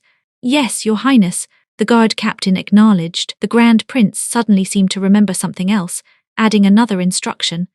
"Thoroughly investigate whether 01's neighbors showed any unusual activity last night. Upgrade surveillance on that woman to level 1 as well. Scrutinize her every movement. If you discover any behavior detrimental to 01, execute action level A." When mentioning action level A, the Grand Prince's lips curved into a slight smile, but witnessing this expression made the guard captain shudder involuntarily. As the Grand Prince's personal bodyguard, no one understood his methods better. Ever since suffering severe injuries in an assassination attempt 3 years ago, he was no longer the consistently gentle, refined prince of before. "Yes, Your Highness," the guard captain acknowledged again. 10 minutes later, the Grand Prince's aircar arrived at military headquarters. He'd barely settled into his office when his cousin Aide burst in, reporting 01's midnight attack, whilst sharing information the Grand Prince hadn't yet learned. That family showed no unusual activity whatsoever. I'd previously sent people to test them in batches, and according to feedback from those monitoring the family, they apparently know nothing about 01's situation, so this incident probably wasn't their doing. His cousin Aide explained, "I never suspected that family. The assassin was quite weak. If it had been them, they wouldn't have chosen such an amateur. But don't let this make you complacent. 01's potential exceeds our expectations. Once she reaches the Imperial capital, the challenges she'll face will only intensify. She represents our future hope. You must protect her by any means necessary." The Grand Prince maintained his vigilant stance, speaking with grave seriousness. His cousin Aide's expression also grew solemn. He was among the few who knew the truth. People in their position were actually more cautious than ordinary citizens, more fearful of unexpected failures, because once they lost, the cost wouldn't merely be personal, It could very well be the entire nation. Chapter 49. Meeting the male lead. Speaking of which, Subject 01's current guardian is absolutely brilliant. His care and protection are spot on, but this morning someone filed a complaint about him abusing military authority, because yesterday he took it upon himself to deploy duty soldiers to rescue 01. His cousin Aide said with obvious irritation, if it were anyone else, if his position were neutral, the cousin Aide would have considered this genuine abuse of military power, but this was about rescuing Subject 01. He couldn't very well say such actions were wrong. Even they would prioritize 01's rescue above all else. Given the circumstances, deploying duty soldiers was the fastest way to reach the rescue scene. Besides, 01's guardian had shown proper restraint. Though he'd mobilized duty soldiers, other military personnel had filled their posts within a minute. Therefore, whilst the guardian had erred, the transgression wasn't severe. Internal disciplinary action would suffice. Filing formal charges like this smacked of making mountains out of molehills, using the opportunity to suppress and remove the guardian. His Highness pondered for a moment before speaking. Arrange things so that within 3 years, those obstacles are eliminated, and that planet's supreme military authority is placed in 01's guardian's hands. Is that wise? He's one of the Lin family. His cousin Aide hesitated. In fact, that planet's current controller had originally leaned toward their faction, whilst the Lin family wasn't aligned with their camp. But now the relationship between the second prince and grand prince seemed different from before. His cousin Aide reflected that even the second prince's attitude toward him, as Aide, had changed dramatically. He's a cast-off from Lin family in fighting. Otherwise, with his abilities, how would he have been dumped on a frontier planet? Yet even after falling to such circumstances, he climbed back up so quickly. He's definitely talented, but most importantly, His Highness's voice grew weighted. He's now 01's guardian. Given his attitude toward her, he's already on our side. Besides, that current commanding officer is just someone who flees from battle. We can't leave him there. His cousin Aide nodded. That bloke's just too bloody loyal for his own good. Otherwise he wouldn't have lost so catastrophically back then, but you can see he genuinely cares for 01. Right now, what's most crucial is that you bring 01 to the Imperial Capital Star without fail. But remember, she can't be too conspicuous. Geniuses can't be limited to just 1 or 2. These final sentences, His Highness delivered word by deliberate word. Yes, I guarantee mission completion. His cousin Aide saluted with military precision, making his solemn commitment. His Highness waved dismissively, and his cousin Aide said no more, bowing before withdrawing. During the challenge rounds, Seraphina was only challenged once, then remained idle afterwards. She absolutely couldn't stand sitting there with bugger all to do. But since this was assessment period, she couldn't log off. After some consideration, she decided to watch others compete. For her current situation, observing others' battles was an excellent method for enhancing combat effectiveness. After looking around, she chose to enter other contestants' rooms as a spectator. To catch some gossip and learn more about her future classmates, Seraphina chose to hide her cultivation level and blend in with the audience. Otherwise, among a string of 4th-level warriors, her 3rd-level advanced cultivation would be far too conspicuous, easily connecting her to that famous genius girl. Sure enough, her choice proved correct. The moment she entered the viewing box, she heard the crowd discussing this year's candidates with complete abandon. Seraphina had expected to hear something about that genius girl, but instead caught wind of massive gossip. Yesterday's ranking competition had revealed that the 10,000th place candidate was actually a 5th-level beginner warrior. Impossible. A 15 or 16-year-old 5th-level warrior. That's mental. When has our Gus Empire ever produced a 16-year-old 5th-level warrior? I remember our youngest 5th-level warrior was 20 years old. Having gained considerable knowledge by now, Seraphina felt somewhat skeptical about this gossip. You had to understand that unlike psychic masters, who advanced when their mental energy reserves reached certain thresholds, making psychic cultivation potential almost entirely deterministic of future peak levels, warriors operated differently. If psychic potential determined maximum cultivation with 95% accuracy, warriors managed only 70% at most. Warrior advancement required more than just cultivation. It demanded comprehension of battle intent. Particularly the transition from 4th to 5th level represented a major bottleneck. Not only did martial arts need to reach 4th level pinnacle, but sufficient insight was required to grasp the battle intent that only intermediate warriors possessed. Due to limited thoughts and experiences, Young people simply couldn't comprehend such battle intent. Therefore, no matter how talented, youths would remain stuck at 4th level pinnacle for extended periods until their minds matured through different experiences, finally grasping the necessary battle intent for advancement. So a 16-year-old 5th level warrior was genuinely hard to believe if he's truly a 5th level beginner warrior. Who among these candidates could possibly defeat him? Yet he ranked 10,000th. How's that possible? Don't be so skeptical. I've got inside information. I know people at Xuangu First Military Academy. This lad only sat the written exam without participating in the map PvP competition, which explains his low points. Yesterday's ranking battles saw him win all 20 matches, climbing to 4,000th place. Even the 7th ranked candidate lost to him.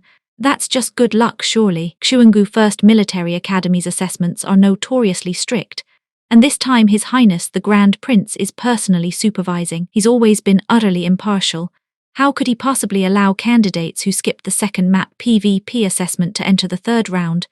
The audience remained unconvinced. Serafina wasn't entirely convinced either. According to the novel, this year's Xuangu First Military Academy recruitment's highest cultivation belonged to male protagonist Valorian Sterling, who'd only advanced to 5th level warrior at 19. Don't be so doubtful. That candidate's room is completely locked down. Apart from Xuangu First Military Academy instructors, nobody else can enter. Try it yourself if you don't believe me. You definitely won't get in. Serafina's curiosity was genuinely piqued. She located the candidate's examination number and submitted a spectating request, only to be genuinely rejected, despite his room containing merely 8 viewers when the limit was over 100. But just as she'd received the rejection notice and was about to close the red signal box, it suddenly turned green. Hadn't her application been refused? How had it suddenly connected? As Serafina sat bewildered, the audience around her had completely changed. As mentioned before, for security reasons, candidates' appearances in the neural network underwent some blurring, but general characteristics remained visible. For instance, among the 7 spectators before Serafina's eyes, she could clearly see that 5 were adults with cultivation levels at least 3 major grades higher than hers. The other 2 were obviously similar in age to herself, both 4th level advanced cultivation. One was Neptune Star, whom she'd met during the map assessment, whilst the other was a black-haired, black-eyed young man. Chapter 50. Who is he? Don't love mechs. Neptune's face went absolutely slack with shock the moment he clocked Serafina. His reaction left her equally gobsmacked. She'd waltzed into this room assuming Neptune had dragged her in.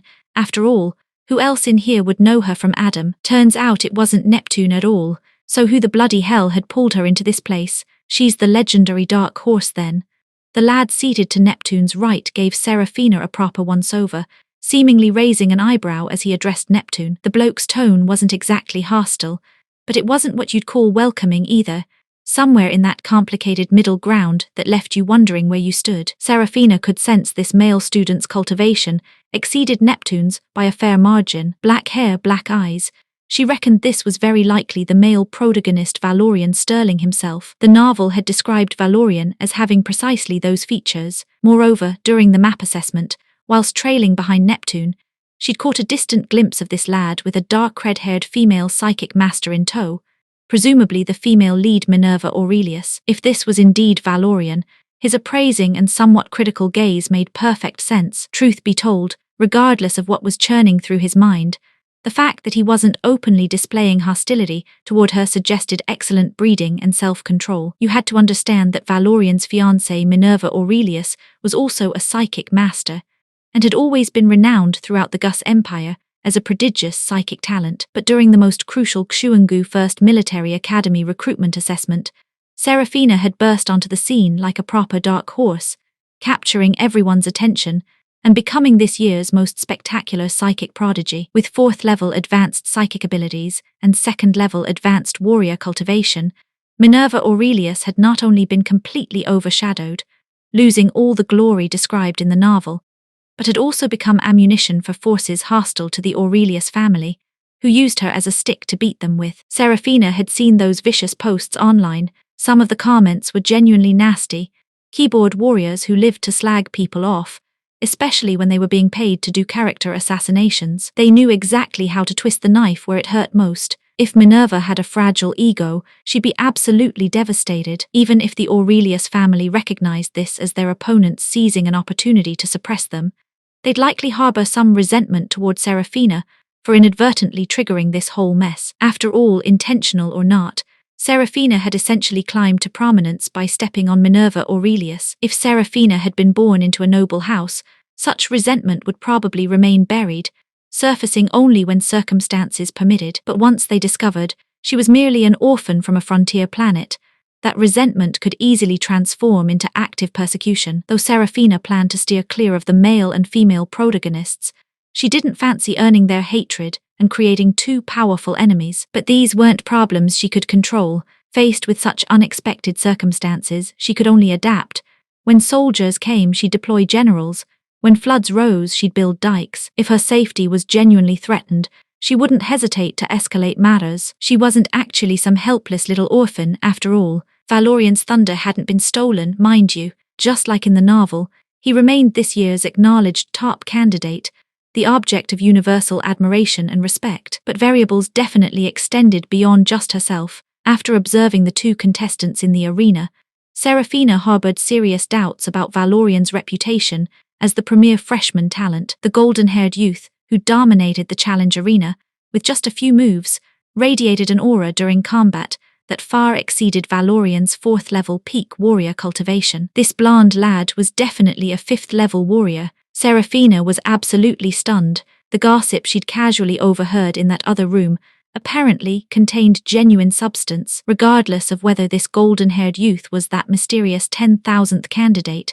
The news about a 5th-level warrior among this year's freshmen was absolutely true. Since the male protagonist's question wasn't directed at her, she had no intention of responding. Instead, she watched Neptune, observing his reaction and attitude. Before Neptune could respond to the male protagonist's inquiry, a stern-faced, middle-aged man with the bearing of an instructor suddenly spoke from nearby. "Are you Serafina?" The tone and manner of this question immediately put her on high alert. She sprang to her feet smartly and offered a crisp salute. "Yes, sir. No need for such formality. Please sit down and let's have a chat," the middle-aged man said, his expression and tone softening considerably. Well-mannered children might not always inspire affection, but they certainly didn't create bad impressions. "I'm Lai Xingtai. If all goes according to plan, I'll be your instructor," the middle-aged man announced. Serafina immediately understood the situation. This instructor Lai had probably been the one to bring her here.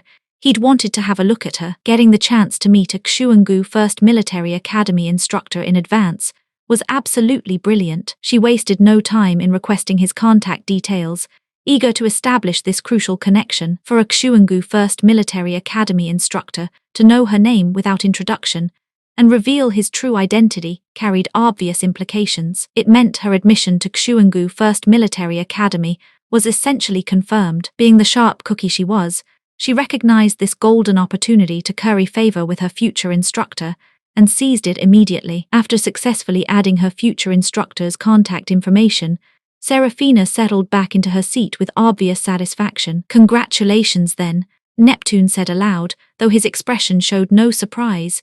He'd probably known about this development already. The fact that he was here, sitting alongside the male protagonist as apparent equals, suggested Neptune's own background was far from ordinary. "We'll be classmates soon enough. Shall we exchange contact details as well?"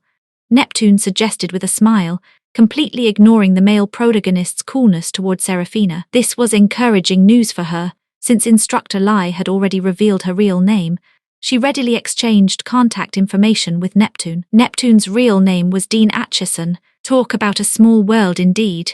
During the map PK battles, they'd fought as teammates for several hours. Given Neptune's cultivation level and obvious knowledge, she'd suspected he wasn't some nobody, and her instincts had been spot on. In the novel, Dean Atchison was a fairly significant male supporting character. Most importantly, he was the male protagonist Valorian Sterling's cousin and classmate, consistently sheltered under the protagonist's protective aura. Unlike those tragic supporting characters who got sacrificed in various political machinations, Dean survived most of the story. Dean Atchison only became cannon fodder during the final desperate counterattack of the Interstellar War. He died a hero's death for Gumara Star-domained humanity, living gloriously and dying meaningfully, earning his place in the annals of history. After exchanging contact details, Serafina and Dean Acheson naturally fell into conversation, creating a rather harmonious atmosphere. As for the male protagonist seated on Dean's other side, he showed no inclination to introduce himself or exchange contact information with her. Serafina secretly breathed a sigh of relief at this development. Who exactly is this golden-haired lad, with cultivation that high? How's he only ranked in the 4000s? Serafina whispered to Dean Acheson with obvious curiosity. New channel alert. Short fable audiobook. Let's grow this together. Like, subscribe and share. Greetings, brave adventurers. Welcome to Zephyr Audiobook, where the winds of stories take flight. This marks the beginning of my translation projects, crafted with the power of AI and the careful guidance of Grammarly. I'm eager to hear your thoughts. Should I continue down this path of translating tales this way? Your feedback is my compass, guiding me forward. Soon, these translations will be available on my Patreon, where I'll offer them as a service with different prices depending on the tale. I'd love to hear your thoughts and ideas on this journey I'm embarking on. And there's more. I'll be launching another channel, Short Fable Audiobook, where even more exciting stories await. Don't miss out, check it out and spread the word. https://www.youtube.com/@shortfable0